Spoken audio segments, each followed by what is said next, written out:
Alright, let's start the stream.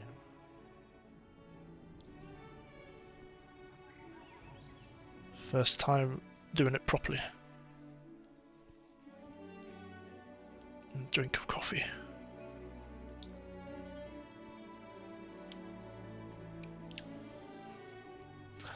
YouTube took a little bit of wriggling around this morning to get it starting the stream. I needed to copy paste over keys and stuff, but all good. New day, new stream. Oh wow. And I have saved for a new mic.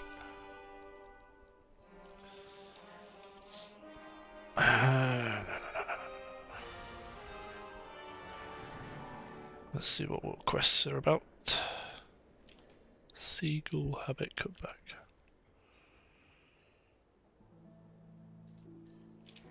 Let's do a quick race.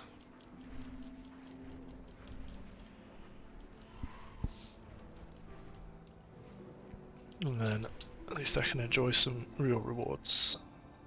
Monopole.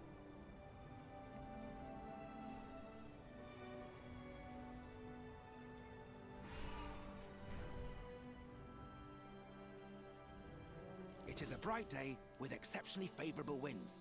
A perfect day for a race.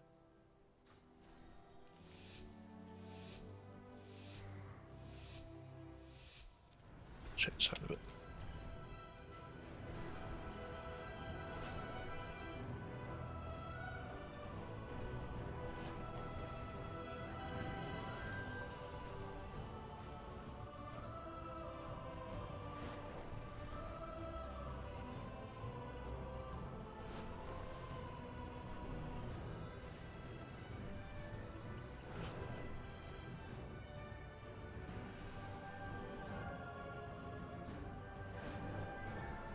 No.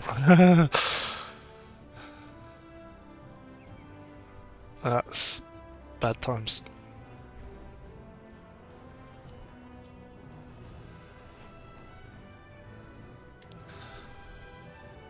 It's all falling apart.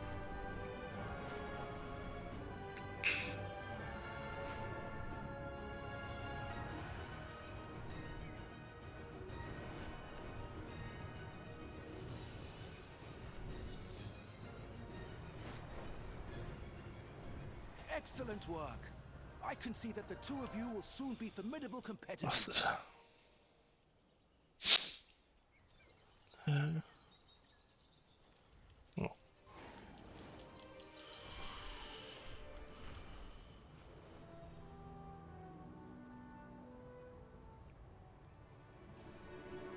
We'll go do this.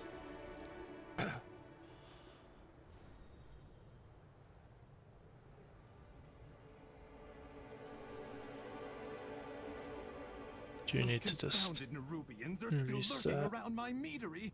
Clear them out before they steal my cinder brew. YouTube chat.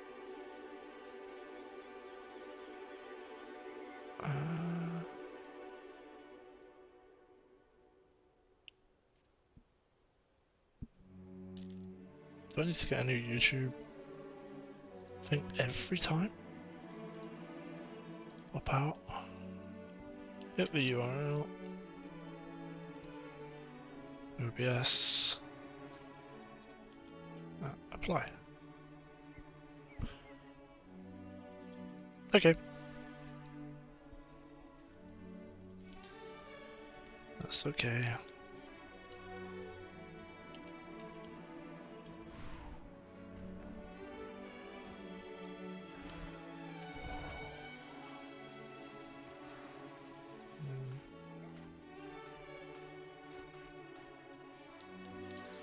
need a target.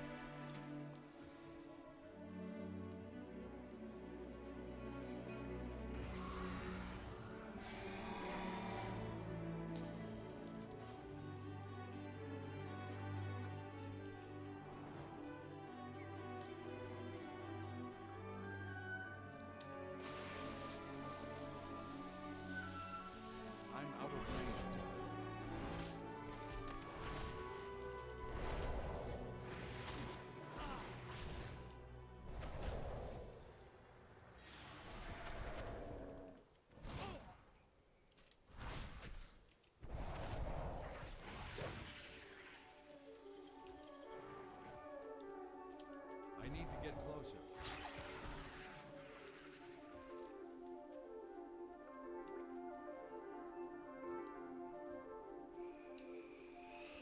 Or not.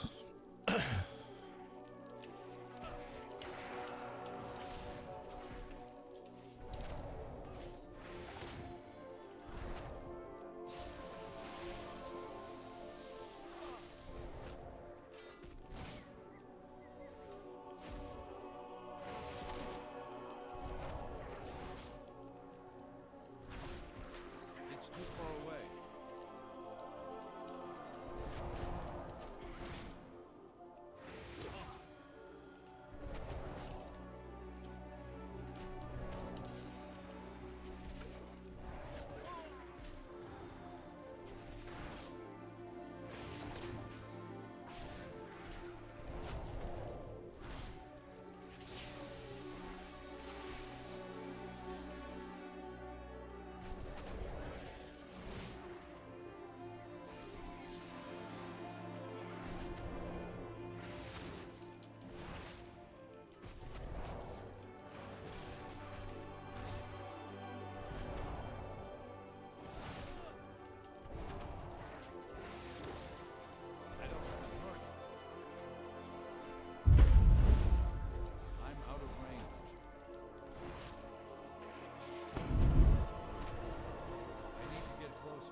It's too far away.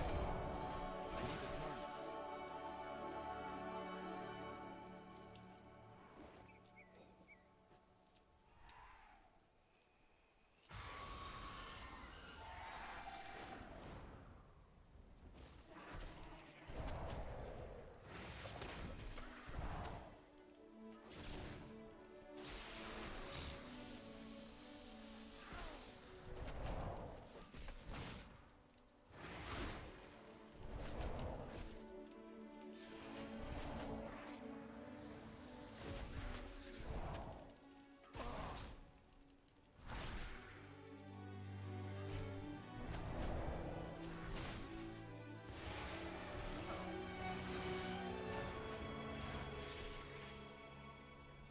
Lovely.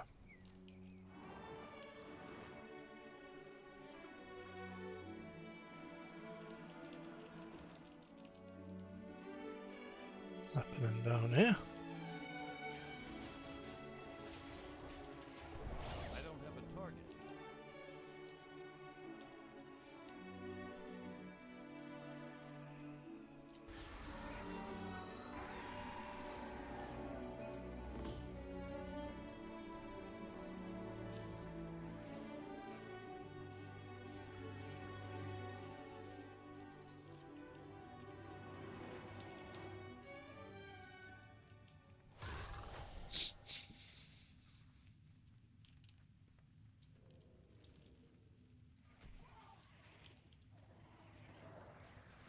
I'm out of range. I need a target.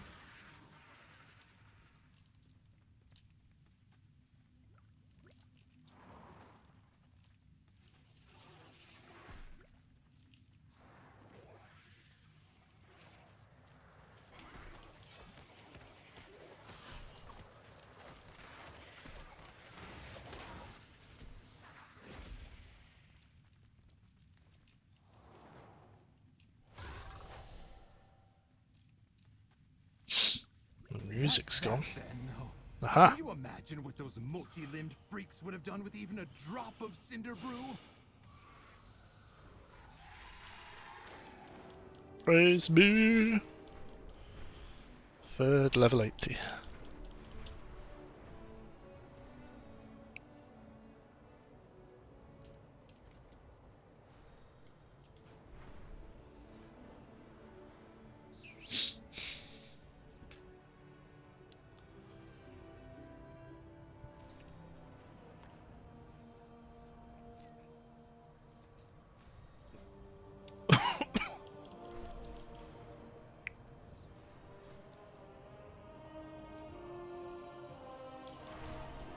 Good at flying into things today.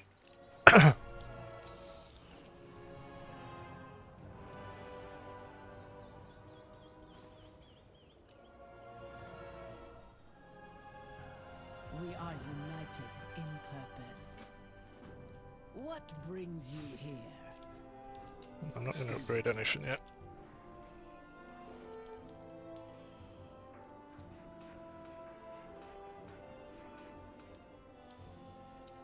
Guess I could just use that. Roads of forgotten knowledge are within our grasp.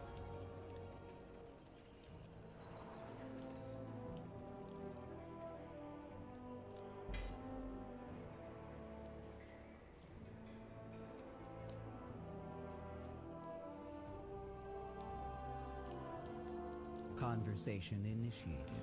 Meet with Dagran in the Vault of Memory and assist them in finding Titan distractions. Glad you comply. Follow me down to the archive and I'll show you what Dagran and I have been working on. All the peoples of Khazalgar are coming together more than ever because of you.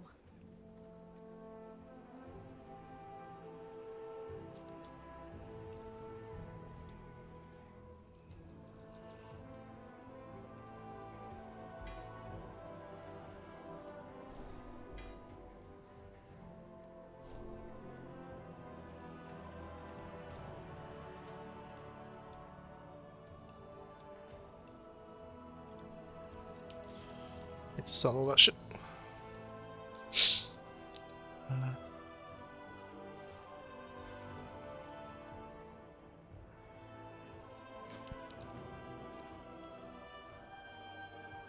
Is that for everyone? Never mind.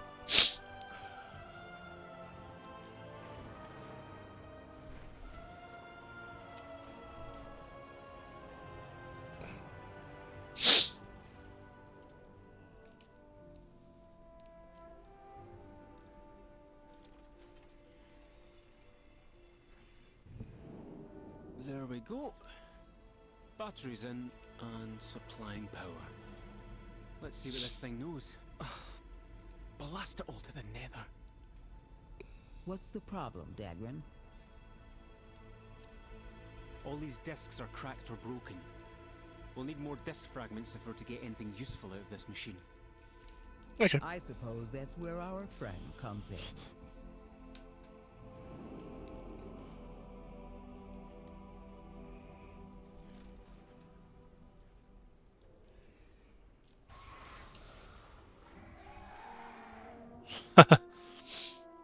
Okay. I don't really want to track that. It's just obviously going to happen. Okay, so complete one, I'll have to go there. Yeah, well. That's in the research.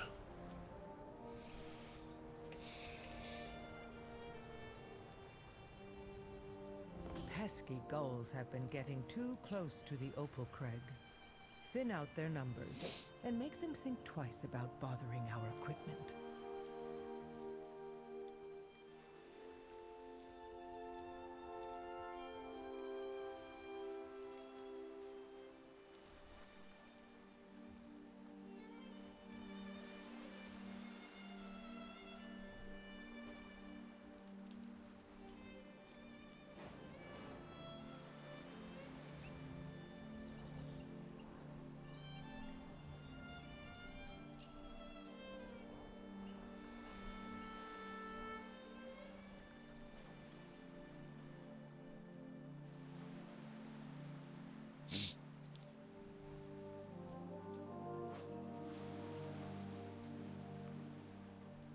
Oh god, I'm going to be here for ages.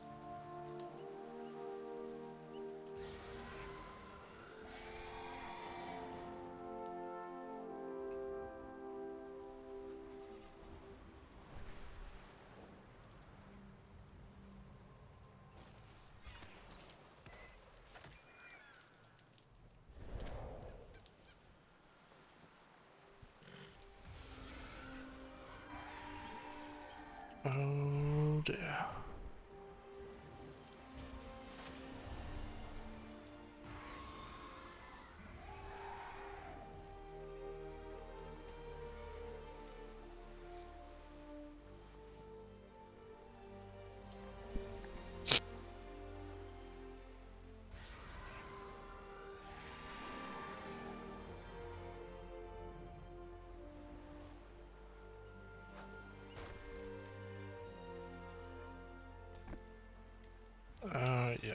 this stuff to see if there's...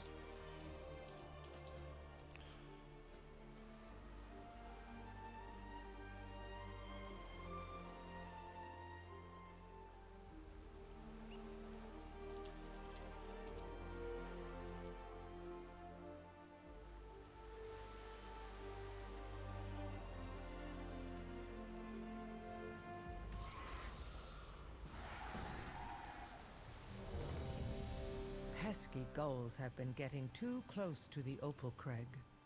Thin out their numbers, and make them think twice about bothering our equipment.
I guess it's a world quest that's bringing people together into a group, so yeah, in an MMO you can't really complain.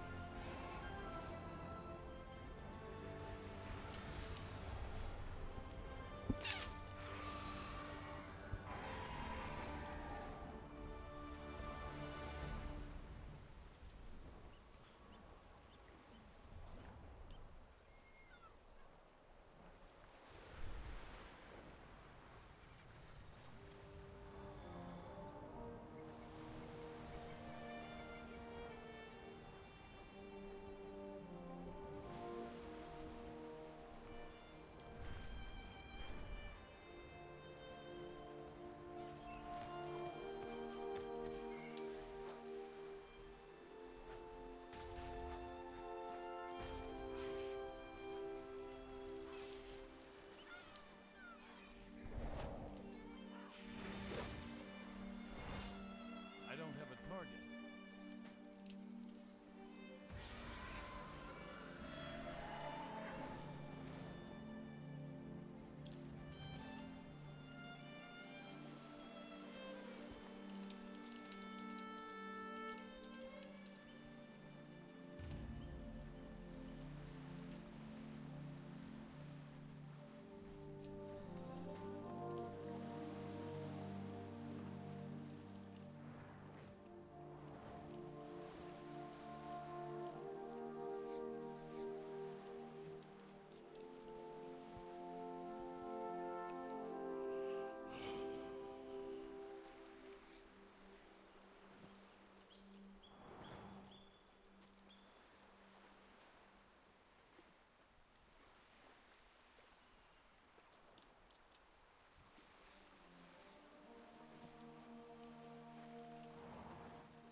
Just one more.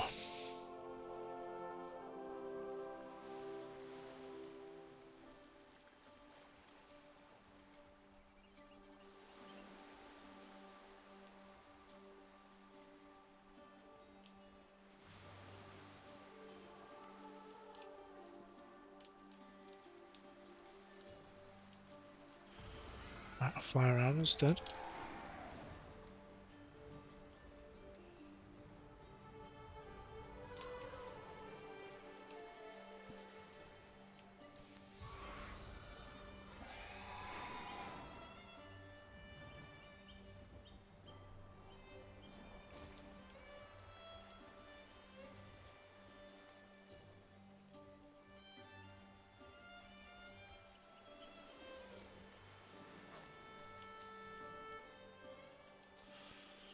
This isn't really compelling gameplay, so I'll watch a couple of YouTube videos that I've been aiming to watch this morning on stream. That's gonna die.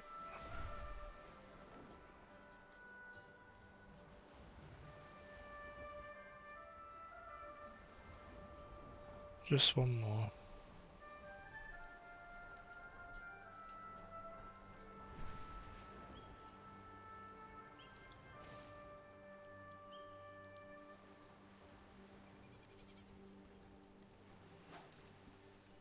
I'll squash some eggs.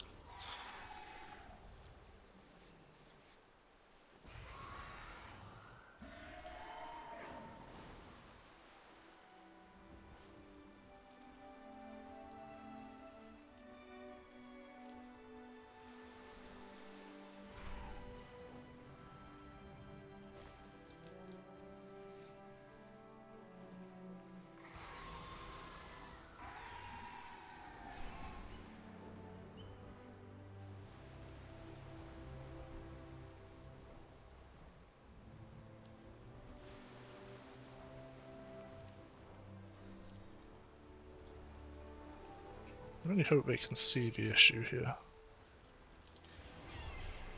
Oh fuck, don't evade. There you go.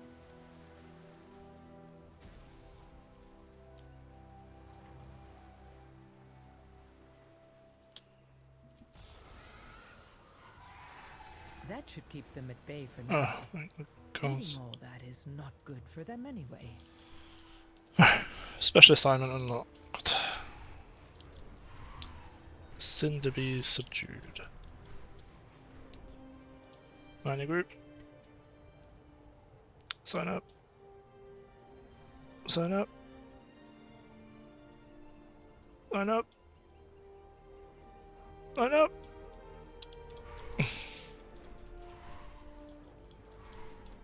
Full. Full.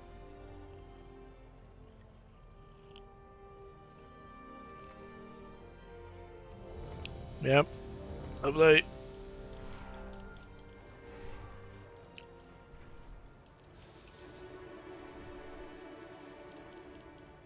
Let's fucking go. Cinder bees. Stunning, yet perilous creatures. When their numbers surge, honey production halts, triggering extreme aggression instead.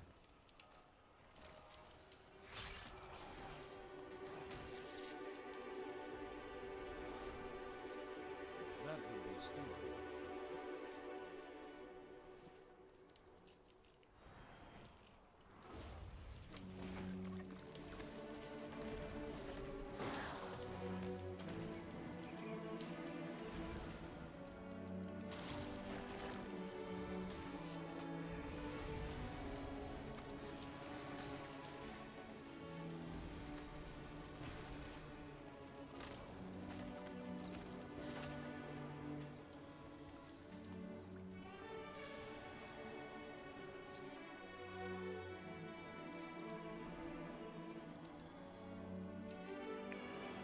And some good stats.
Thanks for your assistance. With your help, we can calm them down. and guide them back to their honey-making duties.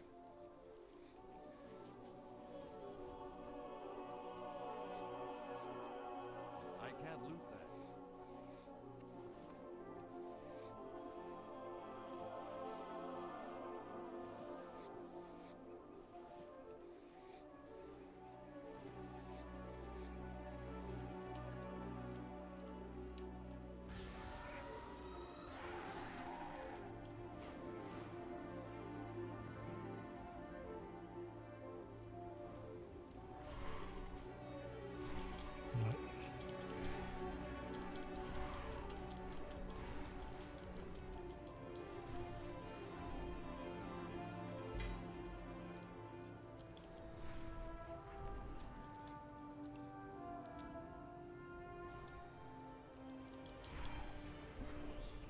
Right. This doesn't look too bad.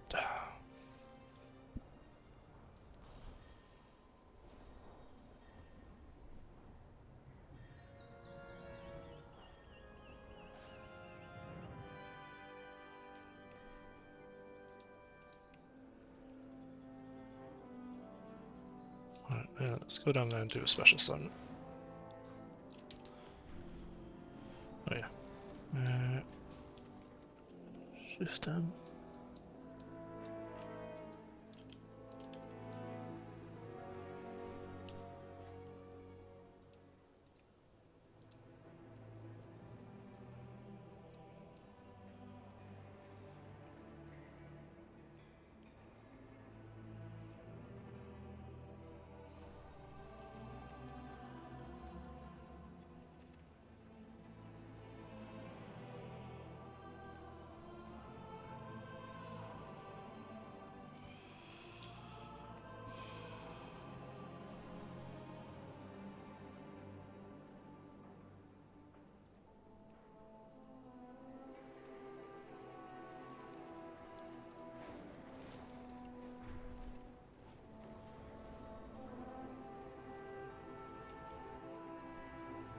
Need to read up a couple of things whilst we're down it.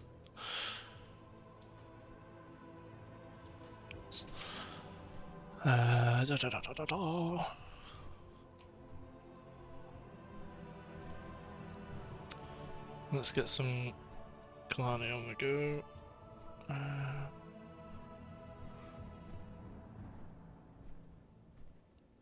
Reputation works a little differently in the War Within. There are a lot of ways to earn reputation with the 4 new factions of Khazalgar, some of which are much faster and much easier than others. There are also a whole bunch of rewards you can pick up, and you only have to do these rep grinds once for all of your characters to reap the rewards. So let's go over all of the ways you can earn reputation or renown in the War Within, and some ways to farm that rep a bit faster or easier. Now before we jump in, be sure to hit up that like button and subscribe so you never miss another video. Let's start by going over why you might want to farm rep or renown this time around, because the War Within makes things much easier in general, but also more worthwhile. There are plenty of transmogs, mounts and other collectibles to pick up along the way, so whether you love farming mounts or looking as good as you can with some snazzy transmog, collectors will definitely want to farm up as much rep as they can. For the crafters out there, you can pick up even more Professor knowledge by reaching renown 12 or 14, depending on the faction, so that can give you an edge with all of your crafts.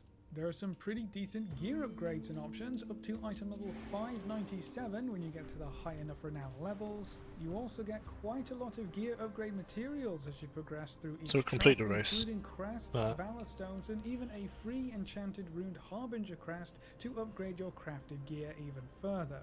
And there are plenty of other currency rewards like resonance crystals, Someone extra didn't restored get copper the keys, message. kedge, and more. These are So there are earthen plenty of rewards on resources. offer for all kinds of players, but the most important factor to take into consideration here is that everything is account-wide. The entire renown system is tied to your warband, not a single character. That means that all progression made on any character is collected all into one big account-wide pool. All of your ults have the same renown progress as your your main, and anything you do on your alt contributes to that same pool.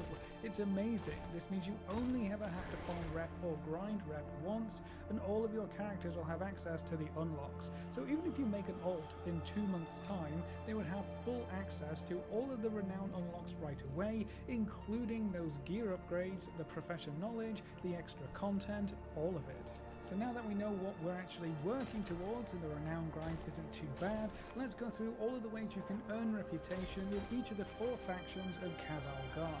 We're going to go through all of the big one-time rep rewards first, and then look at some of the things you can be doing every week. To start with, working through the main campaign is going to be the first thing you'll want to get done. I imagine at this point most folks have finished this already, but if you are late to the party, or you think you can skip over the story content in favor of just running dungeons and other content, you are going to want to get the main story campaign completed for multiple reasons. The renown and reputation is just one more factor. As you work through each zone, you'll be getting a good chunk of rep with each faction, so the main story campaign is very efficient for rep farming as well. Another huge chunk of reputation can be earned from working through the various side quests in each zone. After Done all the side completing quests, done the main campaign. you should be able to see all of the side quests that are available for each of the zones. Completing these will reward you with reputation for the zone that the side quests are in, and you can get up to 500 rep at the end of each of these quest It is an chains, excellent day so for a they're race. definitely worth Come clearing fly off with your us. map. You only get this rep once per account or warband, so it's only worth doing the side quests once if you're only interested in the reputation rewards. Each zone is also going to have a lot of special one-time treasures for you to collect. I would recommend using an add-on like Handy Notes, which will display the location of each treasure on the map, and will also give you some notes on how to obtain the treasure if it's a little puzzle or maybe a bit complicated. For each treasure you pick up, you'll get 150 rep for the zone that the treasure is in, so I would recommend just flying around the map, playing dot to dot, collecting each treasure for every zone, and that will give you a big chunk of rep towards your next renown unlocks. While each character can collect the treasures themselves, you only get the rep once per warband, so collecting them on multiple characters doesn't really add any value here. Handy Notes also keeps track of which treasures you have looted for the rep gains, so you can easily see which ones you still need to collect. Now you may have heard that there are also special lore items that you can interact with scattered around each zone that provide some reputation as well. That's partially true. You can find lore items, you can interact with them, but they don't give any reputation anymore. For some reason, these items broke, and the dev team actually removed the related achievement, so for now, hunting down these lore items doesn't Did seem not to see be where that worth was it, going. but this may be fixed in a future patch or update. Now we also have various weekly activities that provide a whole bunch of rep gains, like the weekly events in each zone. So we've got the theatre troupe for Dawn Okay, Adele. discount Make sure you ticket. pick up the weekly quest before taking part in the event, so you get your cash and your rep gains. In the Ringing Deeps, you can find the Awakening the Machine event and talk to Speaker Kuldaz to get that started. When you zone into the event, you should get the quest pop up to defeat 20 waves, but the reputation gains actually come from completing the waves and then opening the boxes outside of the event area next to the NPC who you just talked to. For every 5 waves that you complete, you'll get 1 box, so you do need to complete all 20 waves if you want all 4 boxes, and if you open all 4, you'll get 1,100 reputation, so don't forget to open the boxes outside. You can also pick up the Rolling Down in the Deeps weekly quest, which asks you to collect 10 odd globs of wax. You can pick up this quest from Norbles in Gundagaz. Getting the wax is pretty easy, just go digging in every disturbed earth pile you see, and you'll get 10 in no time. This rewards you with another 1,000 reputation for the Assembly of the Deep. For the Arathi, we have the Spreading the Light event. This is super easy. You just need to collect some radiant fragments from the floor or from killing enemies, and light 4 of the lesser key flames found in the area. That's it. You don't have to do anything else in this zone to complete the event, and you'll get 1,000 reputation very easily.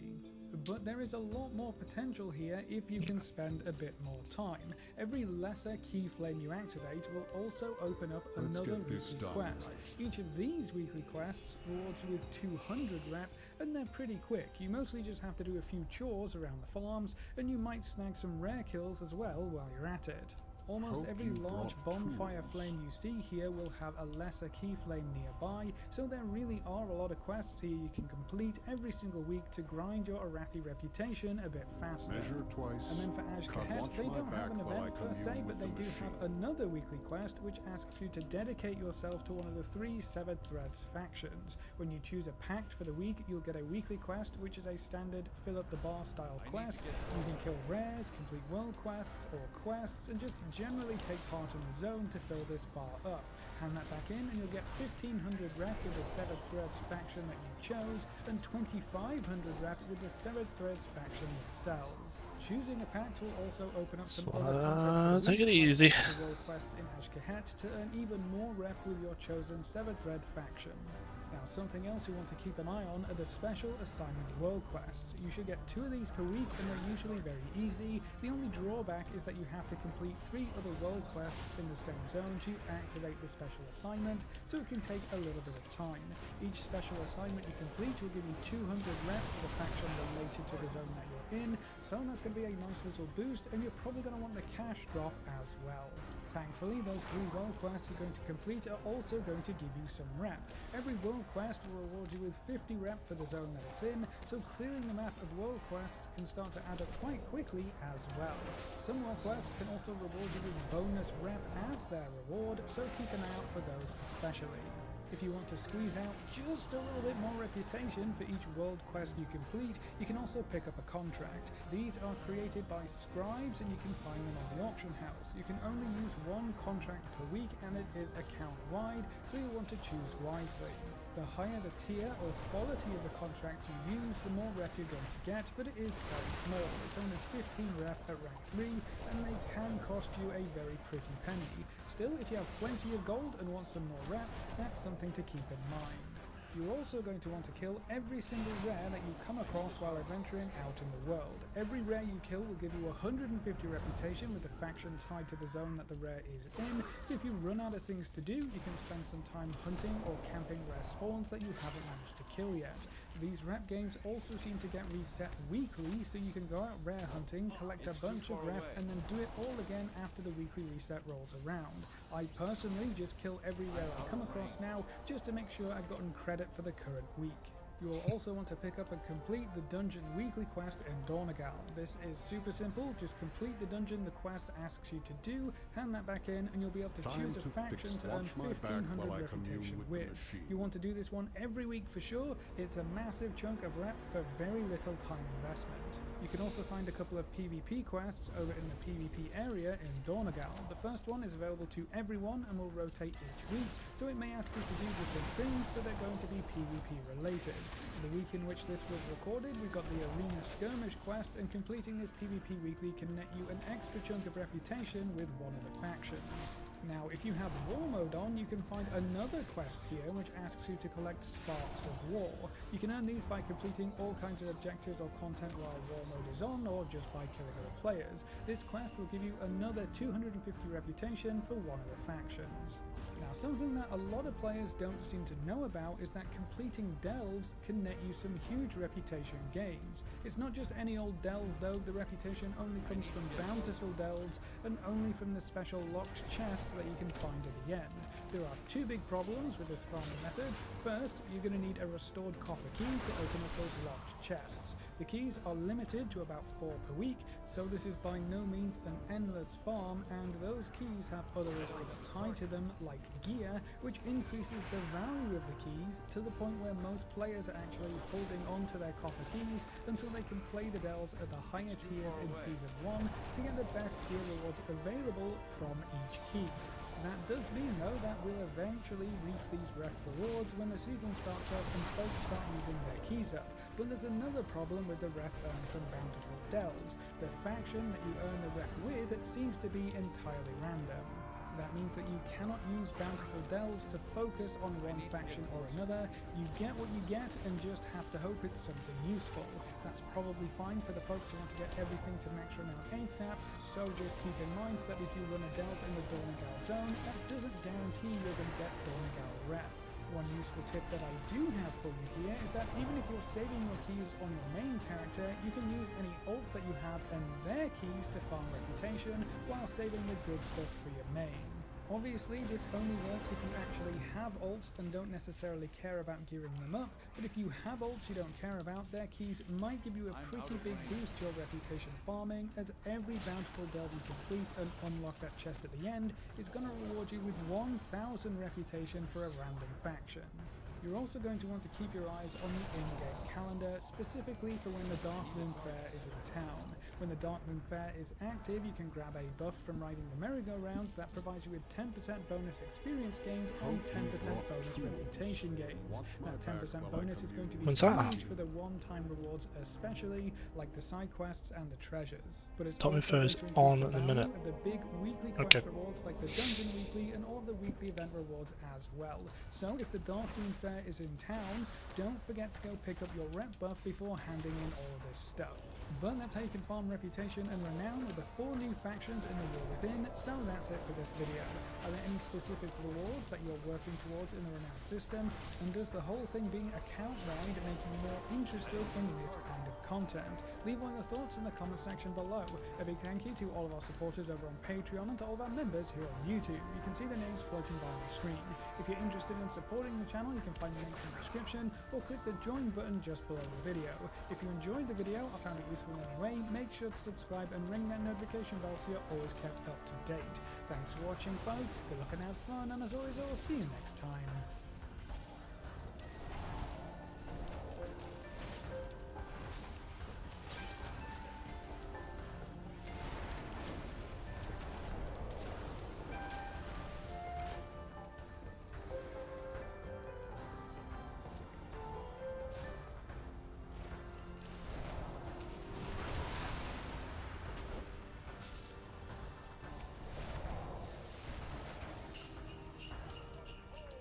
Alright guys, so I'm going to give you a little bit of a heads up of what we're doing. I got reached out to the other day.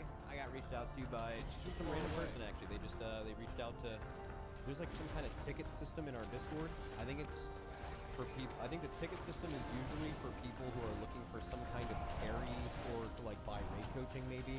So someone signed up under that, I guess, and other contact with us, probably because I don't read my DMs and shit. And here's what they said. So this video is sponsored by Squarespace.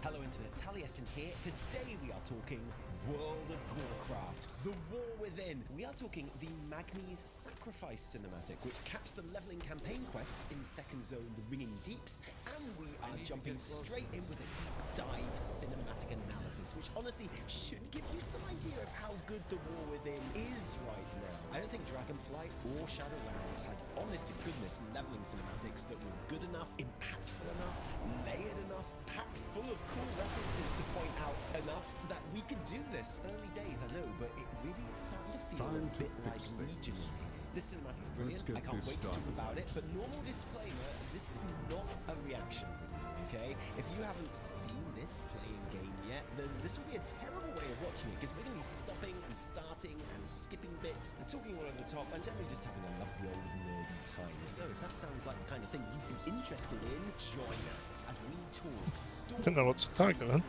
old god whispers, and yet more proof, if anywhere needed, that Azeroth is not the Titan world soul that we have been led to believe. Okay? Go, go, go, go, go, go, go, go. We are probably going to need a little bit of background on this cinematic before we talk about it properly. So, quick history lesson, I promise. But the 3 main characters that we quest through in this zone are Magni, Moira, and Dagran. Magni is the previous king of Ironforge. Moira is his daughter, whose gender he was incredibly disappointed by, really wanting a son, and also kind of being old school sexist, which meant their early relationship was incredibly strained. More so when Moira's mother was killed and Magni started raising Moira as a warrior to protect herself, something she had absolutely no desire to be. More so when Moira then got captured by the Dark Iron Clan and then rescued by, well, me, or maybe you in Vanilla WoW. And then more so when she actually refused to be rescued because she had fallen in love with Dark Iron Emperor Dagran Thalrissen, who I just killed, who you'd just killed, and was carrying his child. That child is Dagran, the third character in this cinematic trio. In the build-up to Cataclysm, Magni communed with the Earth in an attempt to get to the bottom of all the elemental disasters that had started cropping up. Reading from a stone tablet in a ritualistic ceremony where he said the words, "For behold, we are the earthen of the land, and its soul is ours, and its heartbeat is ours." The earth, of course, being the stone titan constructs that dwarves evolved from with the curse of flesh. But, you know, fair to say those words have taken on a much more immediate relevancy in this expansion, right? This ritual didn't really work, turned Magni into a straight-up diamond, and everyone was like, oh, poor old Magni, he's dead now, he's a diamond. And Moira was like, hi, it's me, Moira, I'm coming to claim my throne for the Dark Irons, and took over Ironforge. And it wasn't until Varian Rin intervened that everyone calmed down and set up the Council of the Three Hammers, where each of the three dwarf clans now rule equally. And that was that up until the build-up of Legion and the Fault Lines cinematic, where Moira is seen visiting Diamond Magni as one would visit a grave, and then he just straight up wakes up and starts walking around as a big old diamond man. Now, at first, Moira is ready to fight him because she thinks he's back to reclaim his throne and disband the council, something she obviously cares passionately about. But no, he says he's back because Azeroth speaks to him now and warned him about the coming Legion invasion. He also mentions a vision where he saw a spear of molten fel piercing through the heart of the world, a prediction that in hindsight we maybe should have paid a bit more attention to. And from then on in, he was the speaker, Azeroth's conduit to the world. But at the beginning of the War Within, we find him despondent, because while everyone else is now getting visions from Azeroth in the form of the Radiant Song, she's stopped talking to him, and he's kind of bitter. Yes, it's fucking the mad. kind of guy that would definitely go through your phone when you go to the bathroom if he was your boyfriend. He manages to commune one last time to be given a vision so strong it puts him in a coma, and when he comes to, he tells everyone to head to Khazalgar, which doesn't go quite to plan, where we do eventually meet the Earthen, who call Magni a Thragar. More on that later too. So the Earthen. These particular Earthen are Titan constructs that are tasked with protecting the Coreway. That's the huge tunnel path thing that starts in Dornogal and supposedly travels right to the heart of the planet before it was damaged in the Nubian attack. They live basically forever because they're made of stone. They just need to pop into the Awakening Machine every few thousand years to get juiced up and also have their memories wiped so their heads don't explode with memories. But the Awakening Machine is out of order, which means their numbers are dwindling as one by one the Earthens slip into stasis at the end of their current battery charge. It is the major existential crisis facing the Earthen as we arrive. And throughout the Ringing Deep Zone, we discover that High Speaker Eirik has made a deal with Xal'atath in desperation to restore the machine and save his people at the teeny tiny cost of them becoming one of these Skardin. During an encounter with one of these Skardin in questing, we see Magni channel the power of Azeroth to save Dagran, though he doesn't exactly know how he did it. The zone story climaxes with the player and the three generations of dwarf fans storming the Stone Vault and facing down Eirik in front of the Awakening Machine itself. And this is when the cinematic plays. It is done! Now, with this power, all shall awaken. So the opening shot of the cinematic shows us standing atop the steps of the Awakening Machine, which is looking disturbingly voidy, the otherworldly purple contrasting to the warmer, homelier orange glow of the dwarfen aesthetic that frames it. And this position that we find him in, with his arms outstretched, can't help but make us think of Magni's position when he was the frozen diamond statue, and indeed later on in the cinematic as well. A contrast that, just in case we didn't come into it naturally, Blizzard put Magni in the foreground of this shot just to jog our memories. This mirroring of the pose showing us the contrast in their positions. Magni is Azeroth's representative here, Eirik is serving the Void's bidding. And as he tells us that we are too late to stop his amazing plan, we see these these writhing, almost gaseous, voidy tentacles emanating from the crystal at the heart of the machine. Obviously, these are reminiscent of loads of imagery surrounding Xalatath this expansion. Most obviously, the cool, voidy death tentacles she uses to bop Khadgar and Dalaran, but also the awesome image of the world soul used in the War Within date announcement cinematic, where we see the exact same kind of smoky fingers reaching around the world soul, seemingly as helpless to the encroaching void as these sleeping earthen are in their Han Solo pods. It would also probably be remiss not to mention the way N'Zoth appears in the Rise of Ishara cinematic. Also, a tentacle-like gas cloud. Oh, and by the way, the Xalatath quest line in 8.15, which leads into the Rise of Ishara, features the specific Old God whisper, "All that was sleeping shall be awakened," which is definitely a phrase that seems to have found its way into Irik's vocabulary, isn't it? With this power, all Earthen shall awaken. Because the sleeping Earthen are set to be awakened at last, but in the service of Xalatath and the Void rather than their Titan Masters. Fanatics are attacking the earthenworks again. Xalatath's plans We need for the to subdue World them. Soul itself. And then, when he disappears into this void portal, exactly as we have seen a Ridicron in the past, maybe not exactly like Ridicron, because whereas that stone badass turned his back on us nonchalantly to walk away, Irik doesn't quite have the guts to do that, does he? Backing into the portal like Mean Homer into the bush, just to be safe, you know? A small, seemingly insignificant difference, but one that I think does give you an impression of Irik, perhaps betrays a naivety in how much trust he has in Xalatath, who is presumably the other side of the portal behind him. Iridikron has real power and might well be using the void to his own ends. Irik is very much a pawn in this game of Xalatath. In all honesty, he'd probably do better to keep his eyes on her rather than us. Trials authorized. I need to get closer.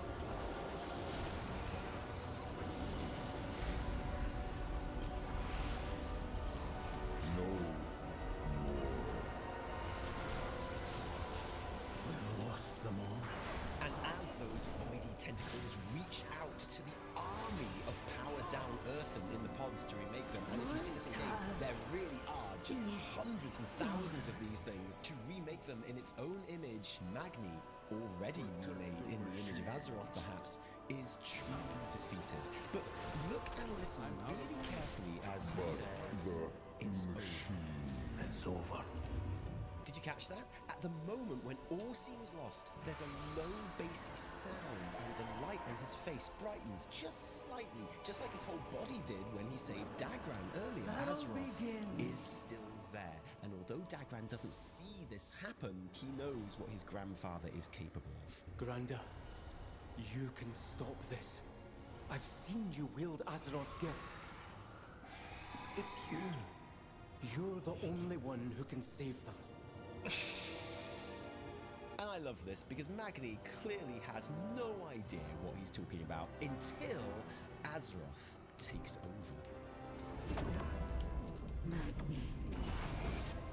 It is time.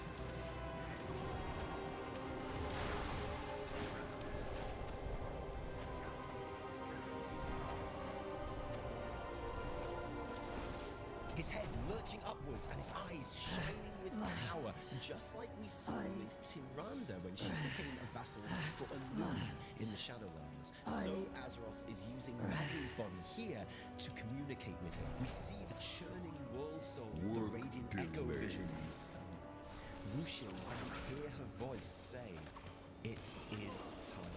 It's funny, you know, because with Irik repeating that Old God line earlier, and with this line from Azeroth and what happens next, it makes me wonder if the whole real purpose of Azeroth claiming Magni as her bestest diamond speaker guy in the first place was actually for this specific moment, this specific purpose. Dagran doesn't hear Azeroth's voice, but he can see from his grandfather's face that his mind has been made up, and pride washes over him. Even though Magni and Moira have traditionally had a strained relationship, everything we've seen of Dagran has shown us that he adores his grandfather, even though they barely spent any time together, although Magni did teach Dagger's stone form, which saved his life when Dalaran blew up, So Dagran isn't surprised that Magni is prepared to make a sacrifice here. He's a hero to this young prince. I mean, he was literally a mythical hero until he came back to Diamond Life in Legion, and you suspect that Magni's willingness to potentially die here is as much to do with not wanting to let his grandson down, with protecting his semi-estranged family, as it is helping the Earthen or saving Azeroth.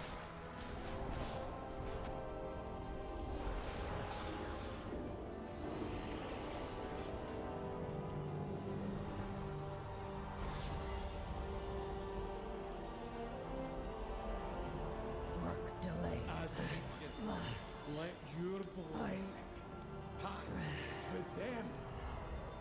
And as he kneels in front of the machine and calls on Azeroth, I mean, I don't want to be funny, okay, but it looks like light energy rather than the ordered arcane energy that you might expect a Titan Azeroth to provide, doesn't it? We'll definitely be talking about that at some point. But Magni implores Azeroth to pass him a blessing. The only thing that's keeping him alive, don't forget, is Diamond Hearts of rubbish are beaten by themselves. Diamond lungs have real difficulty breathing without help to the sleeping Earthen. And it does.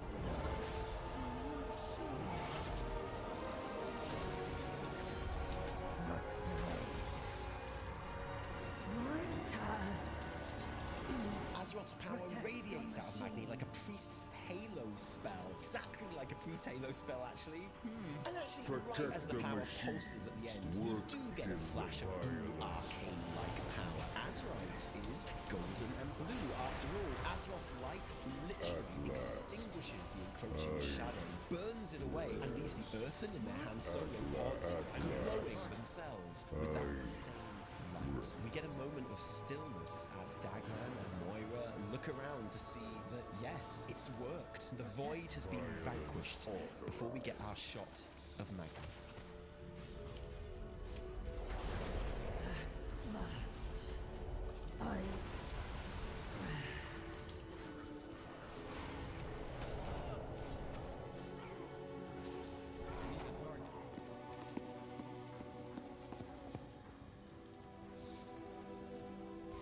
You did it, Grandad. Cold and lifeless, his arms just outstretched, just as they were for years in the bowels of Ironforge when he was first turned into Diamond. But whereas from Cataclysm he was frozen in a scream of terror and pain, here the position represents a giving motion, an offering. You can even point out that original Diamond Magni and Eirik were on their feet, whereas this Magni is on his knees. The difference between trying to command Azeroth and the elements as opposed to now humbly asking for her help for the greater good. You saved them.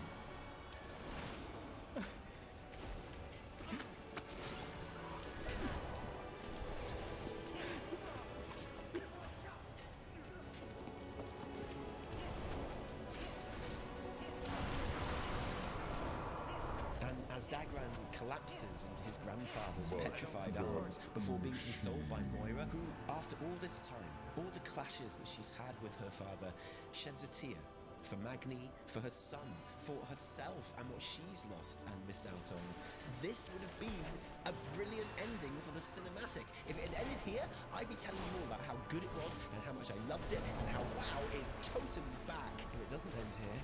Oh hey, I didn't see you there. I can give you 2 minutes, which is just enough time to say thank you to Squarespace for sponsoring today's video. If you're anything like me, you've probably been a little bit preoccupied recently, and I don't blame you. But power leveling also 23 hours a day doesn't leave much time for, well, anything else. And like you, I have a need for speed. Thankfully, Squarespace has loads of features baked right in, making maintaining your website super simple, but also lightning quick. I am well known for being lightning quick. First off, you know this little paintbrush icon here? If you're looking for a quick change, Sight Styles is your best friend. It's definitely mine. One of my favorite things I can change in an instant is the font packs. One click, you get an entire vibe change with every single bit of text across your site, down to the letter switched up automatically. Want to make serifs and sans serifs? Yeah, I do. Boom, it's already done. Moving on. Don't have time to make anything new for your site? I feel you. Thankfully, Squarespace Embed Block is easy to set up and take any type of content already out there and format it automatically, instantaneously, with nothing more than a URL. Put a Twitch link in there. You can even watch a stream directly on your own site. Why would you ever go anywhere else? We need to step up and engage them. No, seriously, why would you ever go anywhere else? Other We want to preserve level this the results. And finally, sometimes you just have to acknowledge that you got a bit too much on your plate. Thankfully, Squarespace makes deleting your entire site a breeze. Well, it's not just a button, it's still pretty simple. I just go here, and then I just have to do this first, and you know, it's not actually as easy as I thought, which is actually a very, very good thing. Thanks, Squarespace, seriously. What are you still waiting around here for? The sooner you get your Squarespace site together, the sooner you'll be saving time by not putting so much time into it. Go right to squarespace.com/TaliesinEvertell, where you can enjoy 10% off of your first purchase of a Squarespace website or domain, or just use the code TaliesinEvertell. That's squarespace.com/TaliesinEvertell. It's too far away.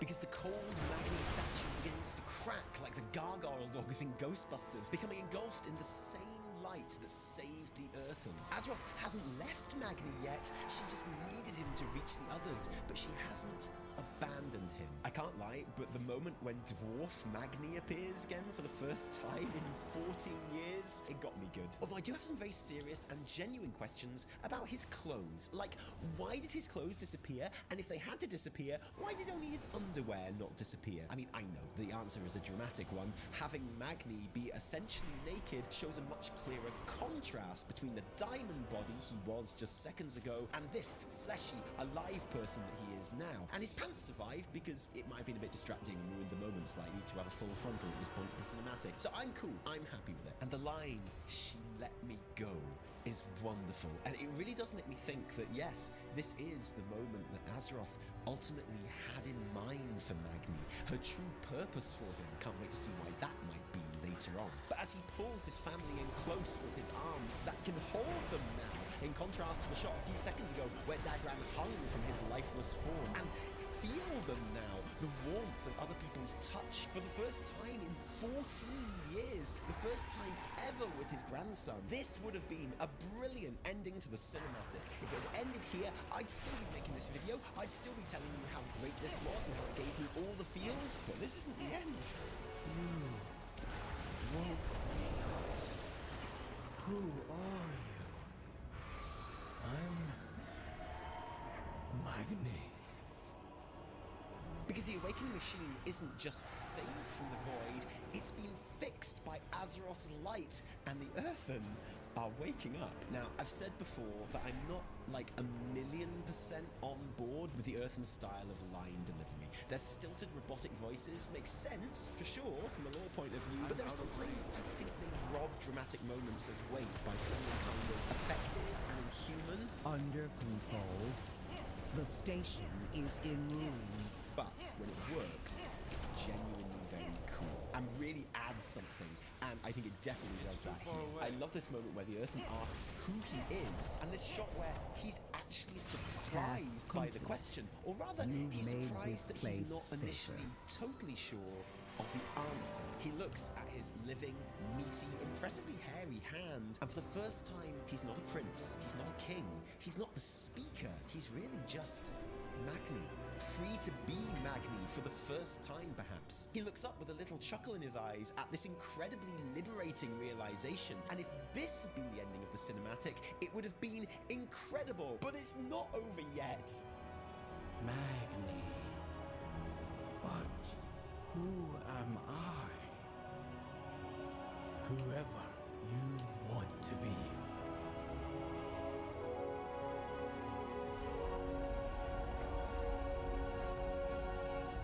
And this is what the best WoW cinematics do so well, because in a couple of minutes we've been taken through a roller coaster ride of action and emotion, and by the end of it, a very clear shift in the status quo has occurred. The Awakening Machine is back up and running. The Earthen are waking up, but of course they have no memory of their past selves, what they were. They are empowered by Azeroth now, not the Titans, and above ground on the Isle of Dawn, there are about to be level 80 campaign quests where the Earthen explicitly abandon their Titan edicts to protect the Coreway and all become unbound to protect Azeroth. Magni's newfound freedom to finally be the person that he is, to be whoever he wants, is meant to be demonstrative of how all of the Earthen now have that same choice as well. It really is a new dawn for them. This will definitely tie into how playable Earthen are a thing, and when Magni, the man who until moments ago was a being of rock, a being of duty, steps forward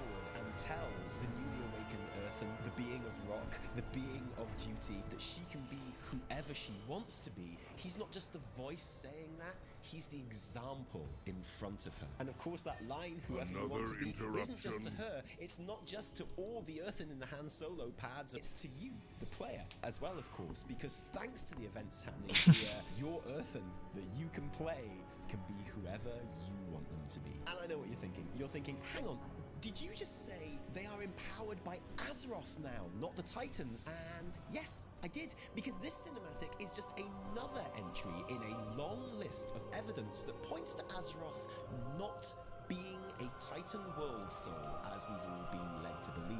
It's something we've all been talking about for years now, but for me, it became unmistakable at the end of the Yggdrasil raid, when the dragon aspects got empowered by Azeroth to regain their powers, and Nosdormu flat out says, This is not the Titan's magic. This is of our world. And you know, if anyone knows what being empowered by Titan magic feels like, it's the aspects. So I'm going to take their word for it. Azeroth's magic is not Titan magic, it's something else. So it follows that Azeroth is not a Titan, she is something else. I actually think that Magni knows this too. Baelgrim calls Magni Thragar when they meet, because he looks like a diamond Titan construct of legend. The oracles in Sholazar Basin also call him Thragar when he visits them in the Exploring Northrend book, but Magni pushes back. He says it isn't Titan magic that made him, because his power comes from Azeroth, who is not a Titan. And so these Earthen, reborn through the power of Azeroth's light, they are something new too. It's not Titan magic that powers them anymore, it's Azeroth. You can see this visually with the literal chunks of Azerite protruding from this dwarf's rocky form, a customization option for the Earthen playable race that we don't see on the existing Earthen in Dawn, as far as I'm aware. Still not convinced? Okay, here is Maria Hamilton responding to a question where we straight up ask her about this. There seemed to be a very strong implication that it wasn't the power of a Titan that was empowering them, and perhaps Azeroth isn't a Titan or not. Is there a clarification that you can give us there, or is that purposely vague? I cannot tell you that. So if Azeroth is not a Titan, that can only mean one thing. A whole video onto what that means later. But for now, it might be worth considering that in this last year, Azeroth has empowered first the dragon aspects, and now a whole army of earthen dwarves with her own magic. She's building up quite a formidable force here, and it's also worth noting that in both cases, the blessing has freed the people that it has touched. The aspects not being Titan conduits allowed their reunification Our and airship future. For the engineers are Earthen, running it's nothing less dangerously than low a on liberation supplies. from masters that Recover were more what than tools you happy to can. wipe them out rather than let them develop their own sense of will. And I wonder if this theme of Azeroth's blessing and power being one of freedom from an oppressive cosmos is intended, and whether it will be important. Okay, we got a tiny bit off track there, but yes, this cinematic is brilliant. It's another reason why this expansion has real Legion vibes right now, and it has been a joy sitting here and talking about it to you today. But what do you think of Magni's sacrifice? Is my praise justified? Is this the end of Magni's arc now, or just the beginning? Personally, I see this as a way for Blizzard to basically remove him from the core group of Planeteers, who they seem to have pegged as the World Soul Saga Scions, but maybe you think differently. What cool references or moments did I miss? Because there's always some. Let us know in the comments below. And thanks for joining us today. If you like this video, don't thank us. Thank our patrons who give their actual, real-life money to make all of our work happen. And guys, seriously, thank you. Because without you, there would be a whole lot less Taliesin and Evertel. If you didn't like it, downvote the shit out of it. Remember, my name is Monks. No, my name is Taliesin. From me and Evertel. Until next time, cheerio. Feedback loops like this that just kind of they don't really change in effectiveness all that much, but once you get past a certain point, they really just start to explode. It's like it's very easy to just make them either too underpowered or they just become way too strong. That's not to say that Blood Death Knight can't die if it has like a ton of healing behind their Death Strike, but you need to kill them in certain ways. Or you have to threaten to kill them instantly enough that they have to like panic heal a lot for a lot less than what they're capable of doing. Literally just have to sit on a spawn. If you go back to Shadowlands Season 3 and Season 4 with that tier set bonus that kept extending Dancing Rune Weapon, it kind of had the same thing. The more haste you have, the more you can extend Dancing Rune Weapon, and the more extension you can get out of each additional second of extension until the point where it snowballs that you get 100% Dancing Rune Weapon uptime. It's kind of the same sort of underlying mechanic there. Right. Got it. And I guess there's two ways they're... One way that I thought they would have gone about changing this in the War Within was they could have just tried to cut back on a lot of the things that have made Deathstrike healing kind of go out of control in Dragonflight compared to where it was in BFA, and that is make Deathstrike a little bit more expensive to cast again, make runic power generation a little weaker, maybe the base healing of Deathstrike a little weaker, just kind of naturally nerf it, but they kind of went about it a completely different way than that. So I explained previously how it gets amplified by 3 of our 4 secondary stats and effectiveness. They basically just went and decided, oh, let's just make this not really scale with haste anymore. If you Deathstrike once every 5 seconds, that's the most extra Deathstrike healing you're going to get out of Deathstriking a certain amount of times. And Deathstriking once every 5 seconds isn't... You can actually achieve that with 0% haste from gear. Right. As long as you're playing well, that is. Makes sense. So I think you mentioned one way. What's the other way? Well, the other way is the way that Blizzard did it. They decided to take one of the pillars that causes it to scale, and one that's kind of explicitly tied to a secondary stat, and we're saying, well, this isn't going to work anymore, at least for increasing overall Deathstrike healing. Got it. But that has some weird implications with the value of some of our talents that otherwise would increase over power generation and haste itself. You kind of read my mind, because I was trying to go there where, what does that mean for Blood DK mains going into the War Within, this new kind of Deathstrike change? How is there any difference in the way you approach difficult content, let's say in Mythic Plus and High Keys? Is there a difference in the way you just think about Deathstrike as a button? Well, definitely, because in addition to how much damage you're getting out of all secondary stats in Mythic Plus, you're also concerned with how much survivability it's giving you, either in the form of self-sustainability or being able to defend against one-shots, or a combination of both. With this change that they've made, haste is now a much weaker stat for mitigation and self-sustainability than it used to be. So on the defensive side of things, haste is probably even weaker than critical strike right now. And critical strike traditionally has been the weakest defensive stat that Blood DKs have had. In addition to that, the damage contribution of haste also goes down, particularly if you're playing Deathbringer. If we back up a little bit and just talk about Dragonflight, they added in a lot of sources of damage, particularly in AoE, that don't scale. This isn't a fun world quest. Making Blood Plague do more damage, and giving us easy access to Abomination Limb, and making D&D kind of a thing that you cast more aggressively. If you go look at Deathbringer, it doubles the damage of Blood, more than doubles the damage of Blood Plague again, which is uncapped AoE, non-haste scaling source of damage, and most of their damage comes from Reaper's Mark and Exterminate, which is really just a kind of fixed get out. that happens at a set frequency with no haste scaling at all. So, and this is really weird if you consider back in Shadowlands Season 3 and in Season 4, haste was the best stat because of how it interacted with your set bonus, so it has gone from the best stat to potentially the worst stat if they launch the game as it is, and if they do end up using Deathbringer due to the tuning. Can't be bothered trying to kill a bigger beat. You know, in terms of gearing and prioritization, there's a lot more to think about, and naturally, I'm sure you keep everyone posted with kind of your guides and whatnot going into the War Within launch. I kind of appreciated the explanation behind the changes in, Deathstrike and how people should think about it as kind of a self-sustained kind of button going into the new expansion. Kind of want to take a step back here a little. I need to get closer. Blood DK, I think, has kind of garnered a lot of attention going into the War Within because of the class rework, and I'm sure there's a lot of new people who are keen to just check out Blood DK. Now, for people who check out Blood DK as a new player, I think a lot of the questions they initially have is around, hey, this is clearly the tank with, a ton of defensive cooldowns from kind of like Dancing Rune Weapon, Vampblood, IDF, AMS, etc. How do you think about it as someone who's been so seasoned in IPs? How do you think about all those defensive toolkits, some of which have offensive properties?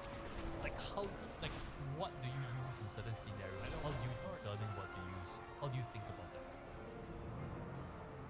Okay, well, there's a few things you want to consider when using your defensive cooldowns. I think the first thing to say is that you usually want to prioritize your strongest defensive cooldowns first.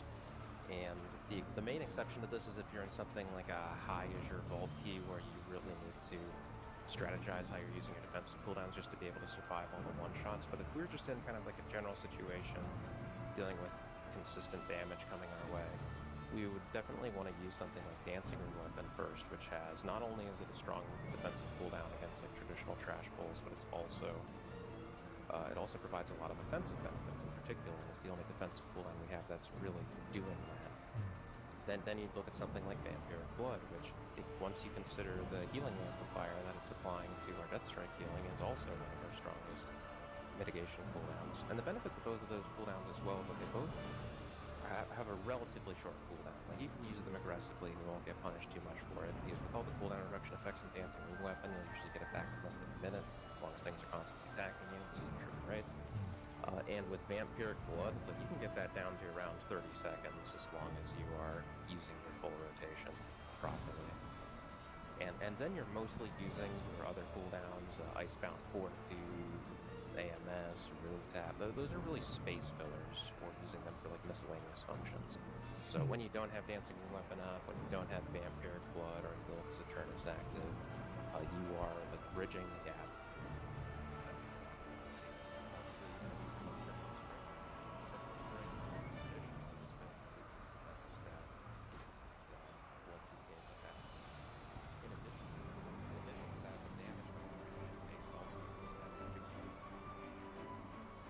With these other cooldowns, just because once you use these, you won't get them back for a while, so you definitely want to be a little bit more methodical with those.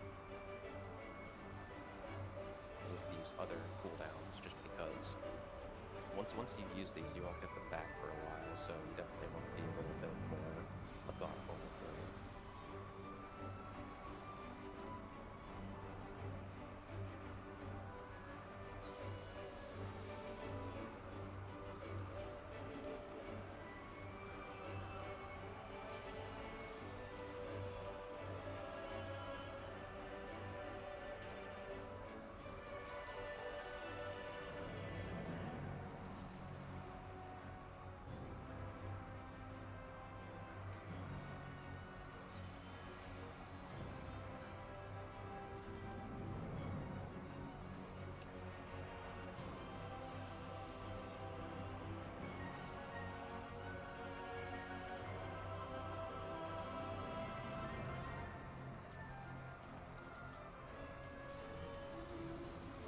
Why wasn't it available?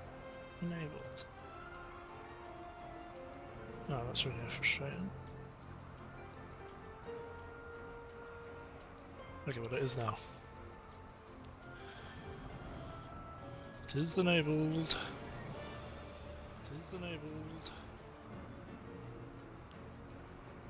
But we as you mentioned, we have so much defensive cooldowns that in order to get like good usage out of them, it's sometimes appropriate to stack them just so you can actually get some mileage out of them, but you don't want to go too far with stacking defensive cooldowns, otherwise you are going to be left with a lot of situations where you don't have anything active, and that's where you're most vulnerable to die, Right. especially in harder content. Right, that's helpful context. And my next question is also kind of related to this idea of like surviving and kind of using defensives. A lot of the people who kind of try out Blood DK, and they play it to maybe, I would say, 80% of the spec's potential, right? They read a Wildhead guide, they follow the general principles, the priorities, and they can get to do the majority of the content. But for someone like you who you've gotten, you know, the Mythic Plus title for Blood DK so many seasons now, I think the concern is that as people start pushing higher keys, like there's always this, I would say the highest risk amongst all tanks to get one shot is probably the Blood DK. How do you kind of think about that problem? Like, what's the biggest difference between someone who just reads a Wildhead guide, plays Blood DK to Porto level, versus you who got, you know, Mythic Plus title every season? What's the difference maker here to surviving? Particularly in higher keys? Well, there's a couple things I want to touch on there. First of all, you mentioned, yeah, there's this general perception that Blood DK is vulnerable to one-shots, and that's completely true. If you look at the seasons where Blood DK was strong, it was in Shadowlands 3 and 4 when we had Dancing Rune Weapon up all the time, and it made the chance of you getting one-shot that much lower because you had 40% parry, and you were able to use your other defensives always layered on top of that because it was just a given that you'd have Dancing Rune Weapon if you were playing correctly. And in Battle for Azeroth Season 1, I'm not sure how much you were playing that time, but that was a whole different ballgame with regards to how strong healers were and how self-sustainable tanks were. Yeah, Disc Priest at Well, DK. Not so much a Disc Priest, I'm more just saying that especially at the start of that expansion, people did not die to burst damage, you just died to bleeding out. And given that that's how that season played out, that really benefited Blood Death Knight. You could also say it benefited Blood Death Knight that it had competitive damage those seasons as well. But for sure, they weren't as vulnerable as other tanks even to getting one shot just due to the dynamics that were going on. Right, so it's more like the damage profile and pattern that I guess people are dying to in various seasons. But particularly in high keys, I would say defensive cooldowns are very important, but it really is important that you're doing your normal rotation well. And the normal rotation for Blood DK is just a lot of plate spinning. You have a bunch of small tasks that are all easy to do in isolation, but you're just trying to do them all at the same time.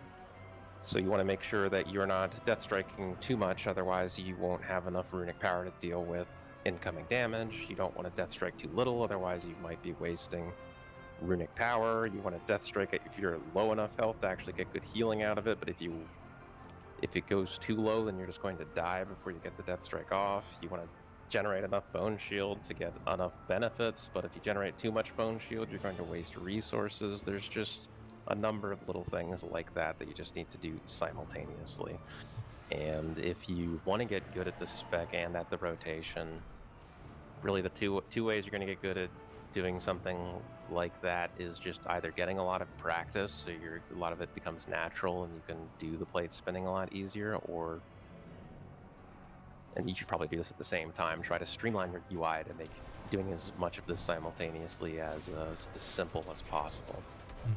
And if you want to know the difference, but if I go look at a log at a bunch of higher rated Blood Death Knights and a bunch of lower rated Blood Death Knights, there isn't necessarily any one issue that's more common in particular on lower end Blood Death Knights. They just have more issues in general, and the issues are of higher severity. Like you see a lot of high end players making the same mistakes that a lot of the low end players make. It just doesn't show up nearly as commonly, and not in combination with other things. So as people get better at the specialization, even though they might not be perfect, they are better at doing everything at the same time with higher consistency. Right. Going back to a bit more about the idea of getting one shot, right? Like, how do you, like, you know, I think you mentioned earlier that there is a common perception that Blood DKs are more vulnerable to one shots. Like, especially going to high keys though, like, is that all down to just meticulous planning of defensives? How do I minimize my kind of probability of getting one shot in those kind of title range kind of keys?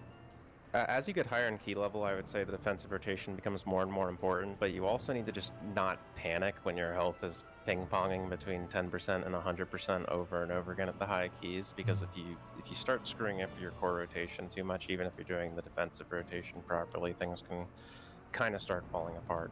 I would also say the pull setup is also difficult on Blood Death Knight, especially if you're going into pulls without a lot of runic power setup, because there's a lot of quote-unquote setup globals that you need to do at the start of a pull, and especially if you've low runic power, a lot of those setup globals are not helping you get to that first death strike, which is really where you start to stabilize. So knowing how to approach pulls in a way that lets you commit as few defensive cooldowns up front as possible, while also taking not as much damage, but still establishing threat on everything and getting it grouped up is kind of something you need to learn on a pull-by-pull basis in all of these dungeons. When it comes to routing optimization as a Bloody DK, like, is there something that you pay attention to? And I'm only asking this because I feel like different tanks have different profiles when it comes to like rounding up groups and whatnot. Bloody DK naturally being really good at displacing mobs, but when it comes to routing for yourself, for your group and the friends that you play with, like, is there anything that you do differently? Do you look at the meta routes, or do you kind of go about the route thinking about what's good for Blood DK in terms of like rounding up and whatnot? How do you think about routing? I think you need to do a combination of both. So let's say we're talking about Dragonflight Season 2 with the original God Comp with Guardian Druid. There's a bunch of pulls that were let's just say that they were bear pulls. Guardian Druids could do them pretty comfortably, but a lot of other tanks would struggle with them. If we were looking at something like Freehold, I would imitate as much as possible what Guardian Druids would be doing, but I'd also try to understand where I can cut back and like shift things around, and maybe even create an extra pull or two in the dungeon just to make it more consistent. I'd say in general, for people pushing, it's much easier to get into a trap of doing something that's too aggressive than getting stuck doing something that is not aggressive enough in the dungeon. Because if you are doing like the safer route option, you'll at least finish the key and you'll get a good sense of where your timer's at. If you're doing some really hard pull because you think it's a good idea and it ends up wiping you 5 times in a row, you'll never finish that dungeon and really know where your timer's at. And this has happened to me before. You might go do something easier and more consistent on the 6th attempt at the dungeon, and oh gee, you still had a minute left in the timer and you really didn't need to even touch that pull at all.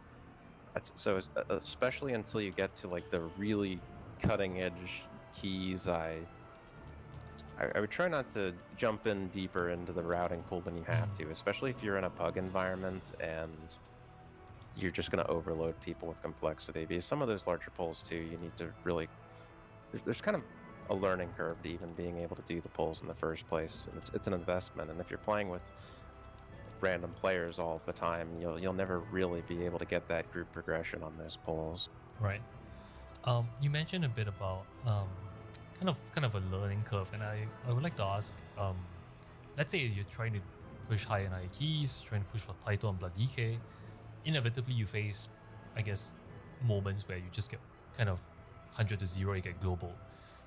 And if you're trying to troubleshoot that problem, what's your personal approach when you're trying to do keys at highest level for each seasons? How do you think about those moments? How do you learn from your mistakes? Do you watch your VOD and you think about where you could have popped the defensive much better? Like, how do you troubleshoot that? While there are some times where you die from 100 to 0, and sometimes it's sporadic, usually if you die as a Blood Death Knight, you kind of see it coming ahead of time. You aware that's like, oh, okay, five seconds from now, I don't have any defensives up, and I might be like a little low in runic power, but you might be in a situation where you can't really do a whole lot about it. I would say in particular healer externals or something, like you don't have to do a whole lot of communicating with your healer, but if you work their externals into your defensive rotation, it can really make things a lot more solid if you're utilizing it well. Even though I understand that calling for those are a little troublesome because you ask for the external and you're not really sure if you're going to get it instantly or if you're going to get it 5 seconds from now, and then something like Blood Death Knight, that can actually be a problem. Gotcha. Oh, but I may have lost sight of the original question here. Oh, okay. How do I actually review what's gone wrong?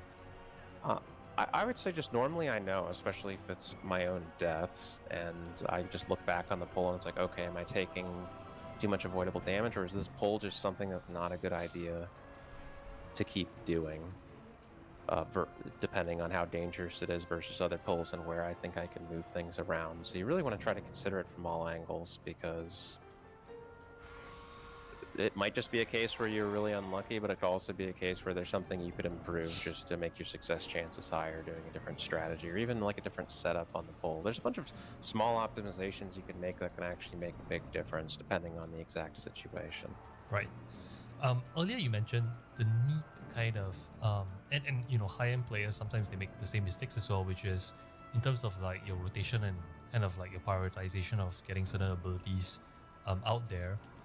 You know, sometimes people do slip up, and you know, I think a lot of people, they go through playing a specialization not thinking about them messing up their rotation, because you only really think about it when you start hitting a wall where, I don't know, like you die, you're not generating enough RP, and you start to think and reflect about where you went wrong. What's the best way someone can kind of like go about thinking about, you know, optimizing their rotation? Because earlier you mentioned like it's like spinning plates, right? And yes, your user interface, they do help, but is there other ways where people can look at other Blood DKs who are better players and kind of just observe them? And what would you say they need to observe when looking at better players play Blood DK? Let's say someone to tune into your stream, what are they supposed to pick up on or focus on in terms of like the common rotational mistakes? Well, I'm not sure how much they'd pick up looking at my stream trying to understand what abilities I'm casting, but with that to the side, I would say that that's a good question, but also one that doesn't necessarily have a good answer, because again, like with Blood Death Knights, you're trying to balance a lot of different things at the same time, and if you're trying to compare what you do to another person, it's really hard to watch what people are doing global by global and look at the full context of all the globals they're making. Over 1 million. To some extent, you mostly just need to look at what you need to do on paper, and then just try to audit yourself and see, okay, am I really doing this? I do a lot of log reviews for people, and it's usually pretty easy to pick up on what mistakes they're making, because I'm just used to looking at these sorts of things. But and some of this they'd be able to check themselves with websites like WoWanalyzer.com. But again, they'd have to know like what to look at and like what ranges are problematic and what would be normal. So right, okay, that's helpful. Unfortunately, yeah, it's a hard thing for people to be able to do themselves, but it's not impossible. Right. That's helpful color regardless. I picked up on something you mentioned earlier about working in your healers as externals into kind of, you know, your rotation and whatnot, which is also a nice segue, because I also wanted to pick your brains on kind of the more generic Mythic Plus questions. Earlier you mentioned that you've kind of over time met some friends, especially maybe like a pocket healer, or someone that you really like to roll with in terms of like the healing role or the DPS roles. Let's start with your healer. Is there any characteristics that's really important to you when it comes to like forming a team that you're trying to push for title range every season? Yeah, any common characteristics in a healer that you look for? I think, but before you even get into anything else, it's important to, do you have the same goals as this healer? Do you enjoy playing with them? Do they have like a good attitude? Like a lot of pushing Mythic Plus is depleting keys, and that's where you ultimately decide, is there something that we can do better? And then you try some things out, and then eventually you just slowly get better at things over time. But there's like a lot of failure involved, and depending on people's attitude, some people take that better than others. So if you want to have an enjoyable experience, you want to be playing with people that you enjoy playing with, even under those circumstances. So I would first look for that. But if we were talking about just like general, like, what's a desirable gameplay skill that to have in a healer, I think it would be someone like, let's say you have a healer who runs into an issue on a boss with some sort of healing check. It was just someone who's like adaptable and able to think about that situation from multiple angles and be like, okay, how can I potentially fix this problem, and that they're able to fix it, versus if someone just runs into the same problem 10 times and it kills them all 10 times. Just trying to get people that you can kind of grow with. I love the answer because I think one of the more common answer people will say like, oh, I just probably want a healer that's more communicative and whatnot. But I feel like your answer about how, you know, that they should be adaptable, plus the mindset about, you know, just being able to embrace failure is a very underrated thing. Especially when, like you said, the chances of breaking keys as you get higher and higher is just only gonna escalate. That's an important quality. What about kind of the DPS role then? Like as a tank, is there anything you look for differently in DPS players? Well, I would say if you're trying to form a group in general, try to get the healer first, because you're not going very far if you don't have the healer, and a good tank and a healer can carry DPS to some extent, at least up to like a pretty reasonable key level. Eventually you do need the DPS to actually be doing good DPS, but if everyone can just stay alive and you can execute cleanly, that will get you a pretty good amount of the way to start. But as far as DPS goes, it's like healers kind of have their own puzzles they need to work out with regards to healing and dealing with different situations. But for DPS, other than them, you know, surviving like general mechanics, there does come a point where it does matter like how much damage they are doing in hierarchies. But I would say initially you just look again, as well as having the same general attitude as I was looking for in the healer. You're looking for them to be good with dealing with mechanics, and then after that you're hoping that they are dealing competitive damage for their specialization. Right. That helps. Let's take a step back now. Let's talk about, you know, tanking in Mythic Plus just as a role. And you probably do get this on your stream as well. There's people who, you know, they're kind of sick and tired of waiting around for a tank to join, especially after the nerfs in the War Within, and we'll talk a bit about that later. But, you know, for people who are just getting their feet wet in Mythic Plus, you know, dealing with anxiety about tanking keys and whatnot, how did you personally overcome this at the start of your journey, or did it not even bother you? Like, what's your advice for people with like tank anxiety essentially? I mean, I think it's the same if you're starting any new activity that you're not used to doing. You're just gonna, no matter what you do, you're gonna be bad at it to at least some extent at first, even if you learn quickly and that period doesn't last long. But if you never pick up the ball, you're never going to get good at basketball. So to some extent, you're just gonna have to give it a try and do your best. And, you know, you might not be doing everything perfectly, but you can review what you're doing and then just try to make improvements along the way, and that's how you get better. Makes sense. Maybe not the most satisfying answer to hear, where it's like just do it, but at the end of the day, that's the hard truth. Do it. Yeah. Okay, that's good advice.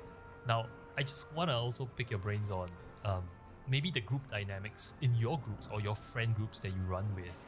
And I like to ask tanks this question because I feel like I get different answers all the time. When it comes to shot calling, you know, I think in North America, there's definitely a view of like, you know, the tank should be the shot caller.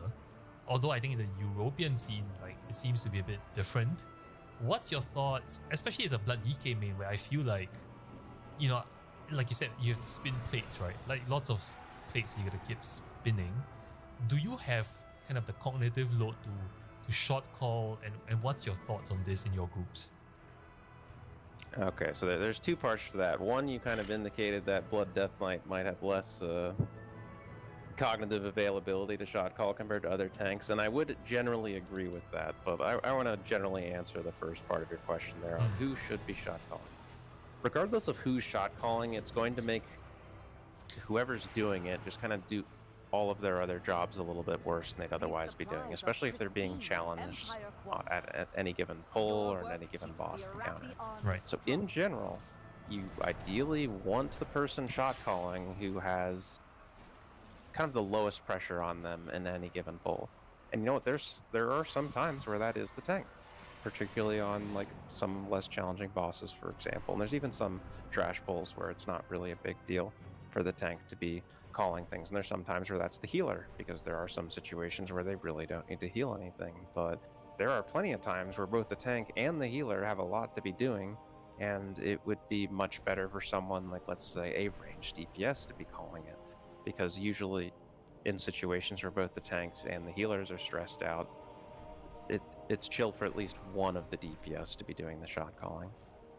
There's also a consideration that, let's say you're doing an AoE stop rotation call out, that someone who has most of the stops is maybe a more appropriate first person to think of for doing that, since they, you know, have ownership for most of what's going on there. You could make the same argument for kick rotations, where you have someone who's melee making the call, since their kick comes up more often than the people. But ignoring that factor, yeah, you're just picking the person who has the least responsibility. And I'd really try to delegate that stuff out at the start of the key as much as possible, because it's a timed event and you don't want to be giving big lectures in between pulls. Often when, especially at the higher end, you are trying to minimize time between pulls as much as possible. Fair enough. You know, we spoke a bit about communication as a tank, and you know, like when you communicate, like you mentioned at the start, of key is an important time. I'm also kind of curious about you know, team dynamics, right? It sounds like as you start doing higher keys, that's increasingly important in terms of like mindset. And earlier you mentioned that you know, before you even look for any player to play with in the long run, aligning expectations, the way you approach failure is really important. And yet, you know, there will be nights where things don't go right. You know, like, you know, you're breaking all your keys and you know, people are making mechanical errors. You seem to be a very, I would say, logically driven person. You know, it comes across in your persona and the way you think about problems. Do you ever kind of tilt, and how do you deal with those bad nights in kind of your groups? Me personally, yeah, I mostly just tilt when I'm making mistakes on a given night or having a bad night in the key, because I hate the feeling of being like, darn, I'm probably the reason why we depleted that key. But in general, there's 5 people in a group. You only really have control over your own actions, so you should just be trying as much as possible to not be the problem yourself. And as long as you kind of, when you're picking the rest of your team, just kind of keep attitudes in mind, you can kind of head off a lot of the problems just by having people who have more acceptable personalities for that sort of thing in general. I found your advice regarding finding healers, well, finding your healer first as very practical advice, especially on the bit regarding kind of aligning expectations and, you know, their adaptability when it comes to problem solving. I want to kind of put you in a hypothetical scenario. So let's say you just started tanking, just started to learn how to tank, and you're going through the hard gauntlet, you're doing LFG, and you're meeting all these different healers. Where do you start in terms of kind of the networking process? Because it's easy to say, hey, just network, add people after a key. But how do you personally assess, like, or what do you assess in terms of like, I think this healer could potentially play with me in the long run? Like, what are some of the things that you think about? I know it's a very fluffy question, but it's a very real thing that I think a lot of like tank players face. Like, they don't know how to go about finding that first pocket healer that suits them. Any advice here? I will say, if you're starting off, there are exceptions to this. A lot of the people that you will play with as you are like going up from like literally max loot item level keys to higher, if you are like in a single season going up like a pretty significant amount of key levels, a lot of the people that you might start playing with might not be people that you're playing with by the end of the season, because some people are maybe going to stagnate lower on, and some people are going to be able to go up higher than that. And this kind of happened to me in BFA Season 1, where, to be honest, that my healer actually picked me up that season, because that was a season where Blood Death Knights were meta. But as far as our DPS is concerned, I think at the time, like, the meta was, I think it was like Rogue, DH, and either like a Moonkin or a Mage. So we kind of kept cycling through Rogues and DHs as we kept moving up the ranks, because we basically started off that season with no prior high M plus experience and ended up being, I think, like World 27 wow. tank that season. Well, Blood Decays were meta, to be fair. But But I was terrible at routing back then, so I'm actually surprised I got that high. But yeah, by the end of the season, all 3 of the DPS I was playing with were completely different people. The healer was actually the same one, though, and he actually went on to be pretty good in future seasons before he burnt himself out on the game. Right. You know, I wanted to ask it because it's such a nice segue. I didn't plan, you know, to kind of really ask about this burnout thing, but you play one specialization for so long, and you know there were good times and bad times in WoW. I'm sure there are times where maybe balancing might have frustrated you a little. Is there a secret behind your longevity of playing Blood DK? Yeah, like this burnout thing. I'm just curious. I would actually like to link this up with that healer player I knew in season 1. In season 2 of BFA, I had a bunch of stuff going on in real life, so I actually was on hiatus for most of that season. But he went on to play with a different group, and he made a rank 1 world healer push, which he actually succeeded at, but then he never played the game again.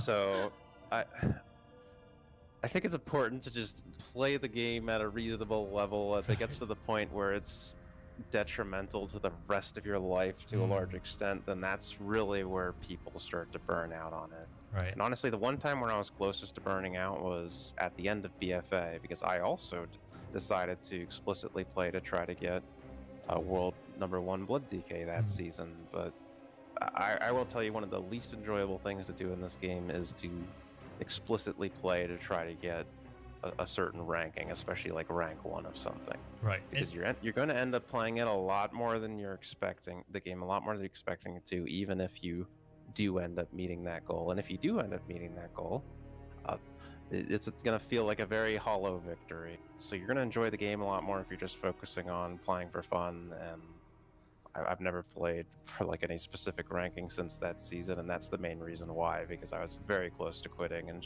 going into Shadowland. That's such great advice. And I like to comment on that a bit more. You mentioned that even if, let's say, you get to that and potentially like there's a feeling of like you know, you finally get there and it might feel a bit hollow and whatnot. I want to kind of ask you about your mentality towards you know, just doing Mythic Plus these days, right? You mentioned a lot about just making sure you're having fun. Do you ever feel like the stress to get score, or does it feel like there's an innate part of you where it feels like, shit, I want to get title, I need to put in the minimal hours? Or do you just simply like log on, well, I'm just going to log on this week and play? Like, what's your mentality towards score now, given you have, you know, you've gotten so many titles already? Does it mean less to you these days? How have your thinking about that evolved?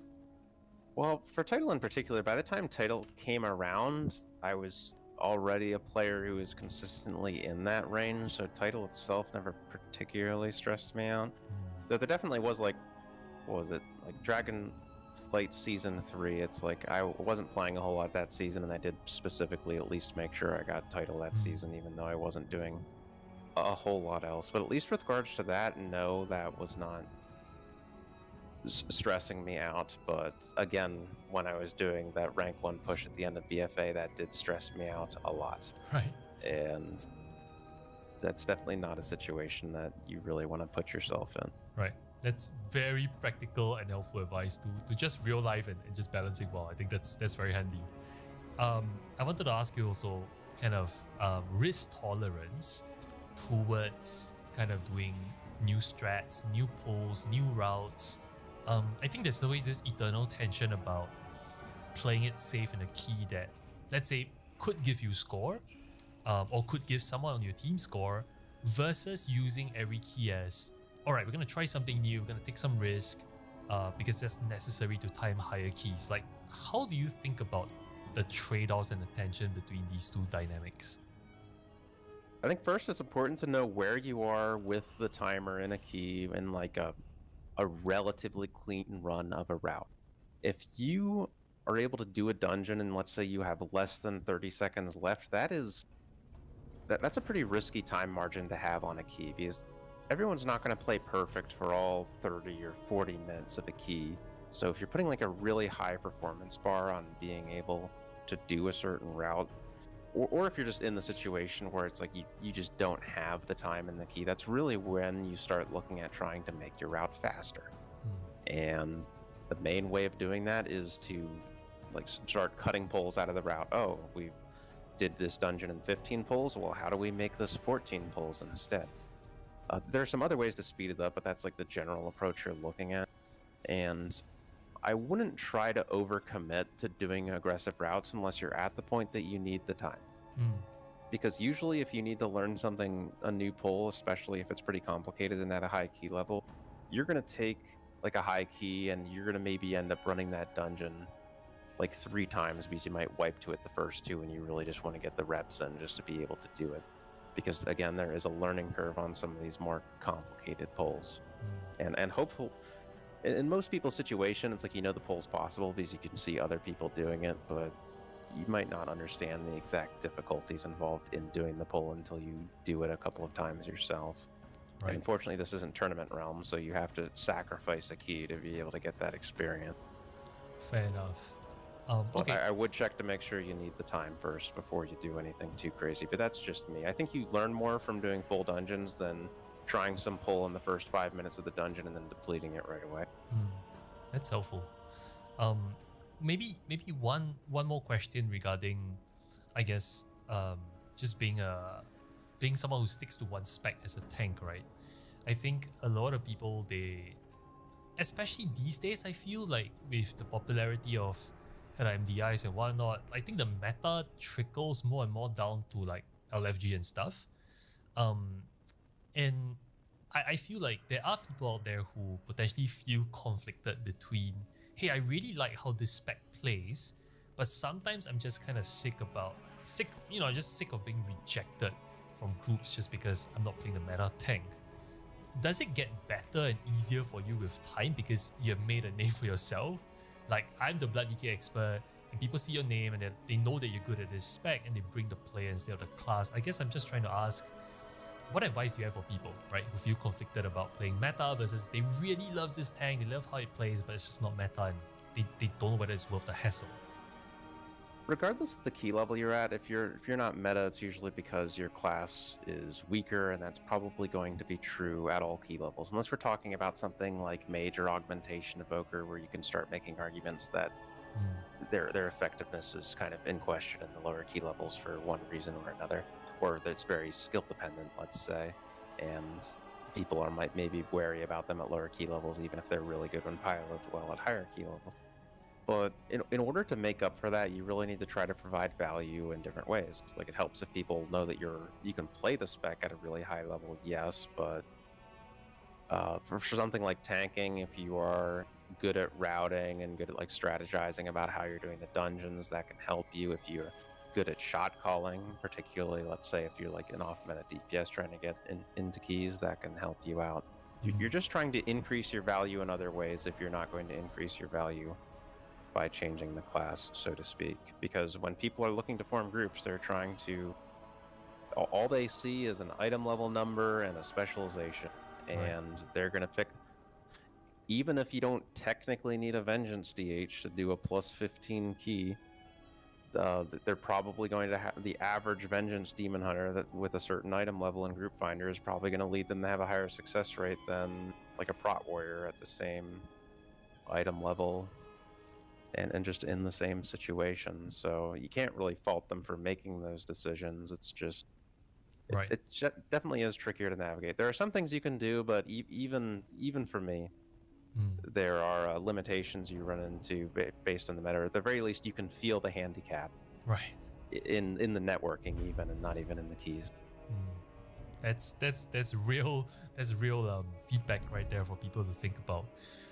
Okay, I kind of want to switch gears here, and we're coming up to the hour mark in the interview. I kind of want to do a bit more forward-looking kind of questions. As of the time of this recording, we are about less than 2 weeks to the early access of The War Within. A lot has been, Blizzard has been kind of tinkering with some of the big changes going to Mythic Plus, especially for tanks. So I'd like to start there. A lot has been kind of discussed about the recent tank nerfs, about tanks being pretty much more vulnerable in terms of their ability to kind of just self-sustain going into the War Within versus Dragonflight. What's your take on this this recent big nerf to tanks in terms of survivability? Like, do you think that's the right direction for tanks to be going? Do you think Blizzard got it right in terms of, like, you know, tank tuning? Well, it's a tricky question because I've talked to a number of people who've especially played older Blood Death Knights, and it is something that I've heard come up fairly often, that they prefer the specialization be a little less self-sufficient but a little bit more resilient against one-shots as a result, and that's really how the class played in BFA in the beginning of Shadowlands compared to now. But if you look at the tuning, yes, the changes they've made have lowered the self-sustainability of Blood DK, for instance. It's closer to a Shadowlands Season 1 level now, actually, compared to what it is in Dragonflight. But I'm not sure if players necessarily trust that the dungeon tuning is going to change despite these changes. So, oh, now we're less self-sufficient, but maybe we're just going to get one shot just as much. Yep. And then we're just in a situation where tanking feels worse. So I think that's the general negative sentiment about it.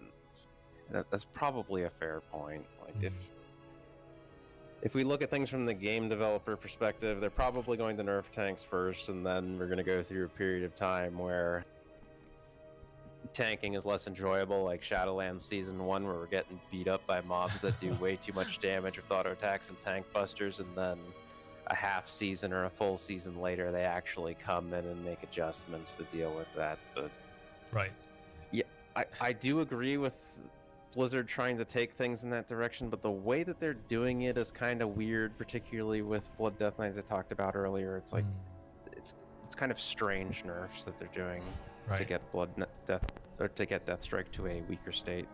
I think sorry, I didn't mean to interrupt. Yeah, continue. Oh no, I actually have no idea what I was going to say after that anymore, so feel free. I picked up on something that you mentioned. You talked a bit about some of kind of like the new dungeons that we're going to face in the War Within. And, you know, I don't know if you had the chance to kind of do beta Mythic Plus dungeons much, but one of the biggest kind of complaints right now, or feedback, is that there seems to be this kind of like overwhelming amount of mechanics in certain pools. And, you know, the recent changes to how stops work, you know, it doesn't help the situation, right? Where in the past, where if you stop, you know, a cast with a crowd control, like, you know, it doesn't recast, right? But now it consistently recasts. I don't know, like, what's your vibe going into Mythic Plus and the War Within? Do you feel differently about what challenges lie ahead? We'll see how it plays out. I'm a little skeptical. I think the dungeon that encapsulates this best, actually, is not even one of the new ones. It's looking at what they did with Mists of Tyrnus Scythe. Because that's a dungeon where going into this expansion, it's like people had two main complaints about it. One, the first boss got kind of ridiculous at high key levels just because of the way it's designed. And two, the maze was really clunky and kind of RNG. So coming into this expansion, it's like, oh, okay, maybe they do touch-ups in the first boss and like maybe make maze navigation something you can do in combat or something. But instead, they actually did a heavy redesign of all the trash in like the second and third portions of the dungeons to, like, as you said, just have like way more mechanics and a lot of things firing off, and it all being kind of impossible to stop now, where you can kind of control it back in Shadowlands. And yeah, that in combination with the tank nerfs and some of the other changes they're doing, it really makes me wonder how things are actually going to play in Season 1 of the War Within. It's the big question on everyone's mind. But yeah, I just wanted to kind of like pick your brains there. The other thing I wanted to pick your brains on is, what do you think about the new affix structure going to the War Within? Naturally, just to recap for newer listeners or newer players to WoW, for the higher key levels now, like from plus 12 and above, there won't be any form of rotational affixes. It essentially is just like Fortify and Tyrannical, you know, being affixes that's always present. Do you like this kind of structure as a high key pusher? What do you think about this? I actually hadn't thought about this idea before until they put it in the game, but I like it. Because with the old affix structure, because the affixes existed them but the high keys, the main way to make all the affixes balanced was to try to make them all add a little bit of flavor, but not actually impact the key all that much, as long as you're like playing whatever mini game the affix is giving you to some extent. But that really watered them all down a lot, to the point where they're just kind of a little bit annoying and they weren't particularly interesting, at least with the new structure. I know they're testing out a bunch of affixes right now and they keep making changes to it. They could just make affixes that are generally interesting for the dungeon and without having to worry about if they're like particularly balanced. You know, they could actually design them around just being fun. I'm not saying that all of their new affixes may have hit that, but they could do it if they want to. Right. You've shared throughout this entire interview some pretty unique perspectives, I think, to problems, and I think a lot of that goes back to you just being a kind of a problem solver by your profession and the way you think about problems. So I wanted to ask you something that is also a very hot topic, right? So augmentation evokers is like a huge, I don't know if you can say problem, but a lot of people think about it like very negatively in terms of, hey, this is a mandatory kind of spec or a role that's locked in as a support role for high keys. If you were Blizzard and you had a magic wand, you could do anything you want, is there anything you would do differently about augmentation evokers and just this support role in high keys?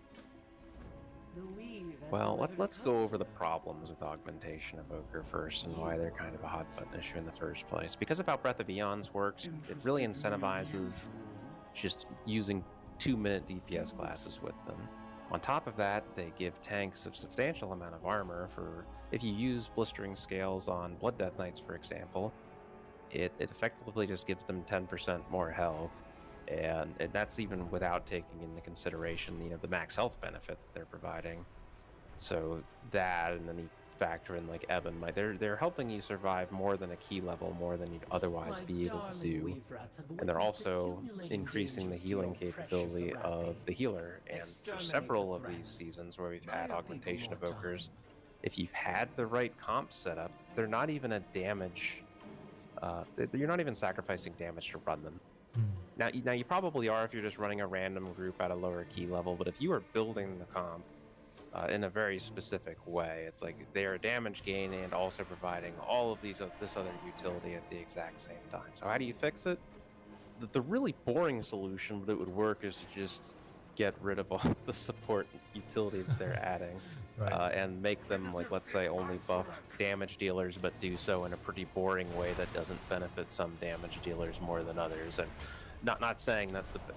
So you don't necessarily want to ask me for solutions to problems as a game developer, because I'm just going to put something in that's particularly boring, but it would work.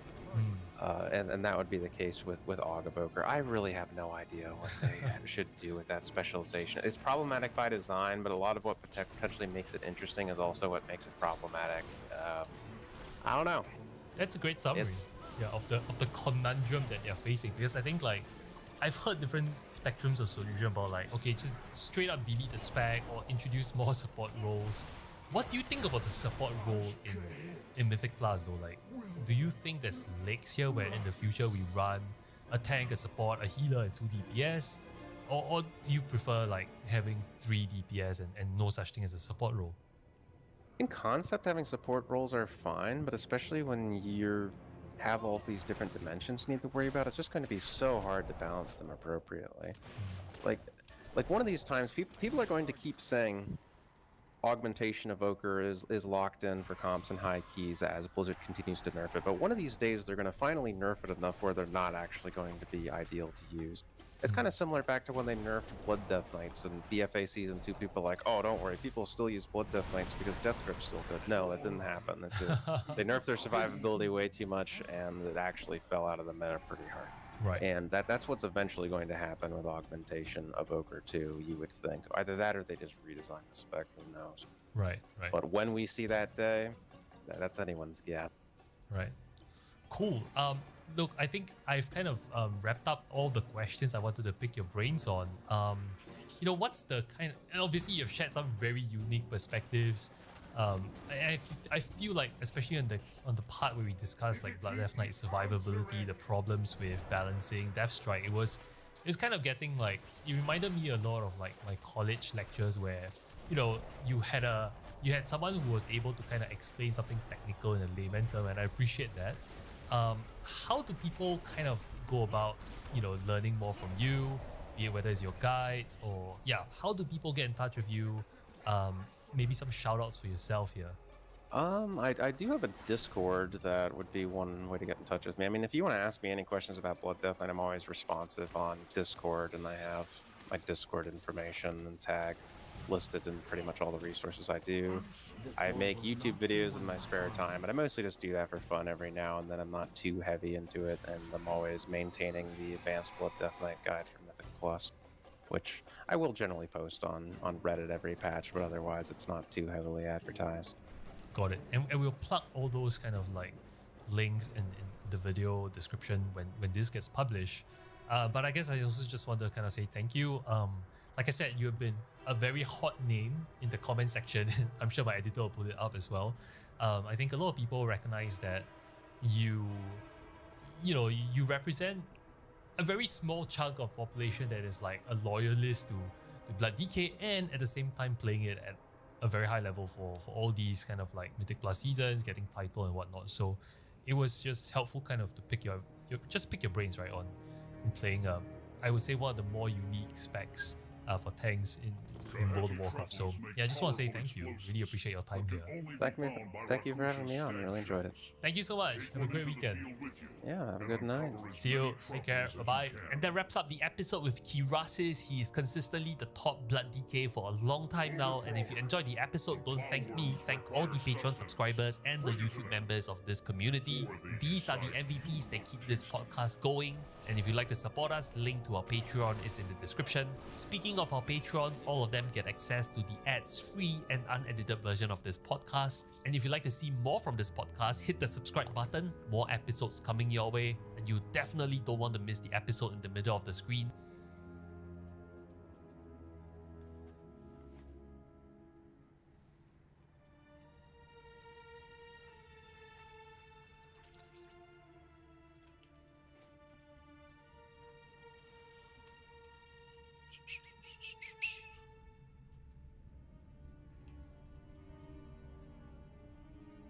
The Stone Vault is one of 4 War Within dungeons that will be a part of the first season pool. Let's quickly break down how these mythic bosses will work.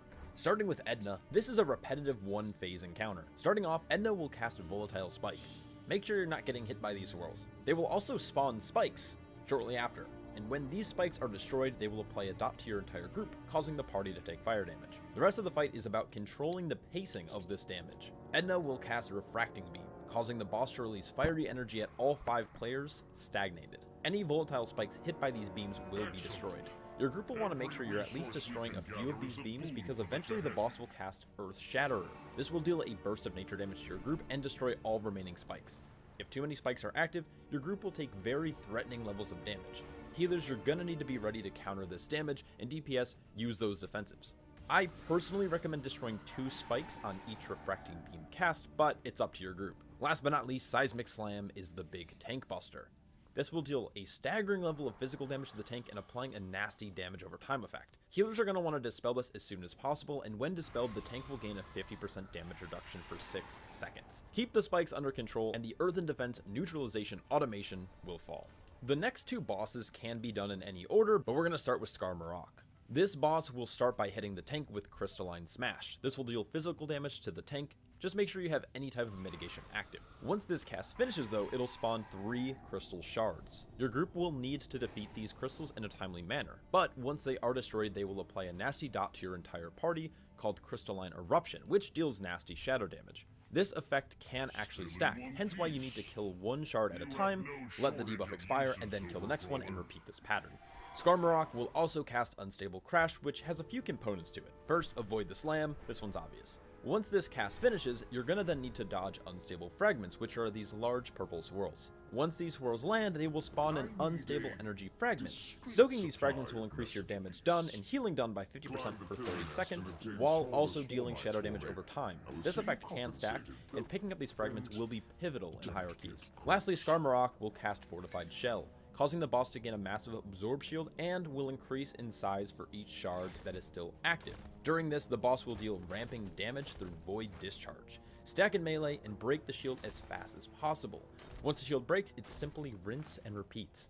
The Master Machinist encounter has to be the most hectic boss encounter in Mythic Plus, probably ever. These bosses do not share health, but have a lethal in range if not killed within seconds of each other, so be sure you're properly cleaving.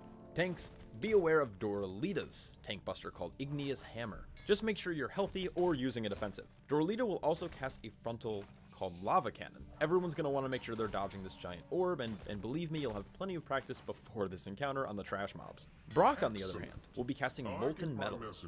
You'll need to make sure you're interrupting this whenever possible. It does threatening levels of damage to your group in a form of a dot. Luckily, it can be removed with snares like Freedom, Tiger's Lust, Post Haste, Shapeshifting, but try to interrupt it if possible. During the encounter, Brock will also cast Exhaust Vents, opening up 3 of the 4 corner vents, which will fill the Ire with ground effects. Do not stand in this, and try to bring the boss to the closed vent area, and this is going to just make dodging mechanics easier. Now the big mechanic is going to deal with the giant scrap cubes. Scrap Song will have Brock leap to the side of the arena and send a giant cube through the encounter space, dealing lethal damage to anyone in its path. Doralita will eventually cast Blazing Crescendo, which will drag the scrap cube to the center of the arena, detonating it seconds later, dealing lethal damage to anyone caught in the proximity of the explosion, and will send out waves of lava in the cardinal directions. Standing on the closed vent is the key to success here. It'll keep your party clear of almost all avoidable damage. Just make sure you figure out a way to kick the boss who jumps about 60 yards away. Make sure you cleave evenly as possible, or enjoy the run back. As the Prophet Dorky spoke, good luck. Void Speaker Eric. Starting off, the boss will... Just gonna have to pause this because my dog is barking so much.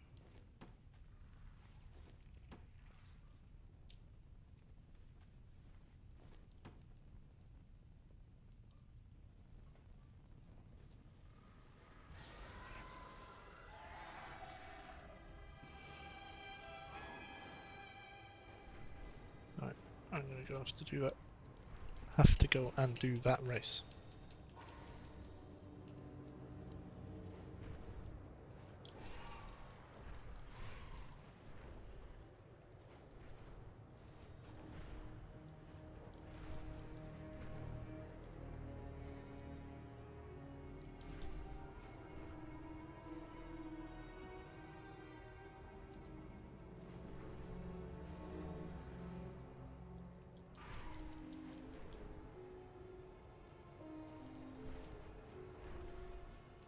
It is a bright day with exceptionally favorable winds. A perfect day for a race.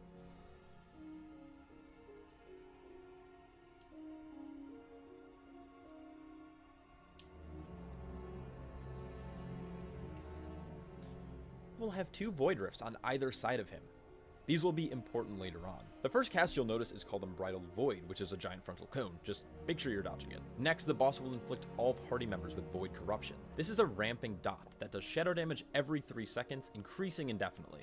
The only way to remove this is by moving within 15 yards of those Void Rifts. When a player does have their debuff removed, the Void Rift will jump to a random new location around the edge of the room. Lastly, the boss will cast Entropic Reckoning, causing all players to drop a pool of entropy after a short period of time. Try to drop these near the edge of the room if you can.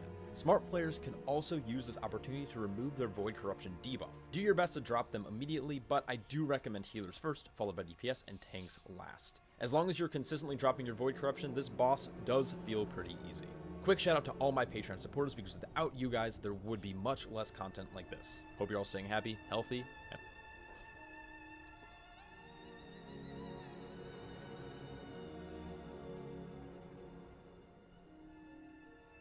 Hey folks, this is Kalani. This is a guide to the blood-bound horror boss fight in the Nerubar Palace raid on normal and heroic difficulty. This is the second boss in the new raid, and there aren't any specific DPS check moments, so go ahead and lust on pull. Throughout the fight, the boss will summon ads around the room. You can see where these ads are going to pop up thanks to the big purple swirly effects. When these ads spawn, they're going to be in a different phase, and you can't attack them. This is a big problem because the Lost Watcher ads channel a huge shield onto the boss that you're going to need to interrupt. To get into the other phase, to be able to attack and interrupt those ads, you're going to need to get hit by the boss's next ability, Gruesome Disgorge. This is a large cone attack that covers a good chunk of the platform and is cast on the tank with aggro. Anyone who gets hit will get a debuff that deals damage over time and will allow them to target the ads properly. Be sure to interrupt the big Lost Watcher ads as quickly as you can and kill all of the ads quickly. The ranged Forgotten Harbinger ads will summon smaller ads that explode if they reach the boss, so try not to let that happen. You can only get hit by the Gruesome Disgorge every other time, as you get a debuff that massively increases the damage you take from the damage over time debuff, so you'll want to split your raid into two and rotate the two groups who need to get hit by the frontal to then kill the ads. You'll want your two groups to keep a bit of distance between them so you always have some extra room to move, and you can even have your groups on opposite sides of the boss if it helps you keep track. A few random players are also going to get these red arrows over their head and they'll be chased by these void tentacles. Kite them out of the group and try not to run over other players. The Crimson Rain ability causes blood to rain from the sky, applying a healing absorb debuff to every player in your raid, so your healers need to get that healed up quickly. And then the boss's last ability is Gore Splatter. This is a massive AoE that covers all of the nearby platforms, so you need to jump to the outside platforms before the cast finishes. Anyone caught inside will die, and everyone else is going to get a large damage over time debuff, so your healers will want to use a cooldown or two to get everyone topped off. When the cast is finished, get back in close to the boss, and from here it's just rinse and repeat. On heroic mode, the boss also uses Spewing Hemorrhage. This creates a laser on either side of them that rotates around the boss, cutting the room in half. Just move around the room with the lasers and don't get caught. But that's everything you should need to take down the Bloodbound horror boss on normal and heroic. Stay tuned for more boss guides for the Nerubar Palace raid. Thanks for watching, folks, good luck and have fun, and as always I will see you next time.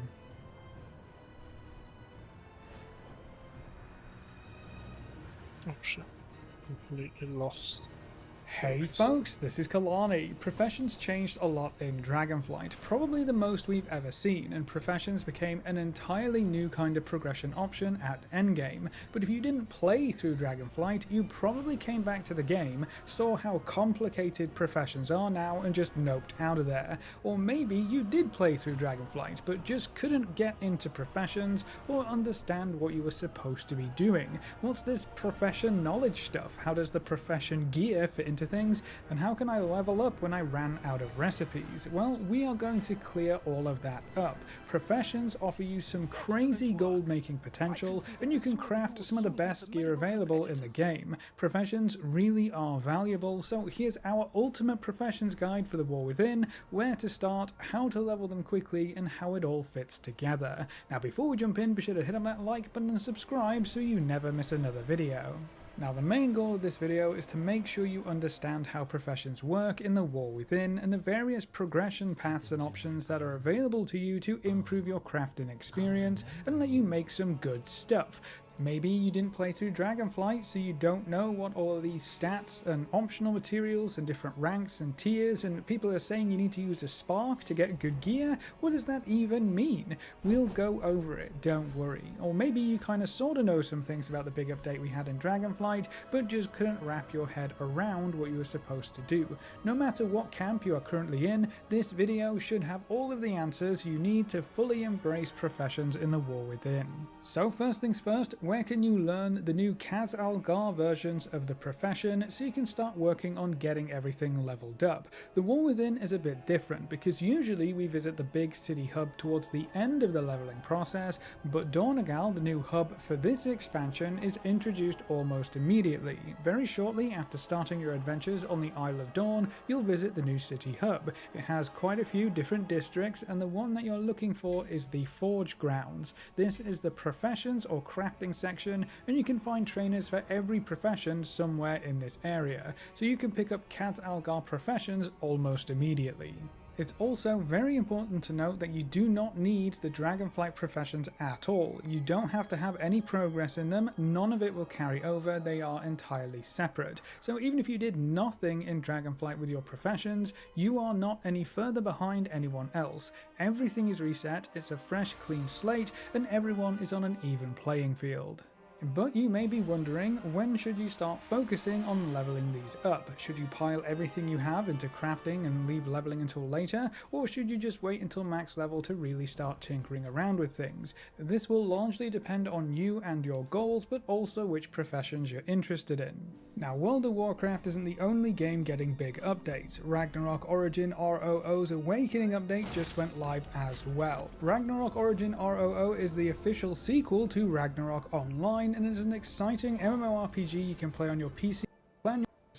Now, getting back to the video, for anyone with a gathering profession, so mining, herbalism or skinning, I would pick those up and start leveling them right away. Make sure you are tracking your relevant nodes and gather whatever you come across on your questing adventures. Not only will this help you level up your profession, but gathering still yields a bit of experience too, so it could also help you level up your character. If you want to make some good gold early on, I would sell the stuff that you are gathering. Usually the earlier you get your stuff onto the auction house, the more gold you're going to get for it.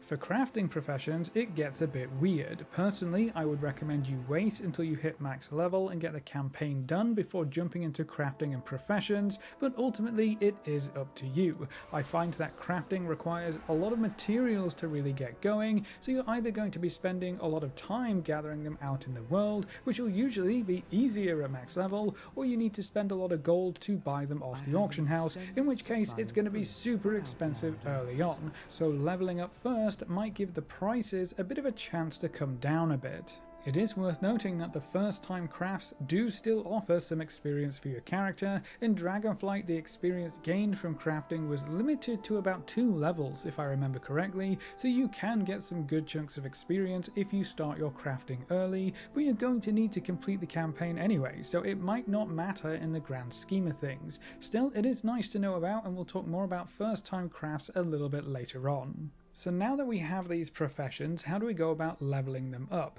Well, leveling up your gathering is super simple. Just gather every node you come across. You should get 1 skill up per node you gather early on, and as you approach 100 skill, you'll mostly be relying on empowered nodes for the last few skill ups, but just gather everything you can and you'll be skill 100 in no time. For the skinners, it's even easier. Just skin everything you can as you level and you'll probably be maxed by the time you're level 80. If not, find a good place with a lot of beasts, kill them and skin them and enjoy your super easy leveling.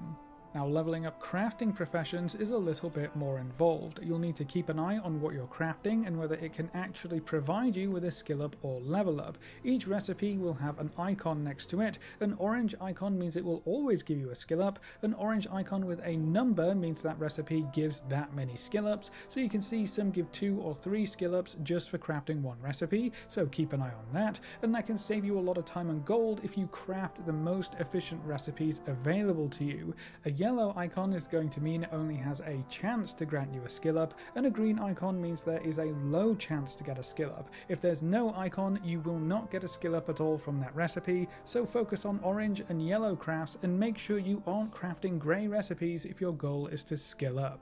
Your profession's skill level is super important for a few reasons. Obviously, the higher your skill, the more recipes you can learn, so the more items you can craft and create. For the gatherers, the higher the skill you have, the more raw materials you're going to get, so you can make more gold if that's what you're trying to do, but it goes a bit further than that.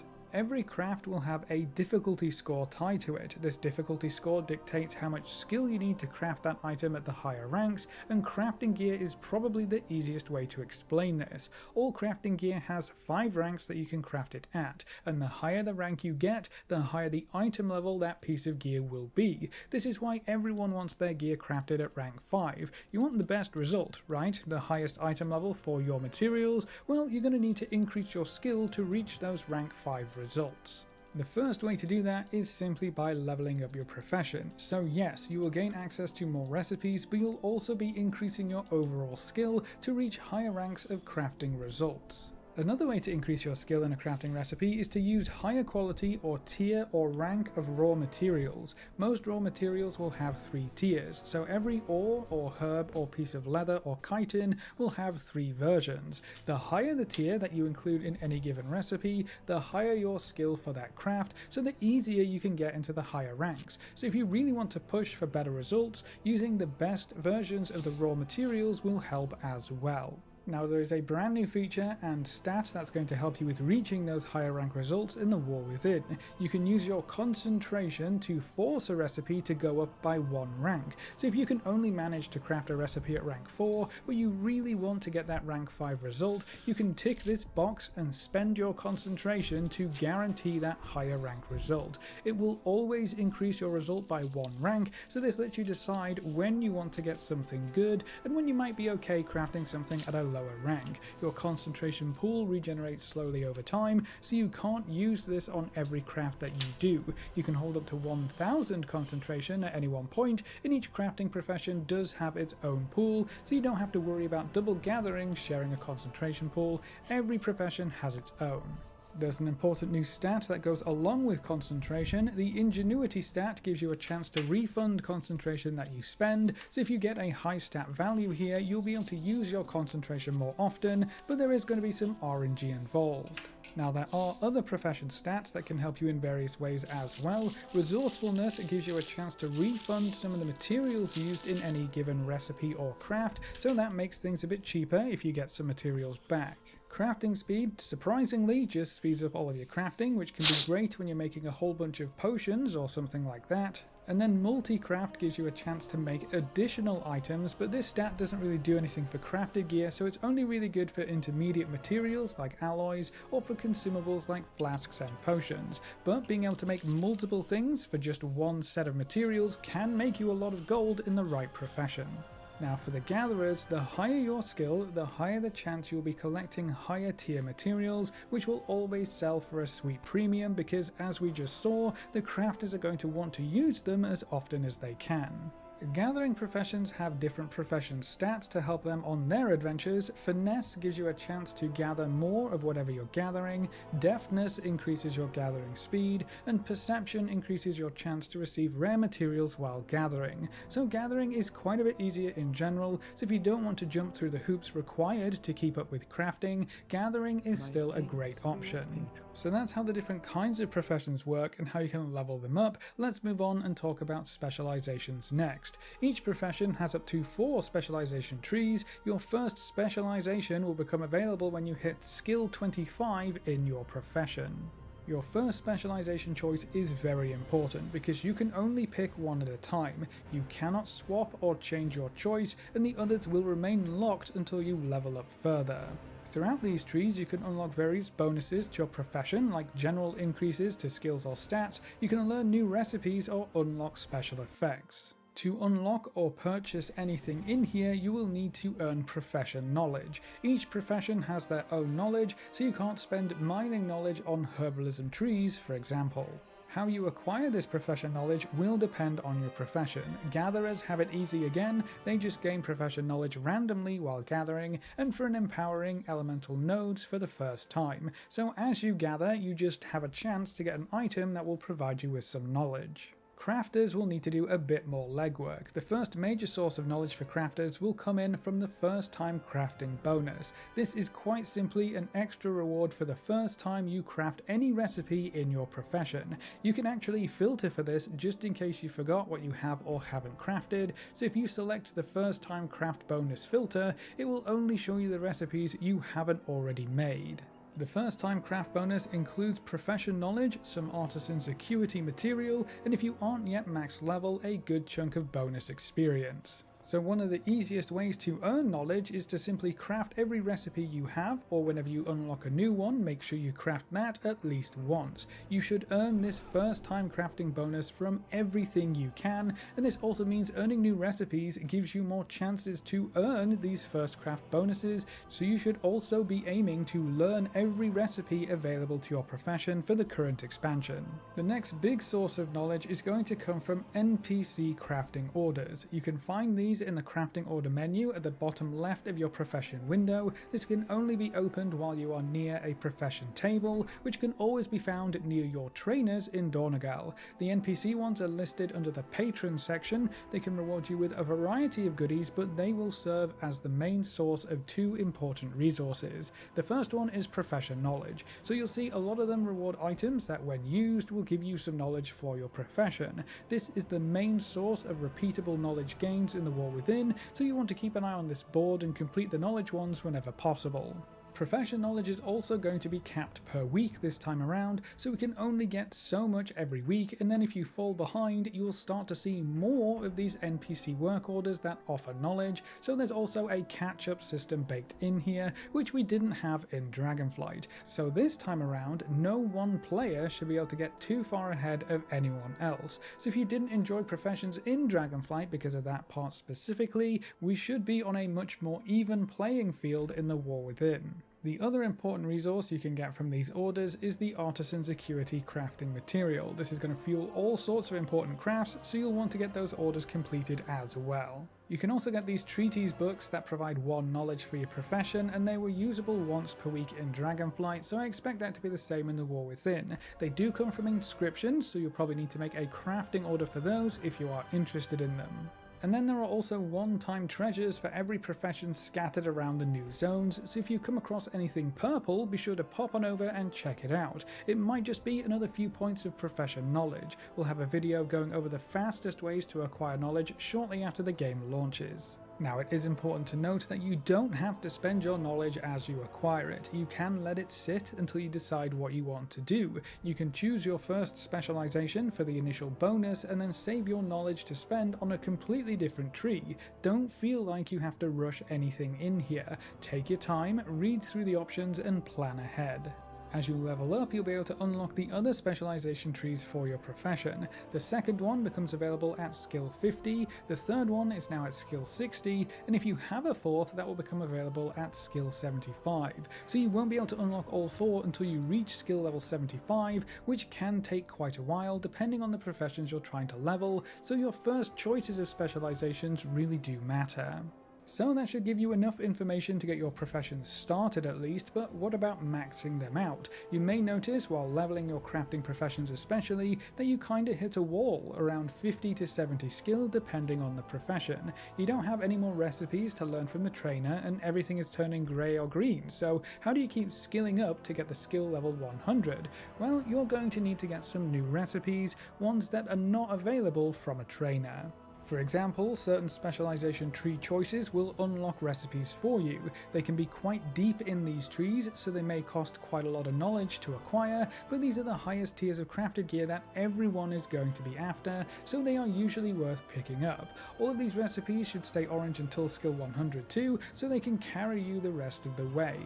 In fact, I would actually encourage you to choose a specialization tree that has some epic crafting recipes included as your first or second spec tree choices. If you don't get these trees unlocked, it can be much harder to skill up further because these are some of the easier higher tier recipes that you can get. Personally, I will be unlocking the epic dagger and sword recipes as quickly as I can on my blacksmith, so I can take advantage of the crafting orders for weapons early on. We'll talk more about crafting orders in just a moment. Another way to get some higher tier recipes is by spending your Artisan's Acuity at a new Artisan's Consortium vendor in Dornagal. This chap is right next to the crafting order clerks and he sells a variety of recipes that can help you level up a bit further. Most of them are for profession gear, which can also make you some good gold. Artisan's Acuity is going to be quite restricted though, so you'll want to make sure any recipes you buy are worth the cost. They also sell some books that grant you quite a bit of profession knowledge, so you'll probably want to buy those up as well. Several recipes are also rewarded through the various renowned factions in the War Within, so as you earn reputation you'll progress through the renowned tracks and earn more and more rewards. Earning rep is quite simple, just do story quests in each zone and complete activities for those factions, and then you can use some of these new recipes to get a few more skill points. A great way to narrow down what recipes are useful for continuing your leveling adventures is to scroll down in your profession until you start seeing recipes that you have not yet learned. Look for any with the orange icon and then just hover over the recipe unlearned information tooltip. That tells you exactly where these recipes come from, so not only is this a great way to learn recipes to help you skill up further, but it's also the best way to see where any missing recipes you want can be found. Another very important part of your profession progression is gear, special profession gear. Every profession has 2 accessory pieces and 1 tool. Almost all of this gear is crafted in professions themselves, but you probably won't be crafting all of your own pieces. Instead, they are spread out amongst the crafters, so you do have to rely on a different profession to get your profession gear crafted most of the time. The easiest way to find out where your profession gear comes from is to visit a craft. Yeah, good. Just watching some videos whilst gearing up.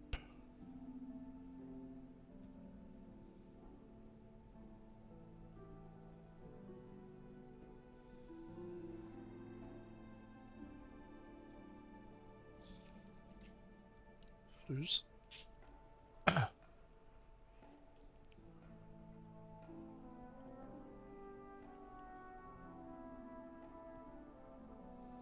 Mm-hmm. My directive has been fulfilled.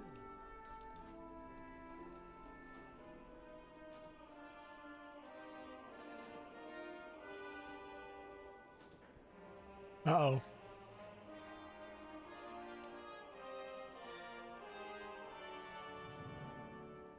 I imagine so.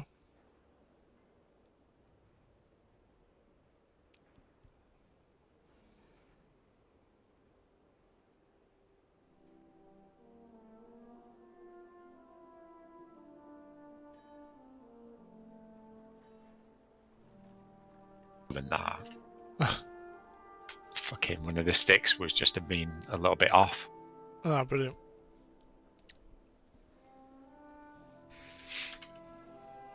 At least it was an easy fix. Yeah. But now I'm like, well, do I buy some more memory anyway? It's always worth it. Yeah.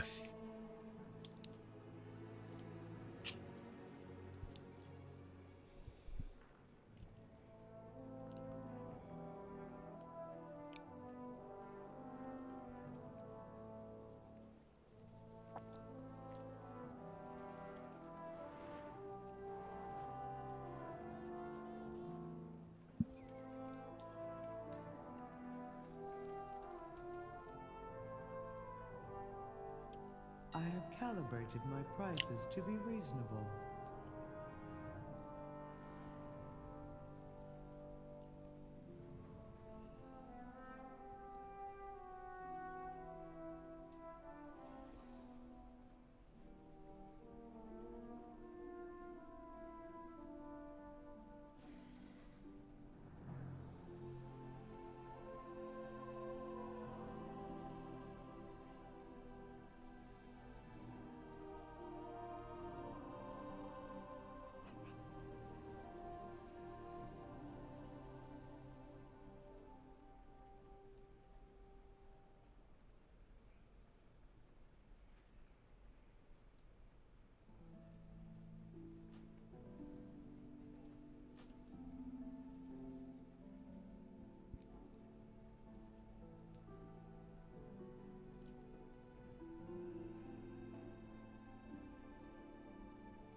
Be bold.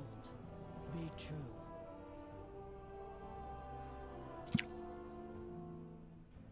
May we all find what we seek.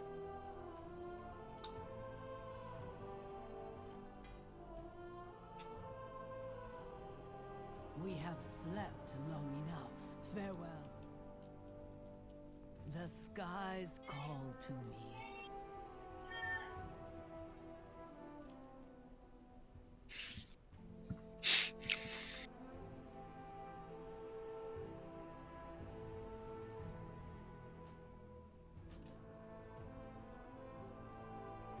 In unity, find strength. Until next time.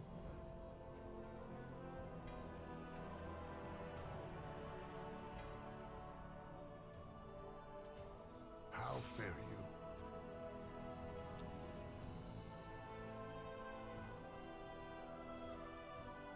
Go carefully.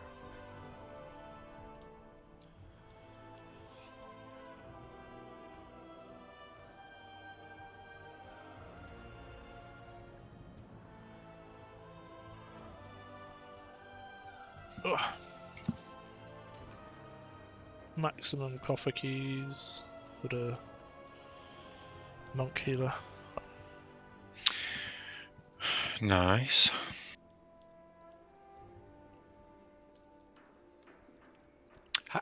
How many can you have at one time? Is there a thing, or?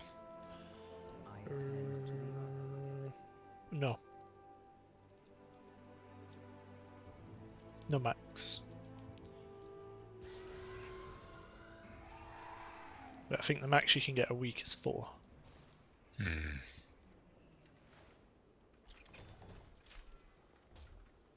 It's a fine day for trade.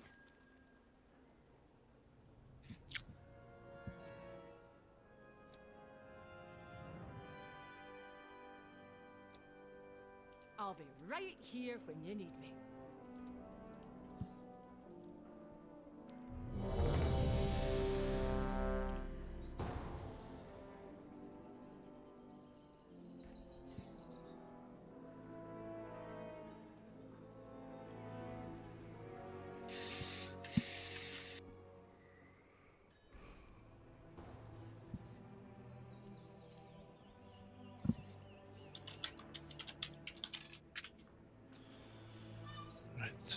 First heroic on the monk. The expedition built the Priory as a place to contemplate the mysteries of Belladar. Nice. But of late, the devotees have become secretive, hostile. The gods sought to kill you. Captain Dale Cry is protecting something. Each of his lieutenants bolsters his tactics. Draw them away and defeat them. I don't know whether I did any heroics on my monk yet. Okay, nature lock. Savage.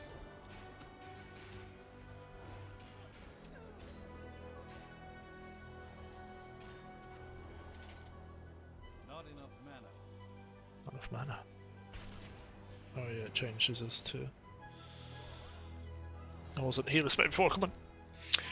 Yeah, I've had that problem. I was like, oh, Jay, slow down, I haven't got any mana. No. I think I've got some food.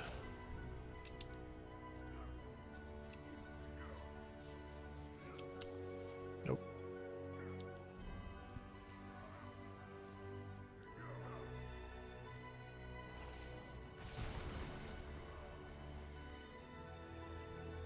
Chainmail, your training grounds fall to the intruders. I'll just wait.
intruders defile the altar of the sacred flame!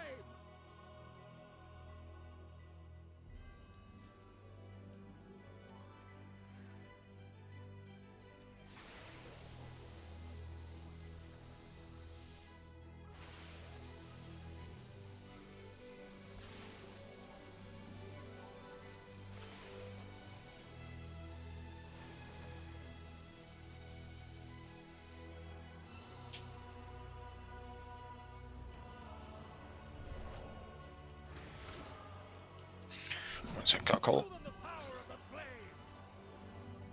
Ours is the true path for the Arathi!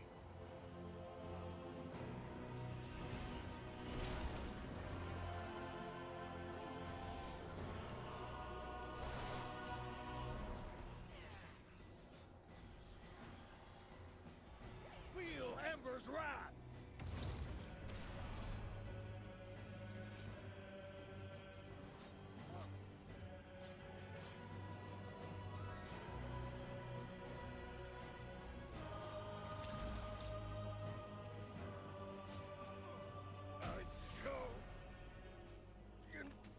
Glory!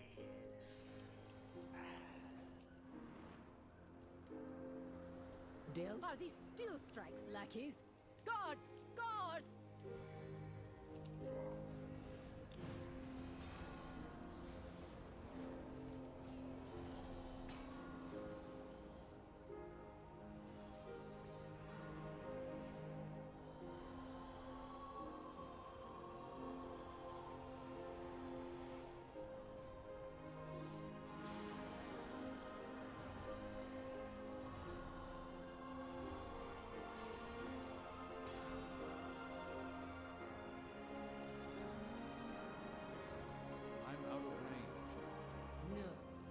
Don't go to range, you fucking. Fool sister blades.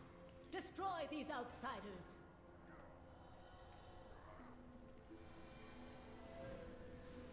Her usefulness to the Empire has passed. Soon, the true faithful will arise, and the Arathi will be mighty.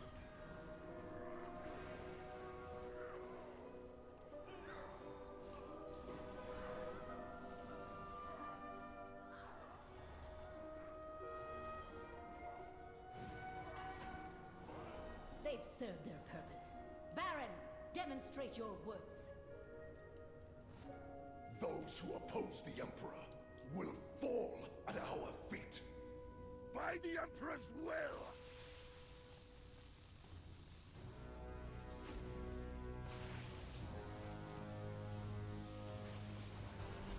Glory guides my hammer!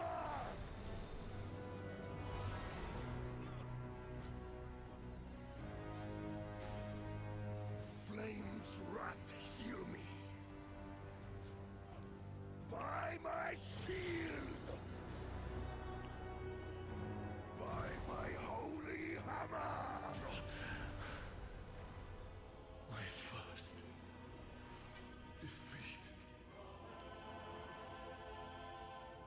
Murpray has walked the Priory from a place of contemplation to an uprising. Why? She has always preached of the strength of the Emperor's will, but to turn against us is madness.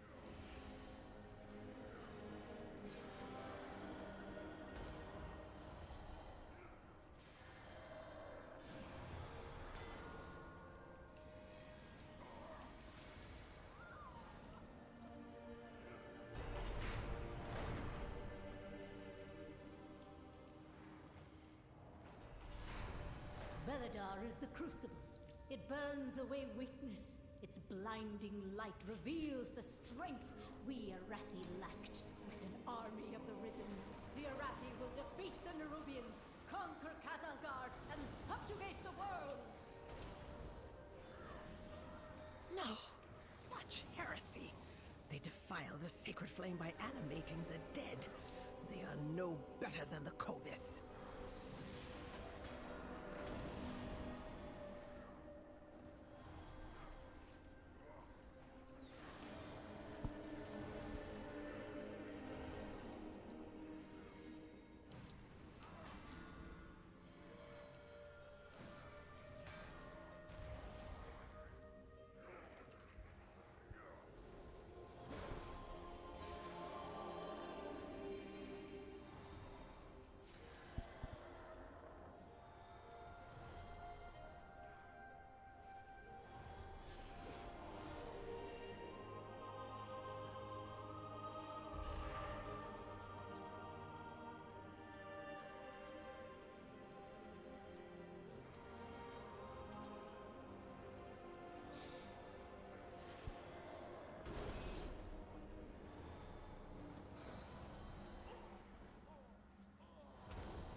No Arathi leaves the Emperor's service, even in death.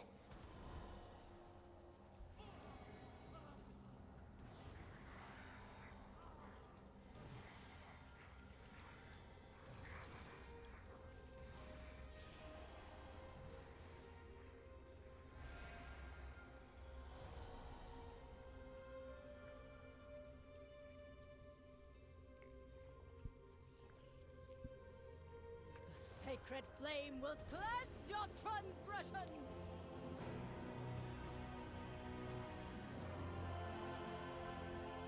Flames take you! My place be purified! Brothers and sisters, hearken to the flame!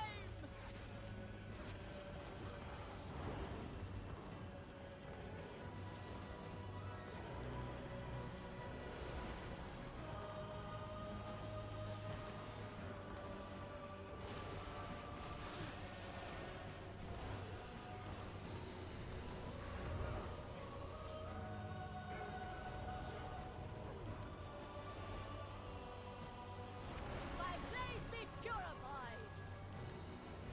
Flames take you!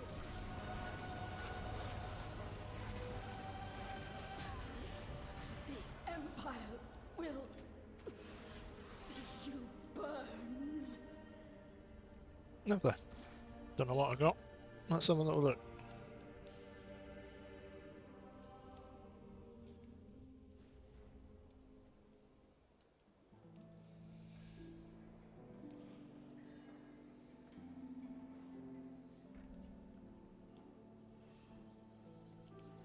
And back again. Hello.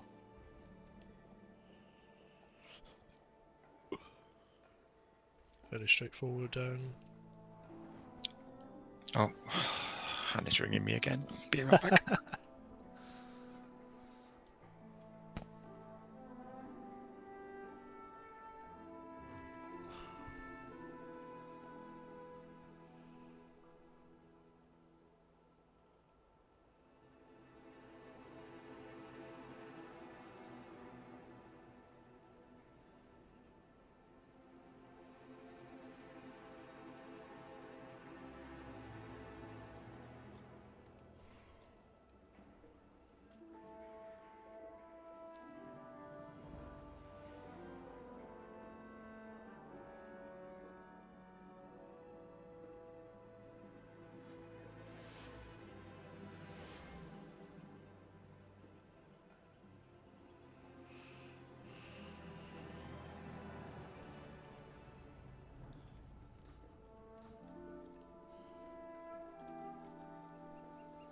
Oh mate, you still in chat?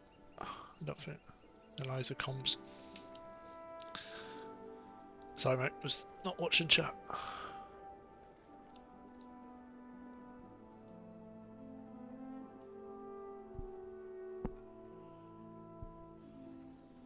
You're good? If you're still there, that is.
Back again.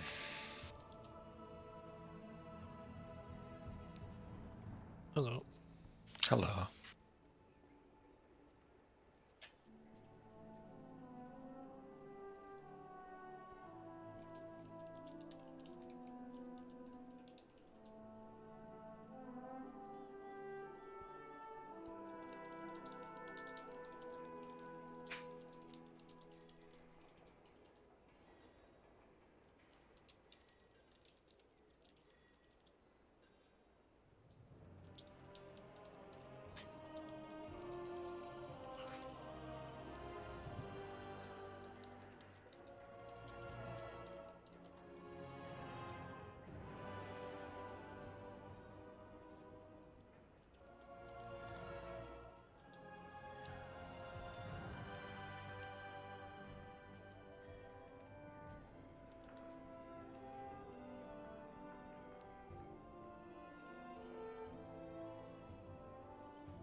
on Twitch, could you just help us test something? Could you unfollow and follow the stream again? Yeah. I just need to see whether the alert pops up. It should pop up right in the middle of the screen.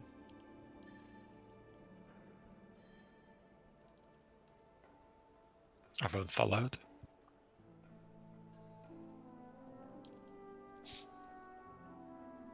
And then if you follow again.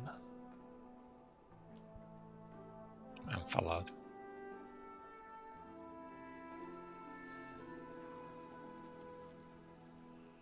It might cache followers then, so you don't. I guess it's so you don't get spammed. Somebody unfollowing, Maybe. following. Fair enough. We'll wait and see. We got a few more followers though today, which is nice. Mm. There's people joining, saying nice stream. What you guys doing? Cool. Yeah. Just said yeah, it's a cool idea.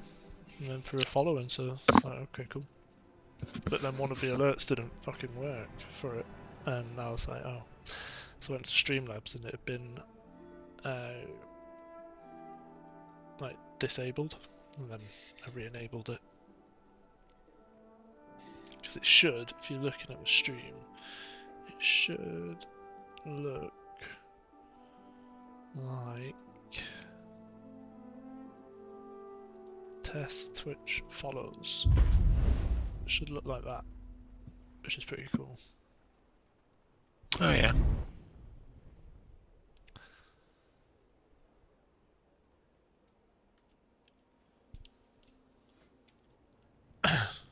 Do you need to do any heroics? We are the warriors of the I sacred mean, flame. probably. The Empire is forever. I can't really today. I'm too No, busy that's with work.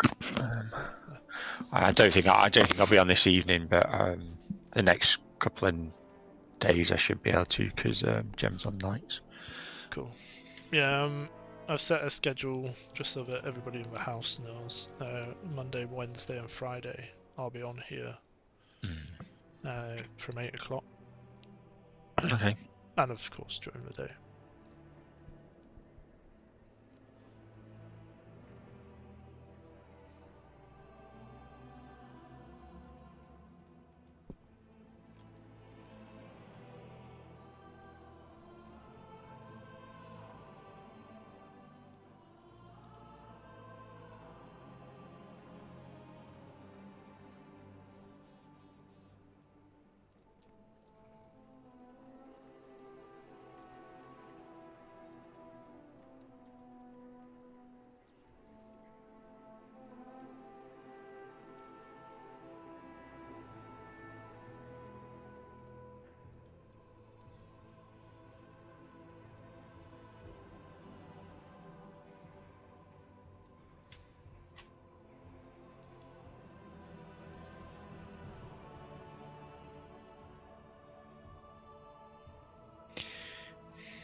No, it's still bad when you lag behind it now.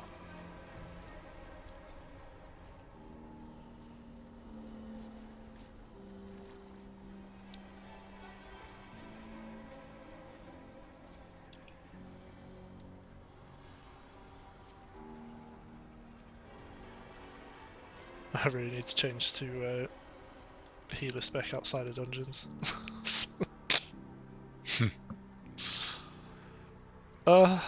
Okay.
Intruders, find them. I thought monks were like two-hander for their healing. I guess they can do the option of one.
Incompetent drones. I will end you myself. You'll falter my swarm.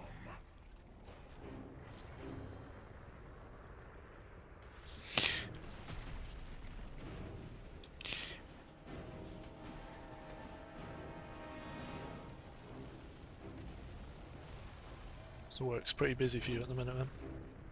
It's just got a lot of meetings the next couple of days, so I've had to been doing some prep for them, and then just some of the bits and pieces of work that have cropped up. It honestly feels a bit weird. Like I feel half the day like I've got loads of stuff to do, and then I get some of it done, and then like the rest of the other half of the day I'm like, oh, everything's fine now.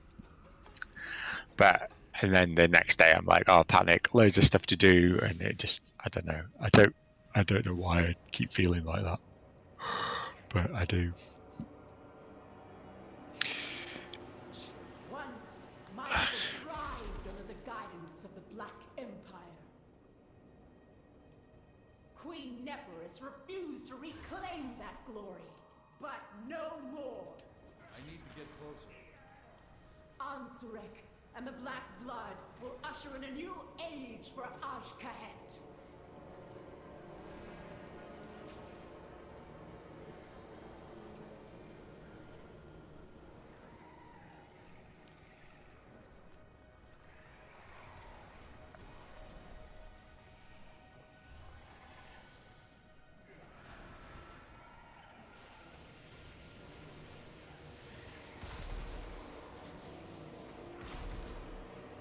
Ready.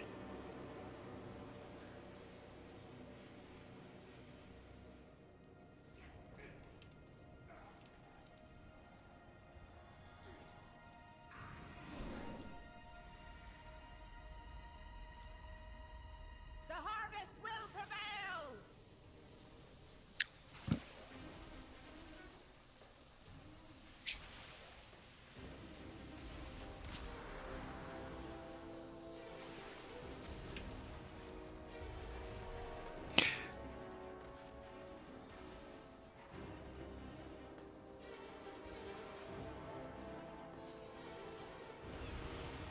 My blood weeps.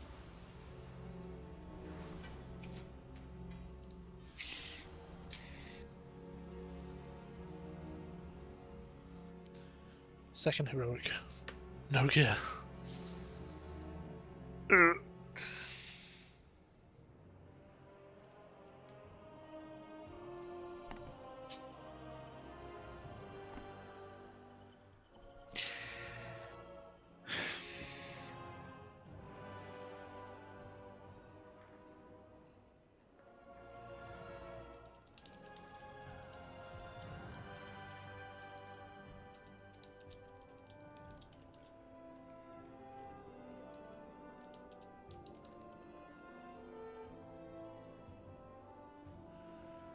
Amy's just today it really annoyed us because Amy's left us with like loads of bags of clothes in the hallway. It's like, oh, can you put them in the porch so this guy can pick them up?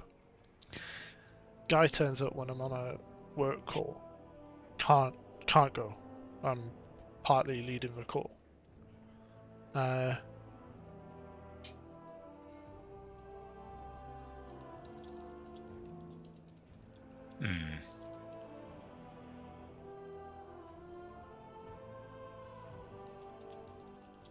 It's like, dog's barking. He tells Amy, I've drove all the way from Kingsbridge to get this, which is like, oh shit. And it's like, Amy, just let us know if somebody's coming. Yeah. Like, so I put it in the porch now, and she's messaged saying, is it really clear what's to take and not? I was like, I've got no idea. It's in the porch, it's in the bags. It's all the stuff on the right. If he goes into the boxes and takes our shoes, then he's an idiot. It's like, can you not arrange for things to be picked up and arranged that I have no idea about and I'm not involved with without you being here? Yeah.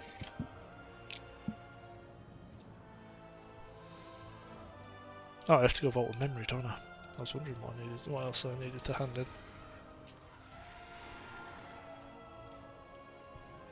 Yeah, there.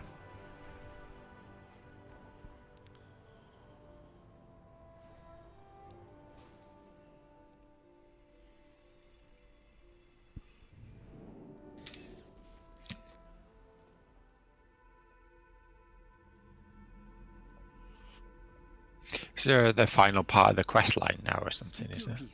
Well, it's Titan disc fragments. You get like 15 to 20 per heroic, and/or by killing rares and doing big shit around the world. Make sure to take notes.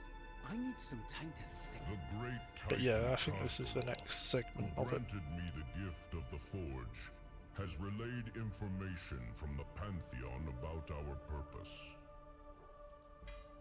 To create order from the chaos of Just the get a load cosmos, of Renaissance crystals, the Titans cash and search the great dark beyond gold and stuff. for the prime world soul. Provide me gear! This world soul, the most powerful in existence, Uh-huh. they would guide to become the greatest Titan of all. In time, they came to sense a mighty presence within the world called Azeroth. The Pantheon made their way to the nascent world soul, hoping that their search was at an end. Amazing. It's as though Keeper Arcadus was delivering the word of the great I need an offhand now. himself. Who can make them? These logs must be the architect's personal records of... Probably inscription and maybe, I don't know whether enchanters could make anything or not. I know of Arcadus from my studies in Casmodan. But this world soul he speaks of? My inscription On Azeroth. thing isn't that great I though. think that's what Grandad Magni was saying all those years when he was I've just gone down the route of being able to make all the different missives and Yeah. I've got one, but it's like very low item. Titan's plan for us. But it'll do.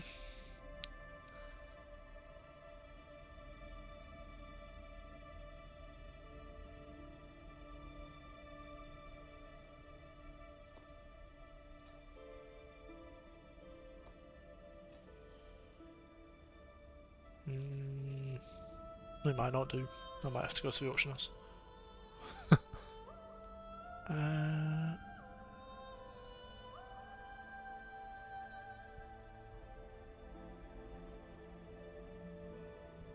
Is there another sword here? No. There we go.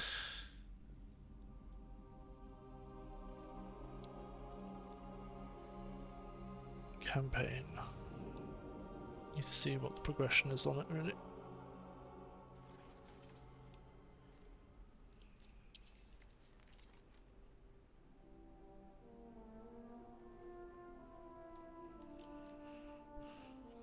Can't see it on an alt.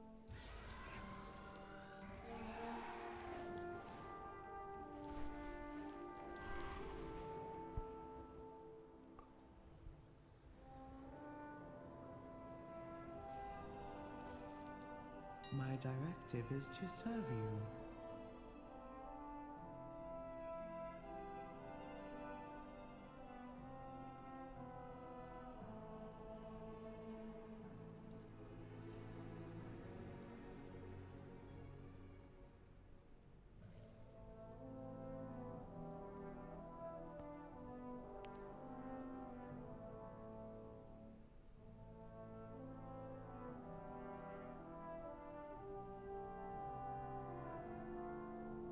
Meh. 400 gold. My thanks. 567. 5654. Not too bad.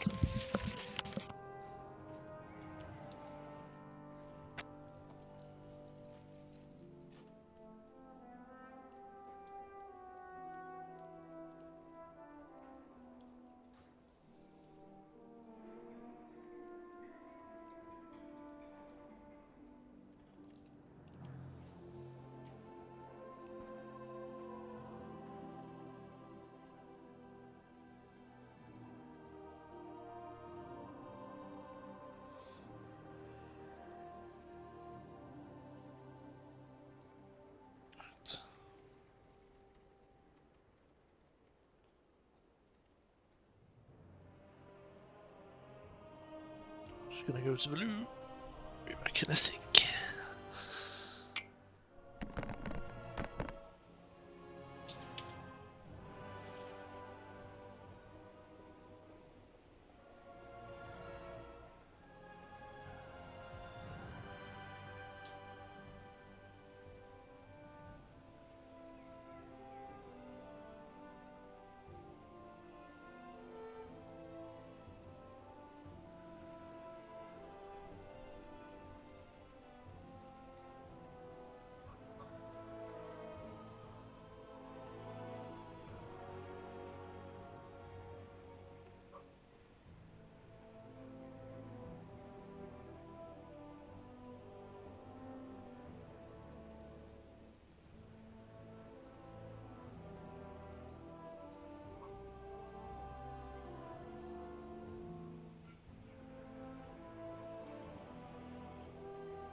the weather's supposed to be shit tomorrow and Thursday, so that's going to be fun driving to work.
Alright. Let's get some more done.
You've arrived.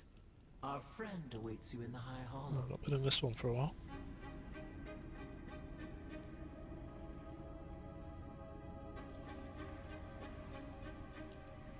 Our queen offers a most wondrous gift. We will become greater than we are.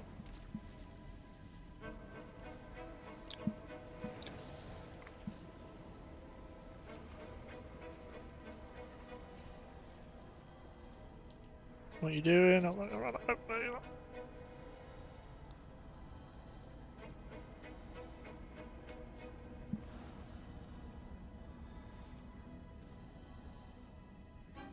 Invaders, fear not, citizens.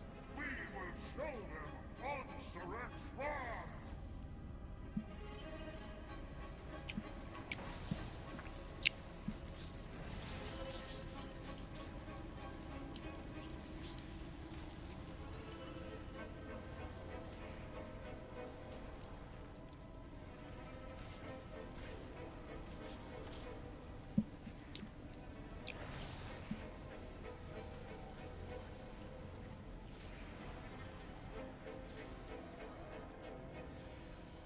Do you not know who I am? Whose voice you challenge?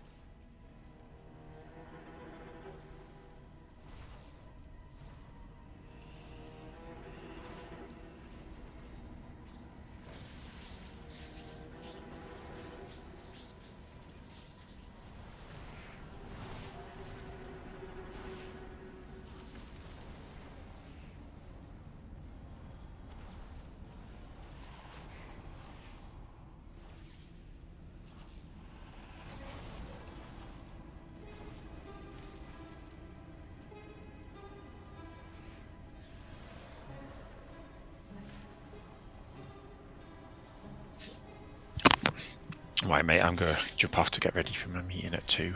I'll Hello. be back in a bit. Have fun. Let us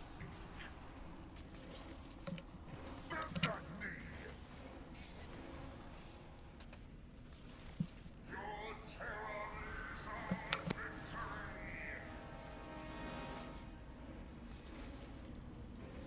Your terror is our victory.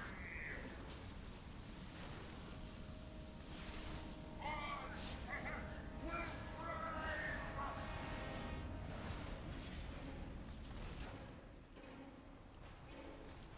Bow before me.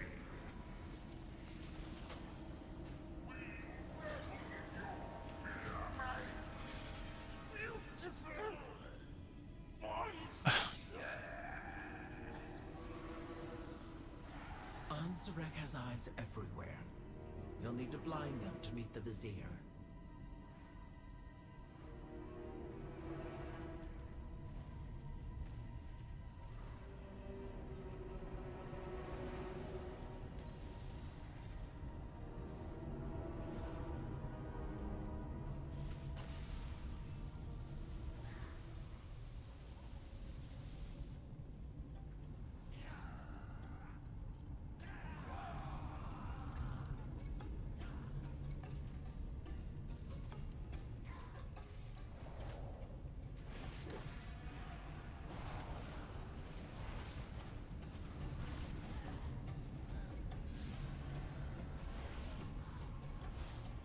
By the weave, one of Onsurek's spies has fallen.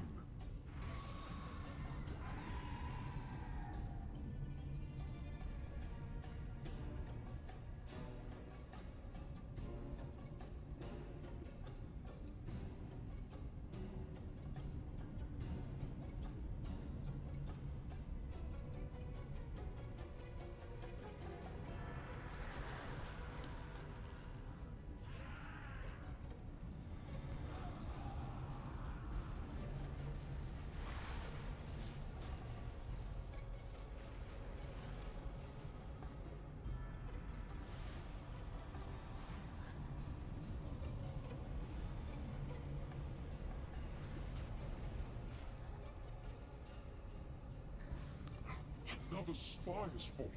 This cannot be.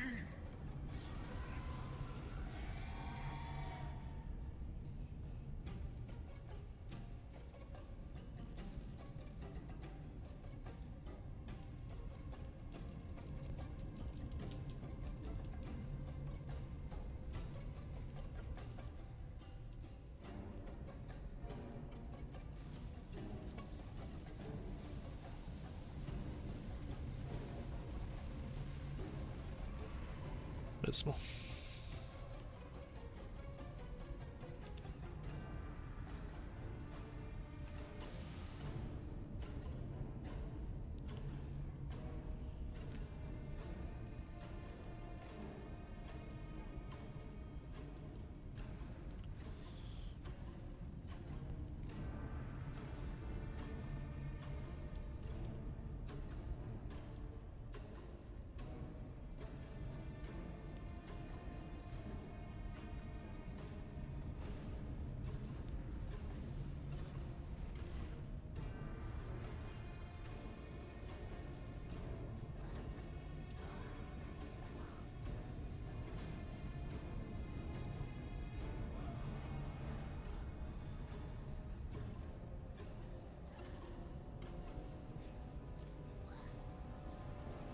If this distressing trend continues, we will run out of spies.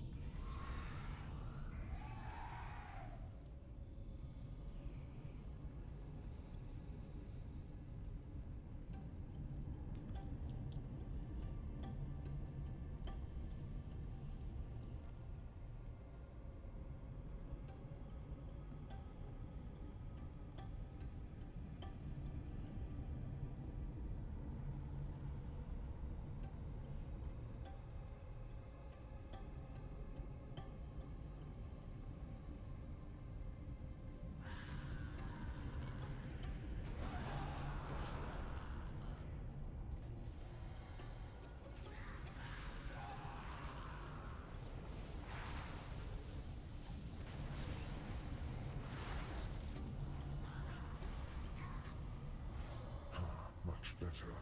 Come to me and I will help you as agreed.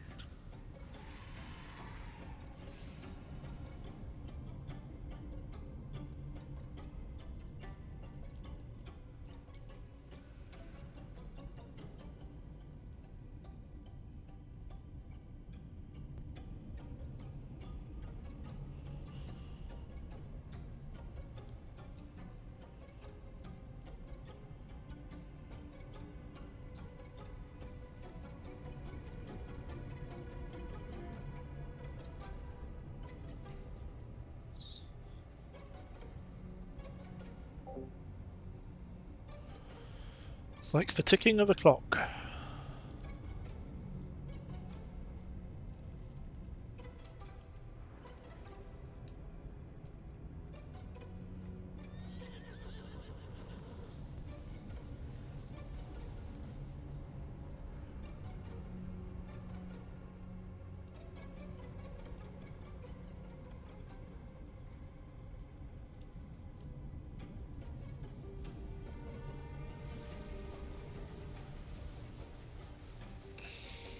The Transformatory was once the home of our sacred evolution.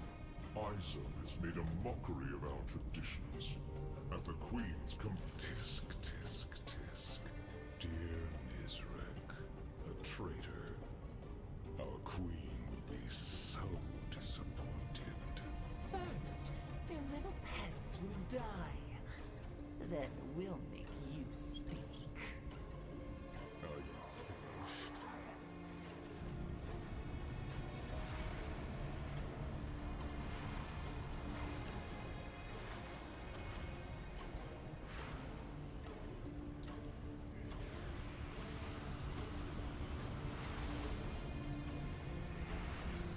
Twilight approaches. And the frost bites. So cold.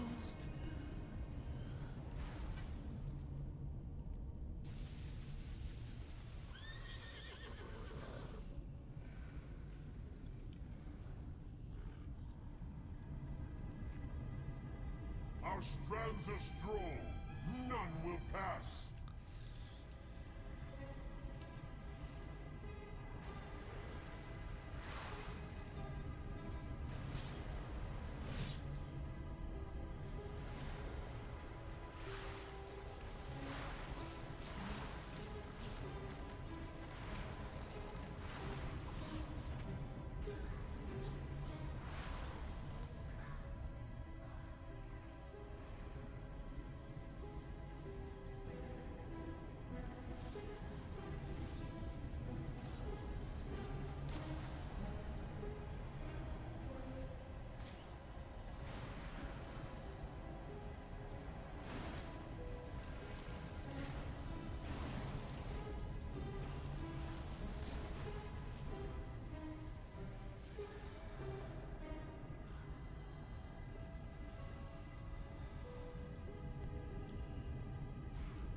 I've enough of you in my collection. Be gone.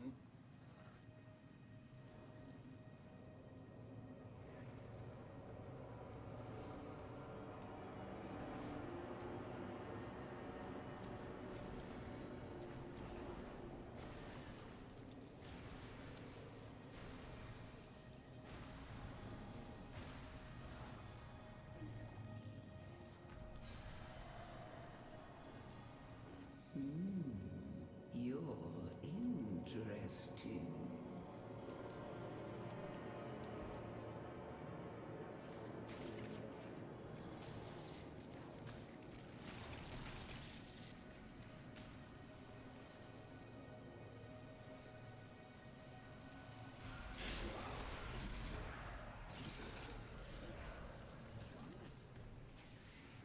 I need to get closer.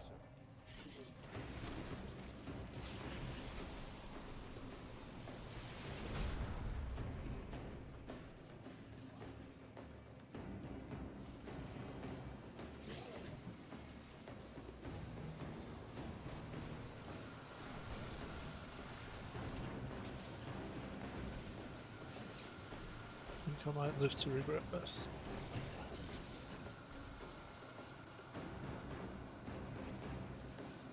Nope, all good. The pursuit of perfection Where's can the be fucking gods? messy, but worthwhile in the end.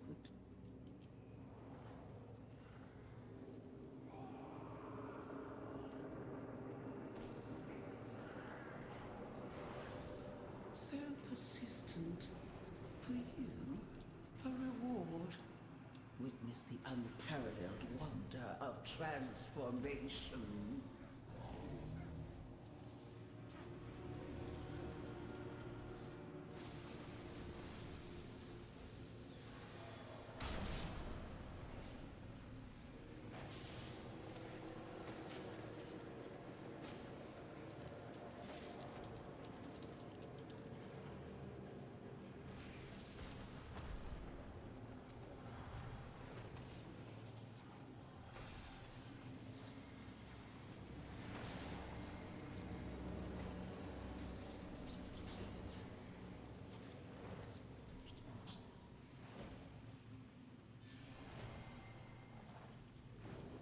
Enough.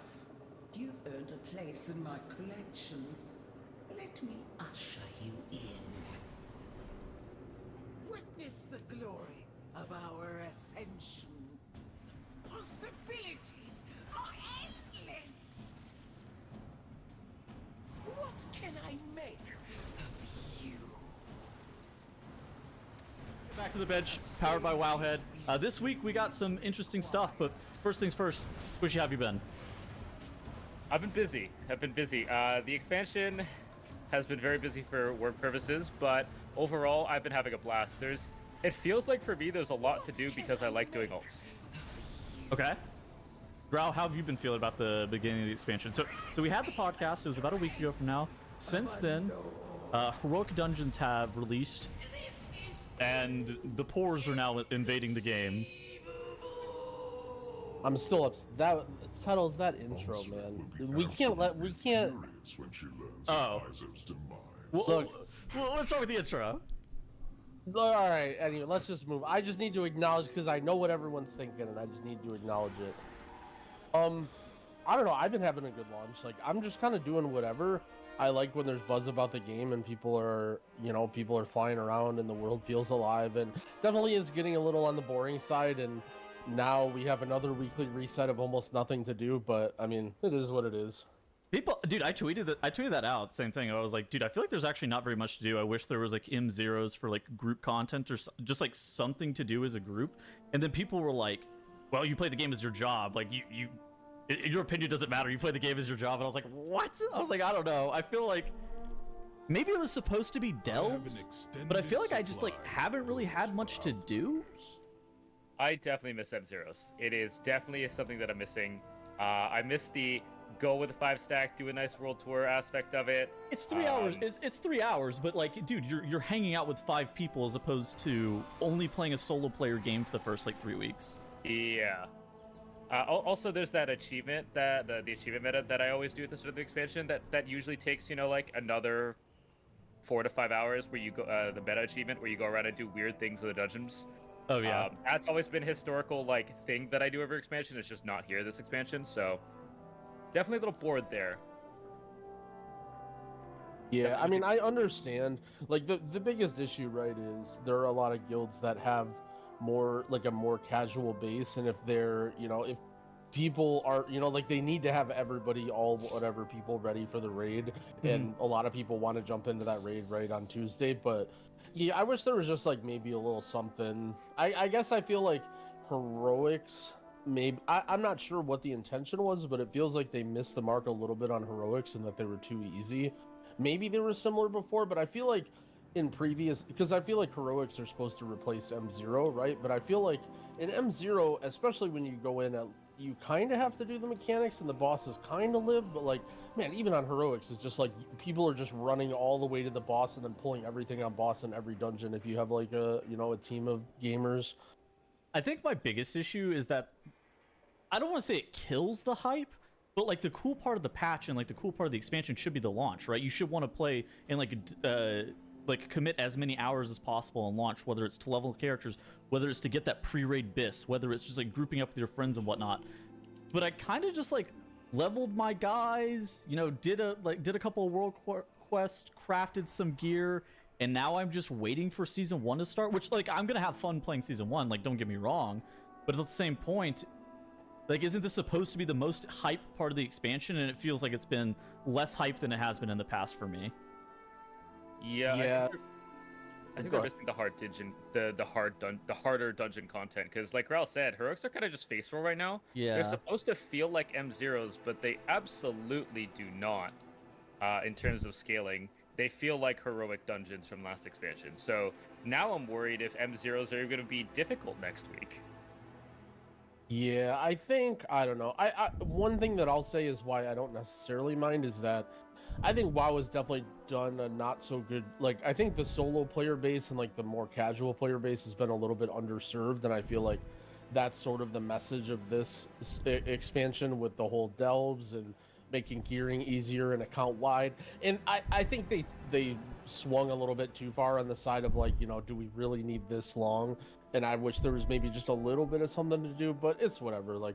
In a week, all this will be forgotten anyway. Yeah, I mean, it definitely gets solved in a week. I don't think it's that big of a deal. I tend to agree that I think the solo player has been relatively underserved in World of Warcraft. I guess I don't know if this is the actual solution. Yeah, I mean, I think, maybe we'll just start with this right away. But this is Growl's Awakening of the Week. So there's been this meme about mole people, and I sort of joked about how I don't really think that many people play the game this way. And I was watching, there's a video that Day9 made. Day9, if people aren't familiar with him, he used to be a Brood War pro long ago, early, 20 years ago or something. And then he essentially is the OG content creator, even predating YouTube. He's been around since forever. He's not super huge, but he still plays games. He's a TCG player, I thought, right? Yeah, he got into Hearthstone eventually. He dabbles. He's very casual and dabbles into a lot of stuff anyway. And it was I was surprised at what I saw watching somebody play World of Warcraft. It was to summarize it, basically he does the opening stuff, he gets to Isle of Dorn. Then he just doesn't really feel like doing questing or the campaign, so he just starts flying around. So he's flying around, exploring, looking at the birds, picking up the things, for 30 minutes. Not just he did it real quick and then he started with, the quest line in the main story was just not even a thing for this guy. So what happens, he eventually finds the main town, right, Dornogal or whatever, and so he just starts walking around, and what does he find? The portal into the Rookery. He has no idea what a dungeon is, what anything is, right? So he walks into the Rookery, and he's just like, oh wow, there's a bunch of guys here, you know, so he just starts fighting his way through the rookery as a level 70 Frosty K, just completely unaware of anything, like what you know, that he's in a dungeon, like anything about it, right? Like basically imagine you're playing like Elden Ring or Dark Souls and you just found a cave. Like that's essentially what he's doing there, right? He gets all the way to the first boss, fights the first boss, like barely kills it. It's like a 3-minute fight, just like 1v1. So then you have to like jump down, right, and grab the feather or whatever, but he's not grabbing the feather. So he tries to platform down, jumping down in rookery, falls and dies, and then it's like, that was pretty fun. I'm gonna go somewhere else now. Then just walks out of the dungeon and just starts flying around again. And then as he's flying around, I'm just in shock. I've witnessed a unicorn that I didn't even know existed. And then he literally just verbalizes it out loud. He goes, so this is really fun for me, but what do people who are like professional World of Warcraft streamers do? Like they're streaming all day, but what are they doing? Are they just like speed running through the whole game and just running through all the quests and just ignoring everything? And here I am on my 6th alt, like doing every single everything, and I just, oh my, I think I might have been wrong. I don't know. I think I might have been wrong. I had an understanding now of how someone plays the game, and I question everything now. Maybe we are the he literally sorry for rambling too long, but he made a comment about how everyone on Reddit is way too much of a competitive tryhard. He made for Reddit. Him. People on Reddit are like the elitist 1% people, right? And us, we're so high on our elitist throne that we're looking down on the people on Reddit who are looking down. And I'm like, I've never really stopped to look down and see. And again, not that there's anything wrong, like these are just levels of how you enjoy the game, but like, yeah, man, I was that is a very eye-opening video if you're somebody who's like a super WoW sweat to just watch somebody just, oh, here's a bird, and then he just stops by the bird and he's just looking at it, and it's like, I couldn't believe it. Not to spoil something, but Squishy and I were having a conversation like earlier this week talking about these dungeon guides that you did, right? So you did these like, I don't know. You mean raid guides? Yeah, raid guides. Like these cheat sheet raid guide things. And Squishy and I were talking about these cheat sheet raid guides, and basically Squishy was like, we were talking about it, and at some point I go, dude, the person who's pulling up a raid guide anyways is already part of the most hardcore of audiences, right? Somebody who's willing to read a raid guide before just like natty pulling a boss is already part of like the upper echelon of people who are putting in a bunch of effort to play World of Warcraft. I think it's so crazy whenever you stop and like think about the levels at which people will play this game. I mean, it's there are a lot of people who I think just coming to this blind. Yes. And you know, there are certain other games where you're going to have the casual players who are going to say, you know, look up a basic guide to know how you do the fight. There are other games out there where people the you know,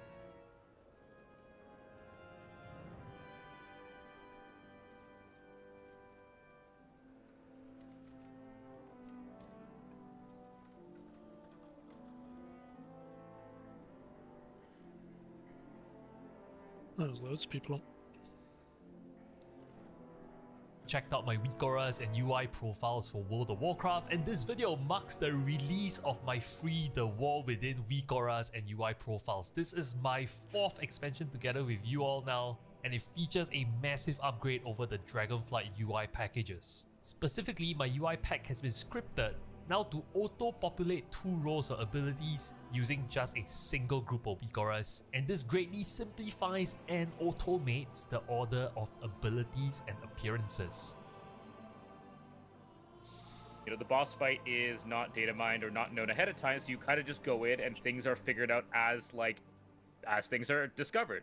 And that's kind of like a very different aspect of it, but there are a lot of, this is a big MMO. People play this game in so many different ways, and realistically you can only, you know, cover a section of it realistically. It's really hard to cover anything that isn't that targets everyone. That's, I think, why the developers struggle sometimes with making everyone happy, because you can't make everyone happy.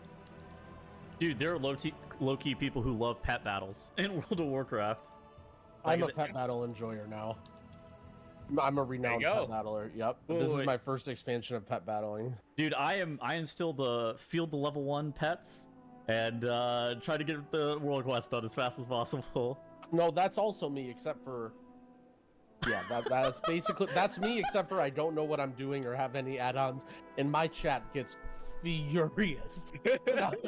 I'll just I don't know, this good. Oh, cool, it's a dog pet, and I click it in. I'm the mole people of pet battles. They get furious at me when I go up to the world quest. I'm like, what counters a cat? Like, I don't know, dogs kind of kill cats. Like, all right, I'll put this one in. that goes so hard. All right, we kind of started talking about one of our first topics. Basically, our topics for today, we have some miscellaneous topics. Also, there's some class tuning announced. There's been some renown exploiting. By the way, at the beginning of the episode, that was a joke. I don't have 25 renown or anything. We're also gonna be talking about levers in Dungeon Finder. Just kind of talking about all of the community topics that we had from this week. But the first thing was content pacing, and we kind of talked about what we were talking about last week. We also kind of talked about how the heroic dungeon's been. Beyond that, what is there to do? What have you guys been up to? There's people that are farming Comp Stomp for PvP sockets. There's people that are looking to try to get their pre-raid bis. There's people that's farming Renown, trying to get Renown up to 16, 17, 18, 19 on some of their Renown tracks. There's also people crafting a bunch of gear. What have you guys been up to for this first couple of weeks, or what has this first section really entailed for you guys content-wise? Squishy's been working, right? I've been working, but also, I mean, it's just reputation, really. There's minor, we talked about, there's minor benefits for rep, but that's just I always just want to do rep stuff anyways because I find it fun. Yeah. I like doing world quests just for fun. I'm the world quest Andy who just goes around and likes clearing their map. Delves for me aren't it though. Don't like delves, so been avoiding those. And then let's see, professions. Yeah, that's basically it. I gotta ask a question. Am I playing bad classes, or are delves actually kind of hard? They are definitely hard. Because mobs do, for some reason, what feels like insane auto attack damage at level 80. Okay, that's what I noticed as well, or I get absolutely smoked if they contact me. Yeah, if they just kind of beat down anyone that isn't a tank, and it's kind of weird, but okay, just play the kiting game is what I do, and it's fine. I couldn't tell if it was because I've been playing Moonkin and Evoker, and I'm playing these specs that probably don't want to get meleeed to death. If I was on a Havoc Demon Hunter or something like that, if I would have fared better. I like how you're saying Moonkin and Evoker when both of those classes actually have a lot of armor. Try doing it on a mage or some class that actually is in cloth. I'm pretty sure you get chunked. But I mean, this is sort of, I don't know, to go back to my very initial point about my problems with delves is that's not trying to figure out how to not get your ass beat when you're playing a cloth wearer is not really, that's not how you play WoW. Whether it's open world or in dungeons or raids or casual or competitive, some mob that's just trucking you for 30% of your health every melee and you have to fight it one by one. I just don't really think it's very fun gameplay for most classes, and it's hard to make it challenging, right? That's why my point wasn't that, oh, I don't like that delves aren't challenging. It's that now you see what challenging delve is. It's just a guy that auto attacks you really, really hard, right? And it's imagine, I actually, now a lot of people might disagree with me here because I don't think the execution was great, but I love the concept of the Awakening the Machine event in the Ringing Depths. I think that thing, where I like that too. It's you know what I mean? There's okay, you got to try and soak the beam, but you can't soak it too long. There's guys you have to kick. They're running in. Now, my personal problem with that is that you shouldn't get aggro of anything. You should just only take the damage that you want to take, and then everything just beats on the guy, and then you have to deal with everything as fast as you can. But other than that, I kind of like that because then you can sort of scale it, right? Oh man, what if, there's more and more guys and you have to keep increasing your DPS and you have to keep trying to do all the mechanics. And it's I'm not saying people should be forced to do this, but that's going to teach you to play your class way better than, oh, I'm running around with jumping on the mushrooms and oh no, this mushroom is really big and it does half my health in one hit. This is fun. Now I can only pull one mob at a time. I don't know. Now I think that sort of encapsulates what my problem with delves is. that the difficulty scaling just isn't really fun. This is a little bit different, like before your time, but there was like proving grounds in the past that were kind of similar. Right, exactly. Yeah, exactly. Proving ground. Everyone says Mage Tower, but Mage Tower was pretty challenging and wasn't necessarily for everybody. And I think Proving Grounds was like a better, you know, like something. It doesn't have to be super hard. That's not my problem. But like, I want to see a difficulty curve where, as you're mastering it, it feels more fun and more fulfilling. Not like, oh wow, I'm at this level now where I can't even sustain myself against one mob and I have to run around in circles. That's always been a problem with solo content, is just like White Swings just hit way too hard. The funny thing is, they had a perfect solution in Plunderstorm. If you remember, Plunderstorm was a limited time event, like after 10.3, and no mobs auto attacked in there. All their auto attacks were dodgeable. They were frontals or cast timed abilities, stuff like that. Like, all of it was avoidable. And I don't know, like, if you remember Torghast, I think Torghast White Swings were an issue for some classes as well. And I don't know why they keep doing it, because as Graal said, it is just an issue. If you get meleeed as a Shadow Priest, like, you hate life.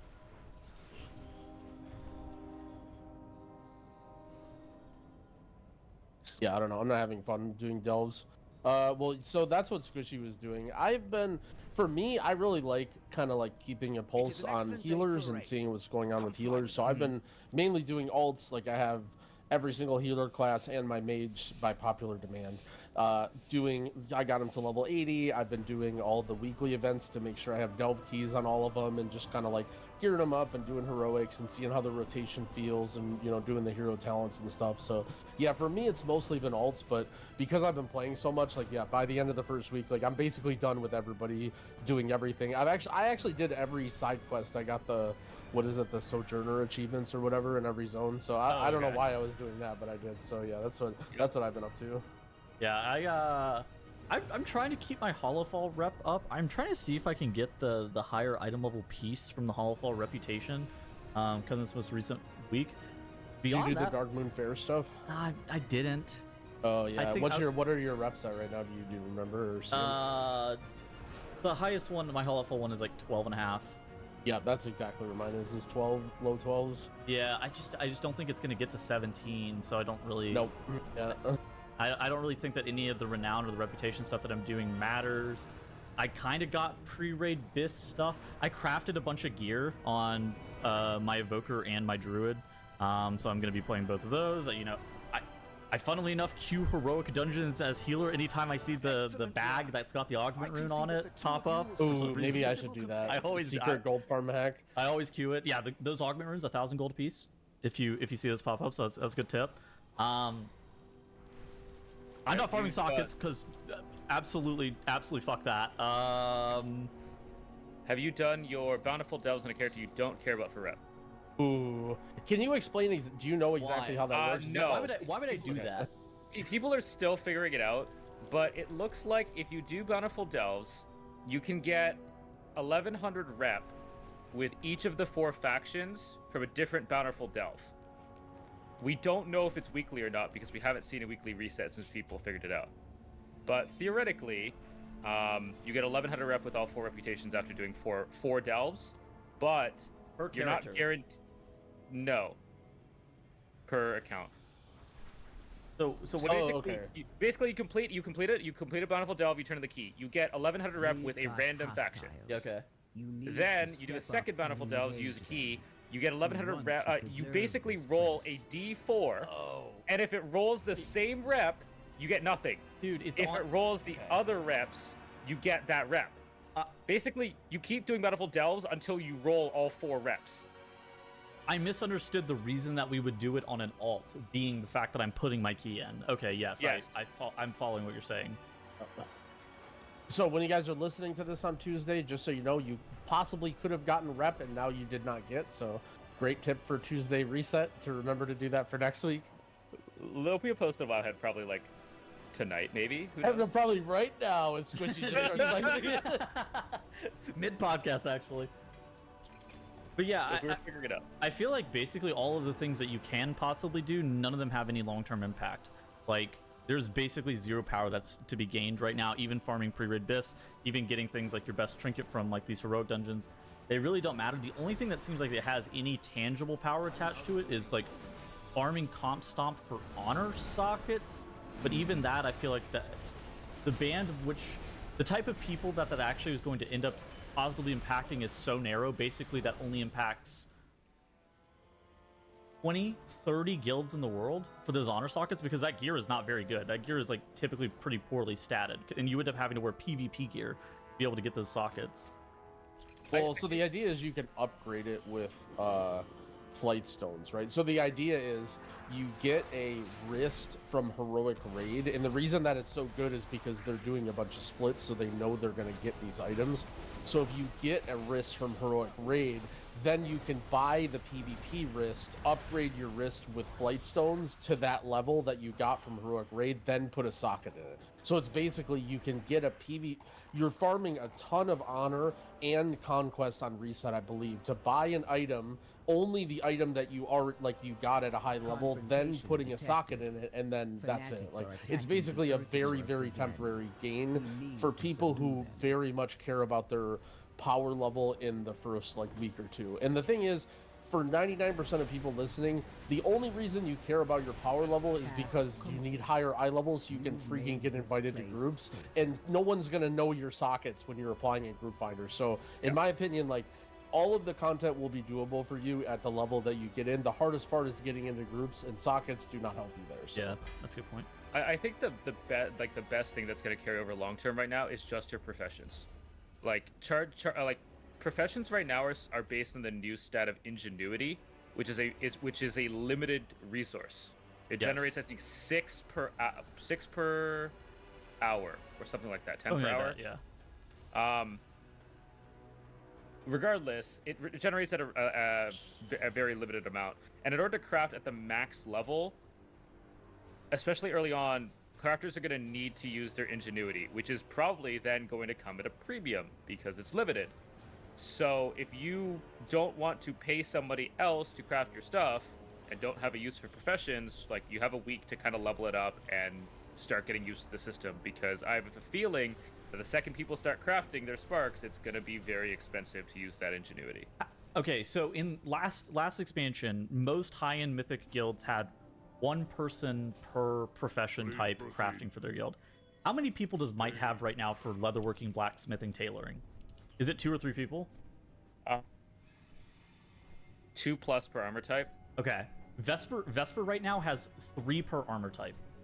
Yeah, I think we have 3, but like leatherworking, I'm pretty sure we have at least 5 that are going different directions. Yeah, it's just more cost effective to do it in house. Yeah. My raid leader still doesn't even know how delve keys work. So Growl, you guys might end up having to pay a lot of gold for your crafting, basically, because what you call it, ingenuity. I think it's called concentration. It's one of the two. It doesn't really matter. But concentration was previous, but oh no, concentration. Okay, never mind. Ingenuity is the stat. Concentration is the yeah. I don't know the difference. I've just been looking at it very, very slightly. It is going to be basically, you guys are going to have to craft non-inside, because otherwise people are going to get rank 4 crafts, because you can't guarantee a rank 5 without. It's kind of similar to needing like an ingenuity proc from last expansion on some of your gear, and you'd have to like recraft over and over again, except it's guaranteed this time. So Squishy, if you're a solo player or your guild is full of idiots, do you have any advice for profession things to maybe save a little bit of money or something that we might need to consider? In this hypothetical scenario, I'd probably make your armor type. That way you can just make your own crafts. It regens at 10 per hour, and the top crafts can take over 400. So that is like 2 days of regen to get enough to boost a piece up to the next rank. It's a lot. No, so I'm not rating in Vesper. Like I'm not rating Vesper this tier, but in the past they've done all my crafts for them, because frankly I'm unwilling to pay like a bunch of gold for it. I'm just gonna be a cheap ass about it. I'm unwilling to pay a bunch of gold, so I was like looking for. I started asking them about the crafting situation, and they eventually were like, "Yeah, we can craft for you, but you need to give us a multiple days of heads up." I was like, "What do you mean multiple days of heads up? What does that even mean, man?" They're like, "Yeah, well, you just the ingenuity system, the concentration system sucks." Like, I don't know. I was like, "All right, man, that's fine, thanks." So I might be wearing rank 4s for a while until I can get it recrafted at a 5. Yeah, rank 5, like, without concentration requires, I think, rank 3 everything, max skill, max talent tree, like, it'll be pricey. Yeah. Which, the four you can always guarantee without concentration is the nice. Yeah. Okay, talking more about crafting. Dude, I saw this tweet from Relo talking about, and the tweet reads, WoW players will spend 2 weeks optimizing gearing and being feared about crafting anything because it could lose them 0.1% DPS, but not spend a single minute on preparing for a raid fight. I found this really funny. So it's right, so too. true. Because people say this. I always hate when there's this notion that, oh, we all hate all this stuff that we do. Oh, this is such a grind. Oh, why, you know? Everyone loves this stuff. Like, if you actually wanted to, like, be good in the raid, you would, you know what I mean? Like, do the, you know, set up your UI with proper alerts, like, learn the fights, like, listen to your raid leader and not go AFK when he's explaining it to you. Like, there's a lot of things you would do if you actually cared about doing well in raid. You don't. It's just fun to prepare. Like, I don't know. Another random tangent that I think is very funny is, how many people do you guys know that either did or are asking about it in Twitch chat about leveling Bran to level 15 to do delves? And I said, bro, I'll show you a secret Bran hack that'll make your Bran 10 times more powerful. Okay, here's what you do. Now you go find a friend, and then you say, hey, will you do the delve with me on reset? And then you go in with that person. That, believe it or not, people are a lot better than level 15 Bran. That's my tip of the week now also, is if instead of leveling your Bran, just bring a friend into the delve and you'll have a much better success rate. If you're worried about being able to do a level 8 delve, power leveling your Bran is not the correct solution here. All right. Well, here's my tip of the week then. If you don't have friends, oh no, did I ruin your tip of the week? Brad, you want to level Brad? There's a first delve of the day bonus for XP for Brad. So every day, if you do a delve, you get bonus experience for Brad. I apologize. I should have read the. I'm sorry. My tip of the week. Help. And my tip of the week is, if you also don't have any friends and you need slightly better gear to be able to complete your level 8 delve, you can probably ship almost all of your crests right now on crafting. You're not really going to need them in the future. You might need the normal track crests in the future, but I have a strong suspicion that you're going to be, especially with having a 3-week advantage on that crest cap for normal level crests, you're going to be at such an advantage that you can pretty much send all crests that you want right now, and that basically pay no penalty for it long term. And that will help you get better gear. That way you can do delves with Brad and not your friend. Can you get carved crests reliably right now? The normal level ones? I've only got 10, and I don't know where I got them. Yeah, I think you get them from like a random quest or something. So I think you might have to grind those out in M0s. There's a quest in Dornogal that gave the carved crests. It was attached to the upgrade person. Yeah. Oh, that's the only one. That's the only way that you get them, is just the introduction quest. I think okay, so. Yeah. But your cap of carved crests will be very high. Exactly. And don't feel bad about spending carved crests. Is the cap for aspect crests the same? What about the really high level ones? So the high level ones in the past. So at least this is how it happened in season 3. Is that we got the shitty crests early, and they were just 80 higher for the rest of the season than the rest of the cap. Oh, okay. I suspect that's how it's gonna happen again, but like again, I guess I'm not certain. Oh wow. Also, mole arm follow-up. Squishy, we're kind of upset that you didn't call this thing the mole arm in the post. So we did some more research after the podcast. So after the podcast, Grau and I got into. We got out there in the trenches for about an hour. I was there for an hour and a half. I don't know how long Grau was there for. And we learned a lot about the Befouler's Syringe since then.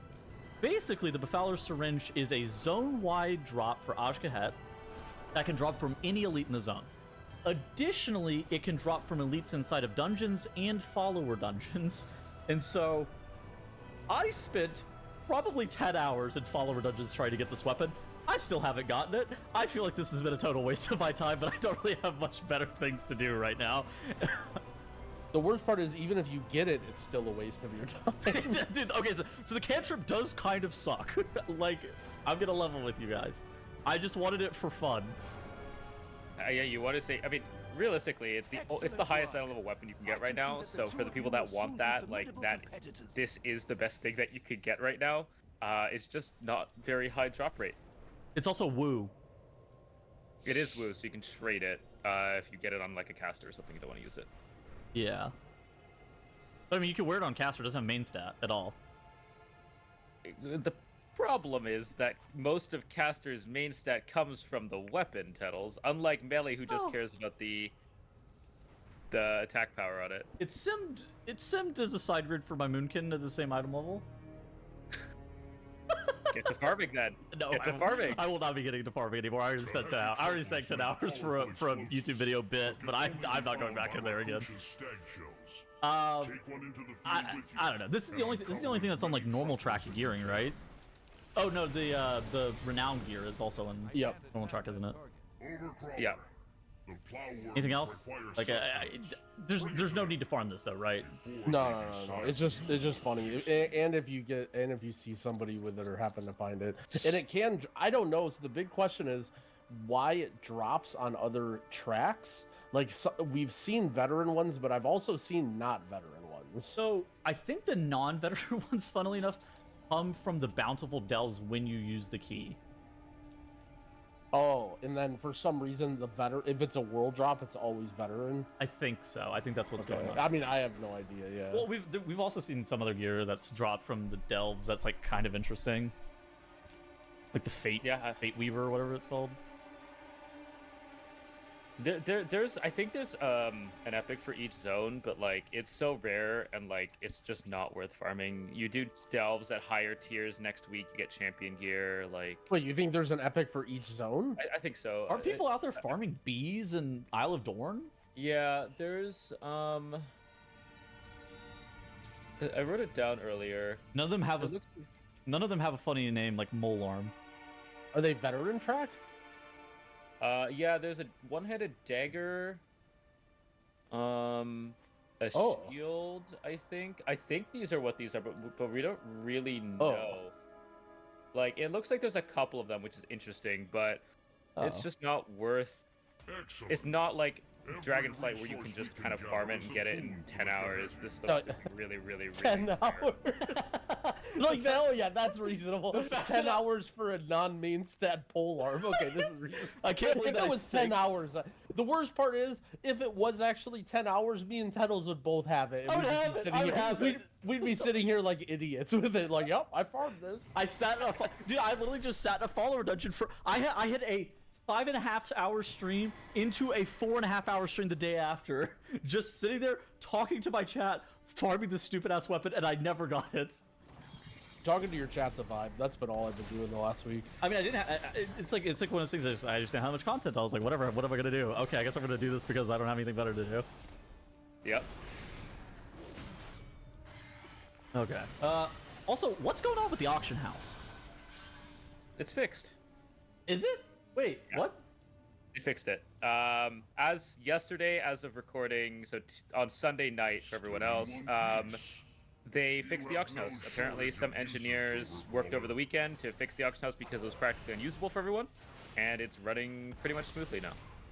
I'm personally surprised that they worked over the weekend, especially since it's Labor Day today in the U.S. Fucking heroes is what they are. Because that auction house was not usable. Well, it was if you used Auctionator. Kinda. Alright. Other stuff that we've seen this week. We saw some class tuning. I would describe this as non-impactful class tuning, but trying to raise the bottom a little bit and lower the top a little bit. But looking at the numbers, it seems like, you know, classes only got about 3 to 4% one way or the other, so basically not too much. I remember reading from the DK Discord that this change ended up being about 3.5 to 4%. This Moonkin change was like net even, basically. Dev ended up being probably the largest one with a 6% aura buff, so maybe a slight gain. This Fire Mage one was basically nothing. The Sun Fury change ended up impacting Arcane Mage. I want to say that ended up being like a 2 or 3% damage nerf. including some rotational changes. The Ellie changes. Ellie got like 6% damage nerf, but now their mastery is much better, and you know Farseer also ended up getting a slight buff. So quite good things overall, I think, for the all these changes. I don't think that these things really impacted too much. I think the largest one was like Disc Priest now heals 100% increase with their atonement outside of raid. I think this was the only one that I saw and I was like, wow, that was actually a bigger change than I thought. Yeah, there's been 2 healer changes. The Disc Priest changes is actually pretty big, and it makes me feel better because like they got like it is just such a massive change. It's literally like probably a 15 to 20% healing change. Like in they needed it. But yeah, right. And it's like I don't even know if they're the running joke is like, yeah, they're at least C tier now. Like we're very happy for this change. But I mean, it's hard to know because now you can't really test it. We just have to wait and see. Yeah. Another change that got sneakily added actually in the patch before this was a bug fix with Chrono Warden for Prez Evoker that I mean the details don't matter, but it basically fixed a bug that people were using, so sort of like Arcane Mages where you could like double dip on procs, and it was like actually a somewhat significant healing nerf. It's hard to know exactly how it's going to work, but Prez did actually get hit with a little bit of nerfs. Not a lot of nerfs though, right? Yeah, I mean, they do Giga Healing right now, so it's like, you know, yeah. It's like, imagine if, sort of like the Arcane Mage stuff, it's like, well, they were doing Giga Dam, they got nerfed a little bit, like, they're still probably really good, but we sort of have to, like, see exactly. Oh, yeah, the Arcane Mage stuff is really, really funny, by the way. They got really mad about this. Yeah, yeah. Burden of, okay, so basically Nether Tempest double dips, but now Burden of Power can no longer be double dipped with spell queuing. I think this is a good change, personally. I think it's complete garbage that you... Spell queuing is such a nonsense mechanic that any normal player is not going to understand how spell queuing abilities work correctly. What were we going to say, Squishy? Sorry for cutting you off. Wasn't this the change that they reverted during beta or something like that, and then they brought it back, and then it got and now it's getting reverted again? Not exactly. So that one was with Nether Tempest, and so now they have one ability that double dips with spell queuing and one ability that doesn't. You have my focus. Okay. Glad you comply. Yeah, basically, Follow like, me down to the you archive have, and I'll it's show you not what a builder Dagran and spender, I have but been like to working on. make the explanation easier, imagine if like you have the choice to buff either your builder or spender. That's what Nether Precision, you can queue them together. Yeah. Nether Precision, you can queue them both together so that you use the builder, then spend, and it buffs both of them. And then there's another buff from the hero talents that also does the same thing. You can decide to buff your next builder or spender. And because both of these things work the same way, it basically, well, I mean, either way, I'm not going to say if it's like more fun or whatever, just the rotation. But, you know, you didn't really make the choice of do you use it on the builder or spender, you just send it on both every time. And now you may have to like reverse the way that you normally think about things if you want to buff your spender instead of your builder. But the TLDR is they basically changed the rotation and like messed with weak auras and stuff that were like, you know, oh, it lights up if you need to use the, like normally you didn't care about it because you could just use it on both, but now you have to like actually think and figure stuff out. So everyone's waiting outside of the mage tower, waiting for all of the high archmages to come down with the sims to explain what we should do. I think that spell queuing just as a mechanic, like Druid has had a couple of things that they've had to spell queue in the past, and I think it is just in general way too complicated for players to be able to optimize in any meaningful capacity. I do understand from their perspective how it's like more fun to play or whatever they say about it. I just don't think it's like super healthy for a spec to be like double dipping via spell queuing like that. It's kind of tough. Yeah, Arcane Mage has a lot of like unhealthy interactions, like clipping, like sort of like Evoker has, where you like you have to end your channeled spells early because it's not even worth it to stay channeled. From what I understand, like Arcane just has a lot of like, it's cool, right? Like it's one of those things where if you're into that kind of stuff, it's cool and it seems fun, but it's very unintuitive of like, you know, oh, I have this arcane missile spell and it should be fun, but like, nope, cancel that, do something else. This is not good. And it's like, it's just weird. I have like two parts of me where it's like the high-end player part of me where I'm like, okay, this is kind of cool. Like I have like spell queuing bullshit with like Legion legendaries and whatnot, and I thought that was like really sick on my Druid. But then I have like the class writer, you know, class Discord person part of me where somebody comes in and asks a question about spell queuing and you have to explain it like in like really long length, and then they just go, why? Why do I have to do any of that? Yeah. You're just like, yeah, I mean that's essentially the evoker stuff. Is like, you know, you get something that buffs your next friendly heal, but if you use it on an enemy and then it bounces to a friendly and you have it like it doesn't consume the buff, and then you can like sequence things, and yeah, like I understand why they fixed it. I think the big concern is just it's annoying that they fixed it now when it's like, you know, the whole point of this week is to try your character, and you know what I mean? Like, you literally can't even, you're like, I'm doing the rotation on a target dummy and I'm like, hey, is this how, right? And they're like, well, actually in 2 days, that's not how you do it. And it's just like, well, what? I think the other thing that's interesting about this class tuning changes is, or I guess just in the past as well, there's just kind of been a lack of tank changes. Are tanks since bad they right did. now? What are they doing? Well, that's what I was gonna say. Like, I don't necessarily think that tanks are bad, but they did that big overhaul, like tank nerf, and then tanks have just kind of not been present. I'm just watching videos, mate, and trying to be a better holy paladin. Champion, Ranger General. But I normally stream with myself and my brother. Brother tanks, I heal. But no, otherwise just catching up on my YouTube, playing WoW, so might as well stream it.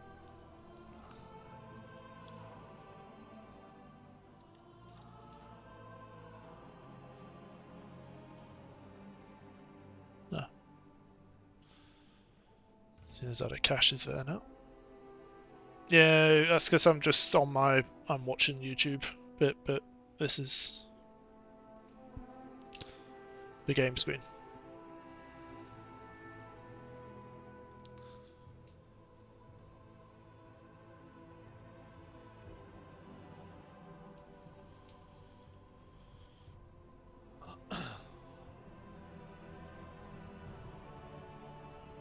Yeah, just queuing up heroics, gearing up. Patiently waiting for next week and next reset. Do you have an I see Orion has returned. Does he bring our new Stormward with him? No. Our new Stormward has been right here all along. Lufcella has done what Baelgrim and I failed to do for thousands of years. She's brought the Stormroots to be as equal partners, with compassion and understanding. Oh, nice. Is it out yet? There's a you complete the quest line now, can't you? I know it was locked for the first 2 weeks.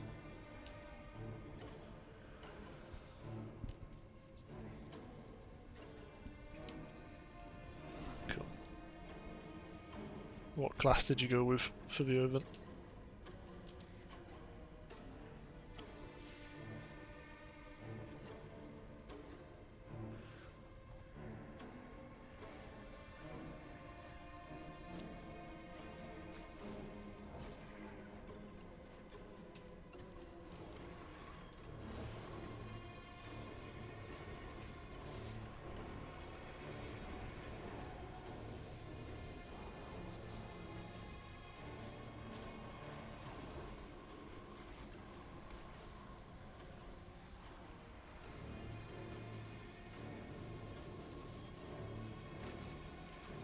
That's the worst for you.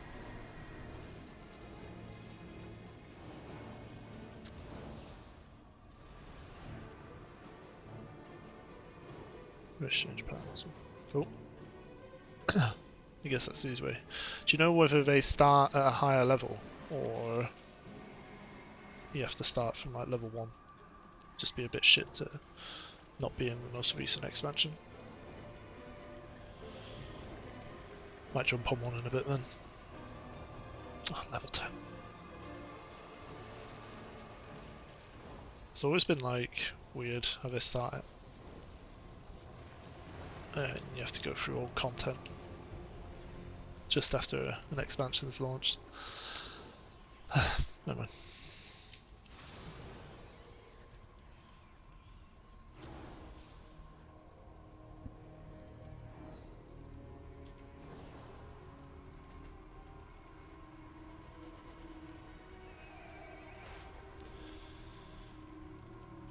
Oh, I found healing far easier on the monk.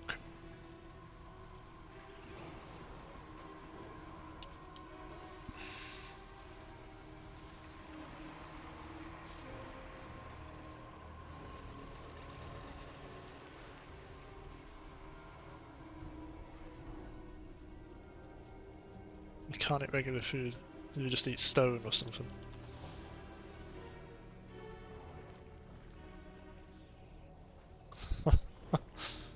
I didn't know that. That's brilliant.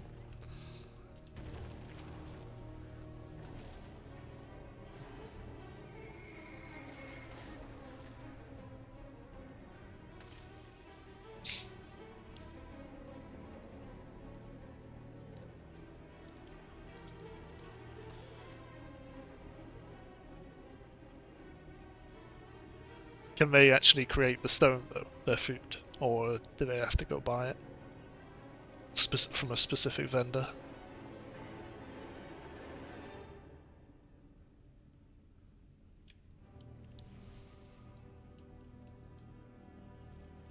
That's brilliant.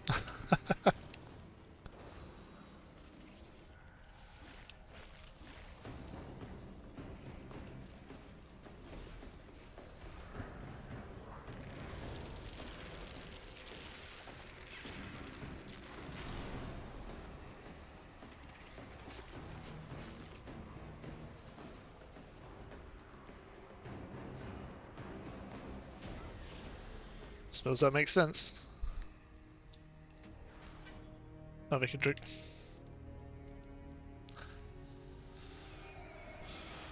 Right, concentration mode or slightly. Oh, somebody left.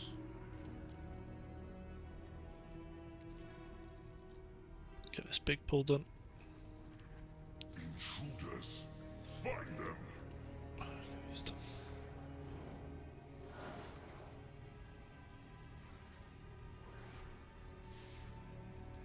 I'm always a little bit dubious about these big pulls.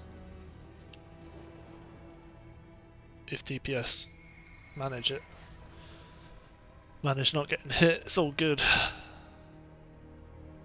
Yeah, no problem. Yeah, that's something that people are going to have to consider if they're pushing Mythic Plus or Raid-in. I guess it'll all be figured out. There'll have to be a specific Earthen guide on Wowhead or something people have to make. Either way, be good to see.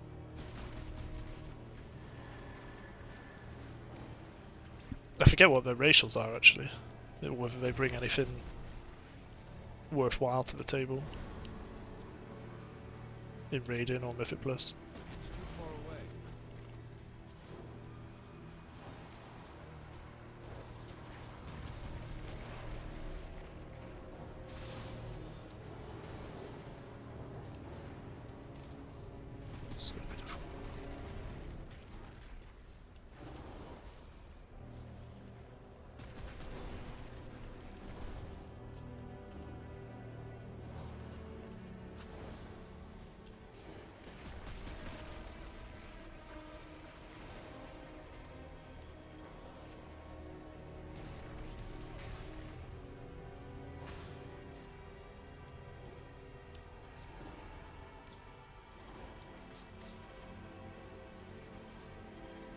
Ah, right, fair enough.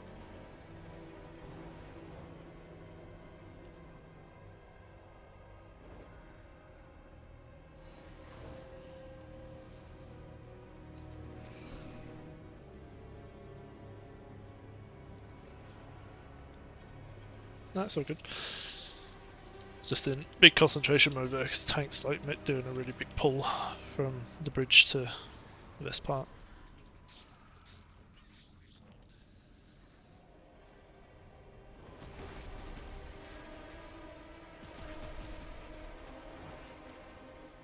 I'm right in saying that Earthen can be all classes, or it's like Druid, they can't be.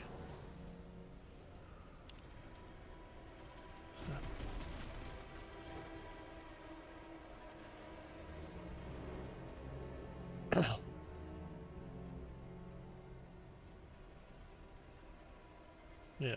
Incompetent drones. I will end you myself.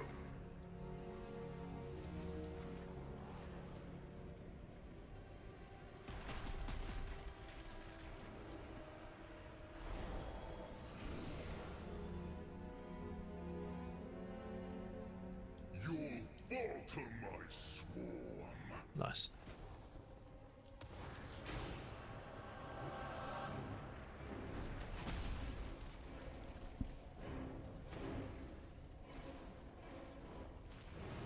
Yeah, I don't know.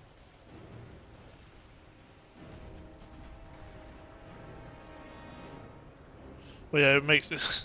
It'd be really cruel to have. Yeah, you can create an overmage, but you can't eat the food that you can make. Funny, but a bit cruel.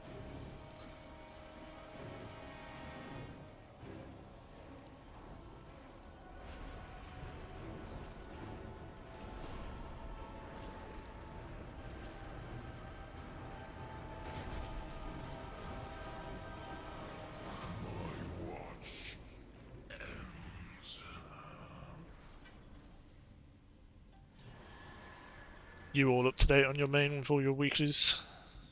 Or you still got a whole bunch to do?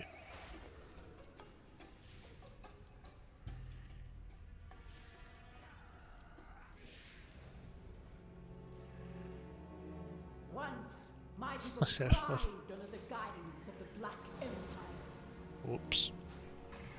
I don't go on hold. Refused to reclaim that glory, but no more. Ansurek and the Black Blood will usher in a new age for Ashkahet.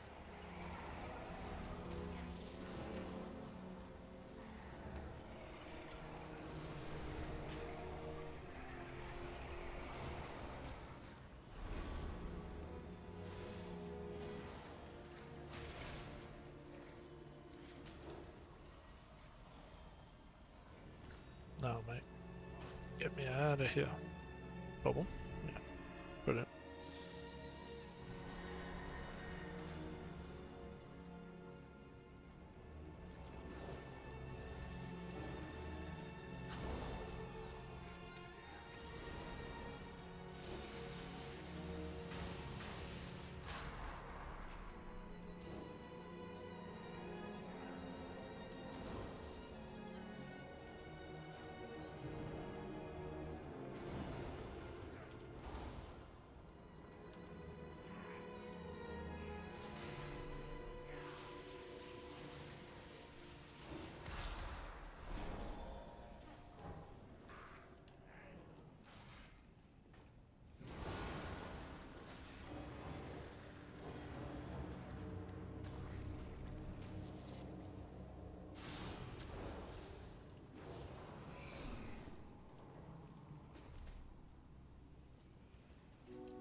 The harvest will prevail!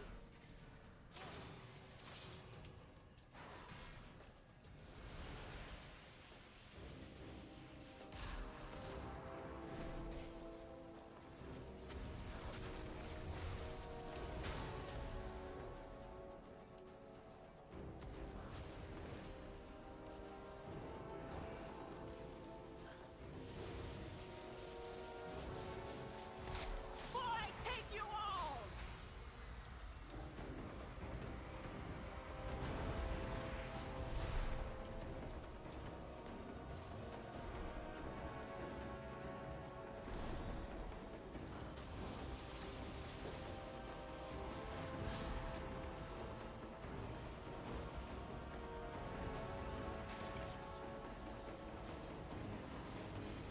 My blood Love it.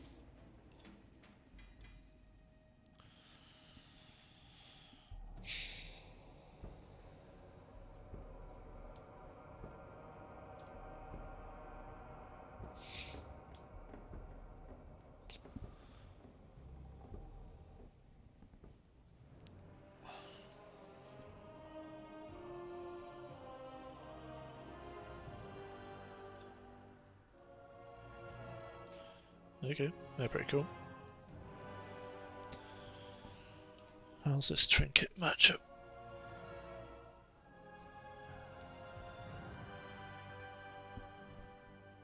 Not really want to have to do anything, so the more passive the better.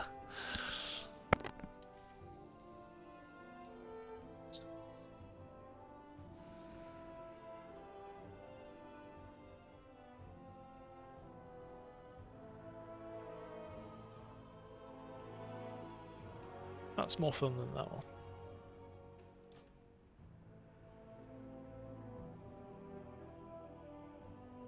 I need a belt. Need to go see if there's a belt on auction house.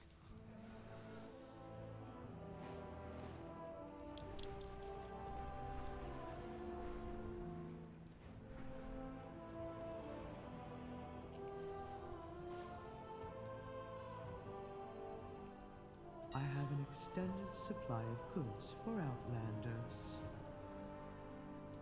Actually, no. I'm gonna see what I can make.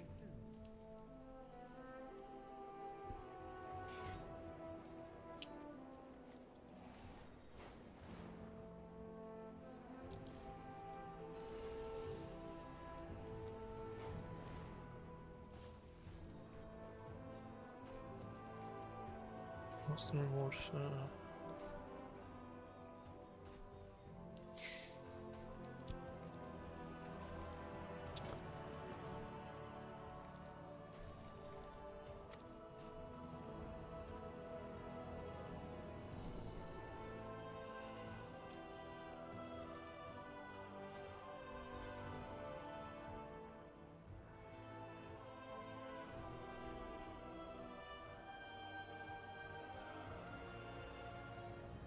None yet.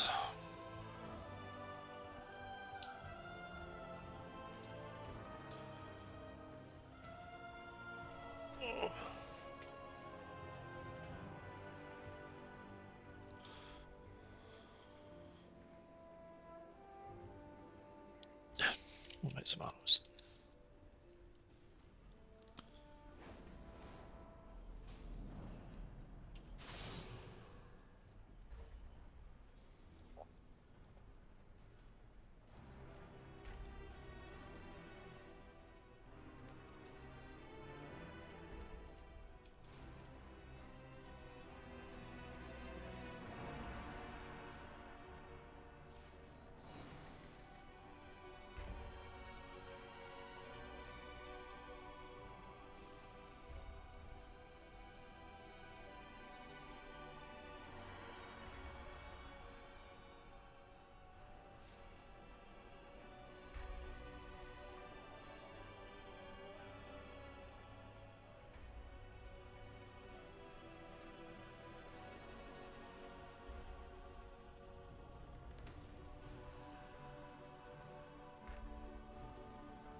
Okay, I can make it 580.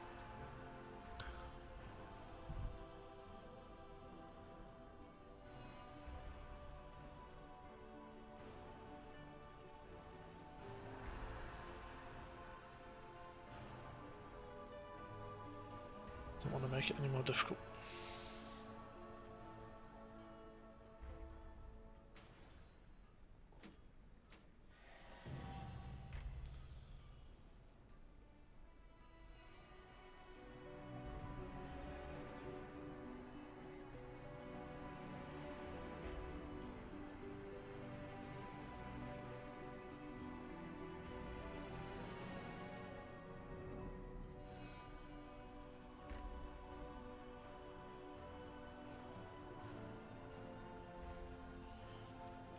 Okay, so risks I could do. Okay,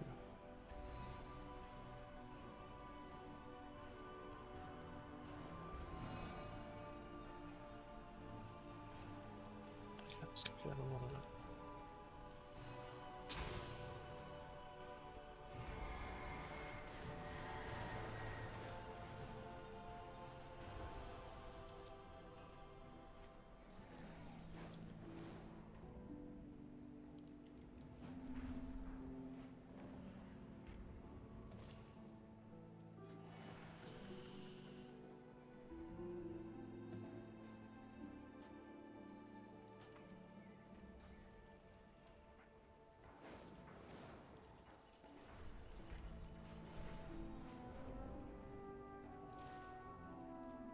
calibrated my prices to be reasonable.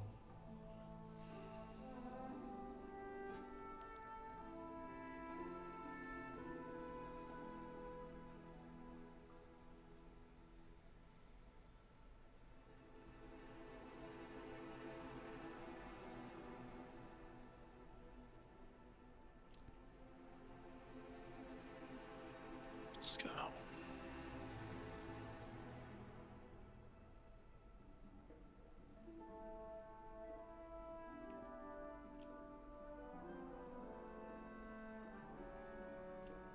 I think I've got captured Starlight. No.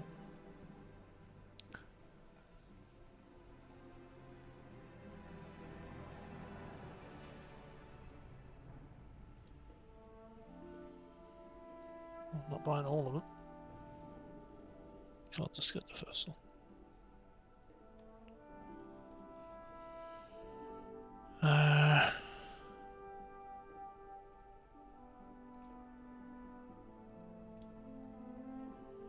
Okay.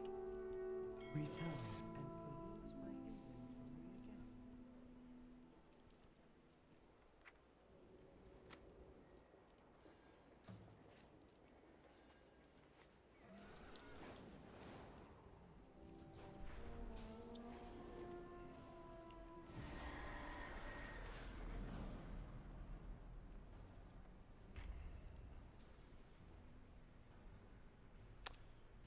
How do I make it enchanted again?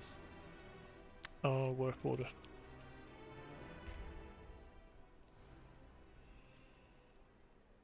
I need to be at...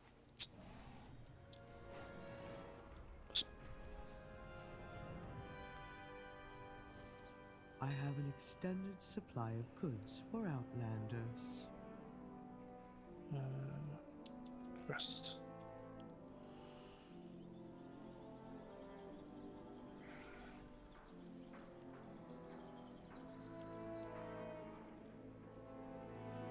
What is it?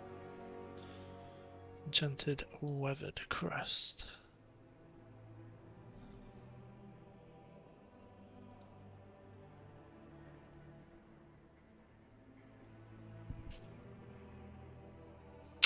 I'll go get the dust. My directive has been fulfilled.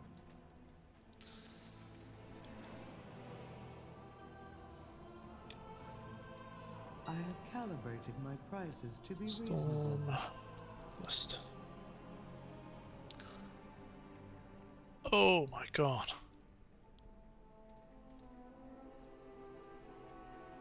My thanks be That's mad.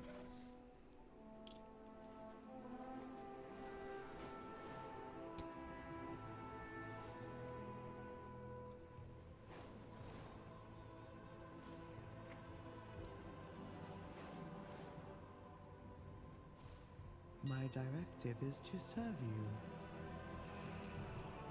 Enchanted Weathered Harbinger Crest. To... I think it's Saren.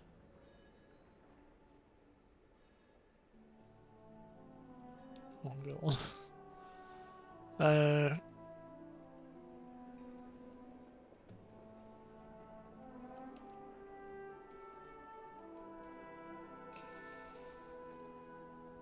Send this to John.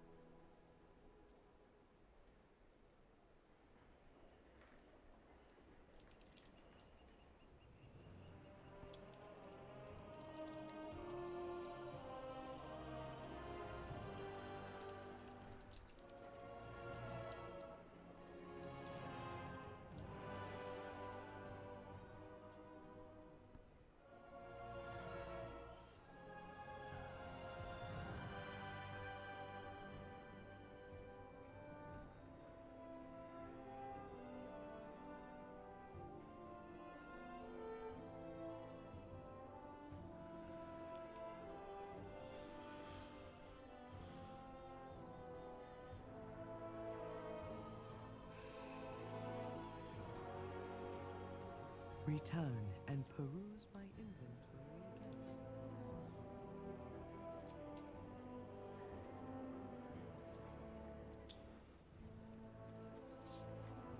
Let's go to bank.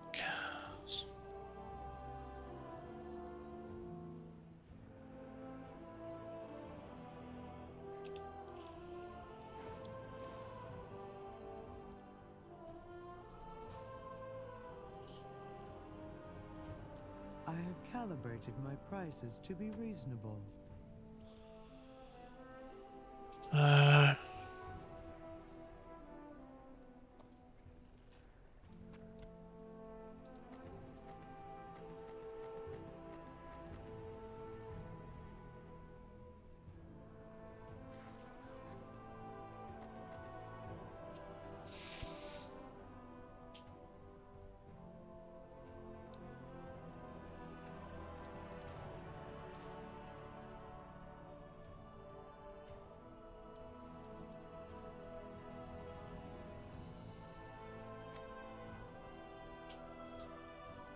No, I'll just sell that shit. Consumable.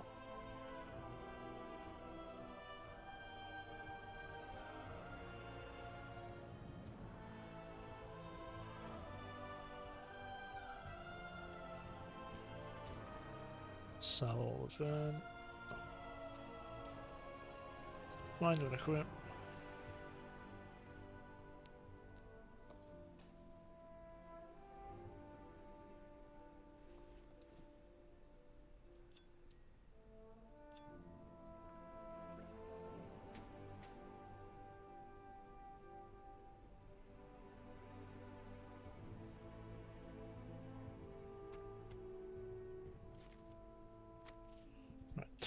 My thanks for your patronage.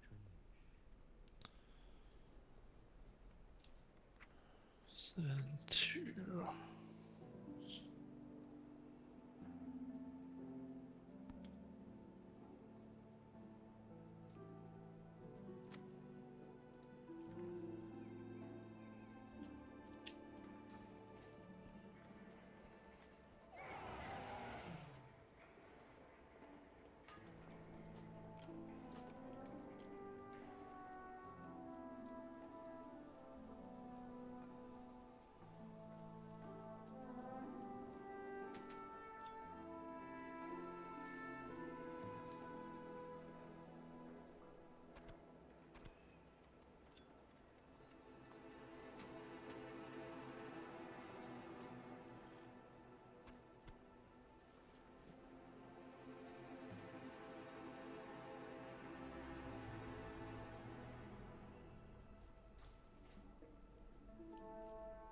My directive is to serve you.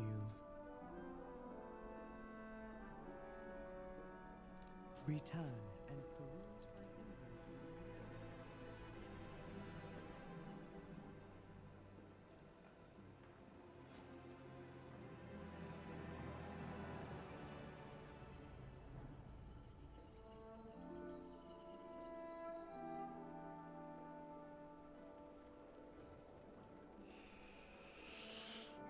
Let's go make this.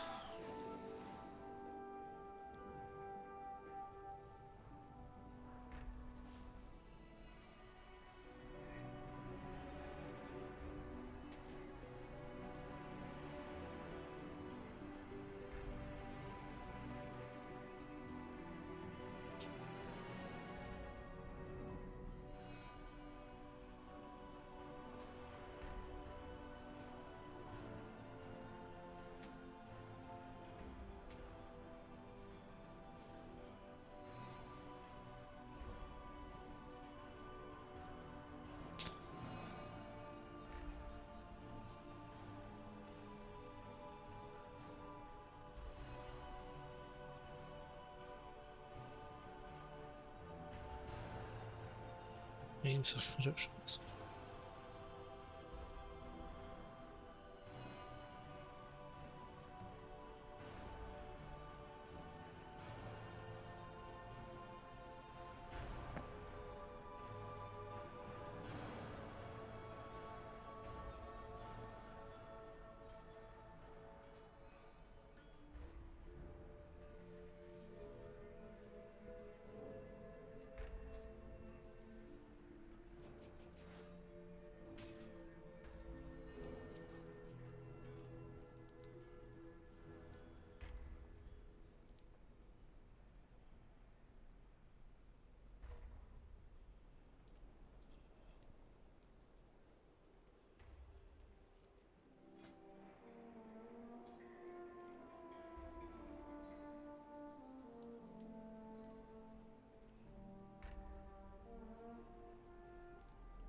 Alright, I am going to end the stream. I go for a bit of a break, and I'll be back later tonight. Cheers, guys.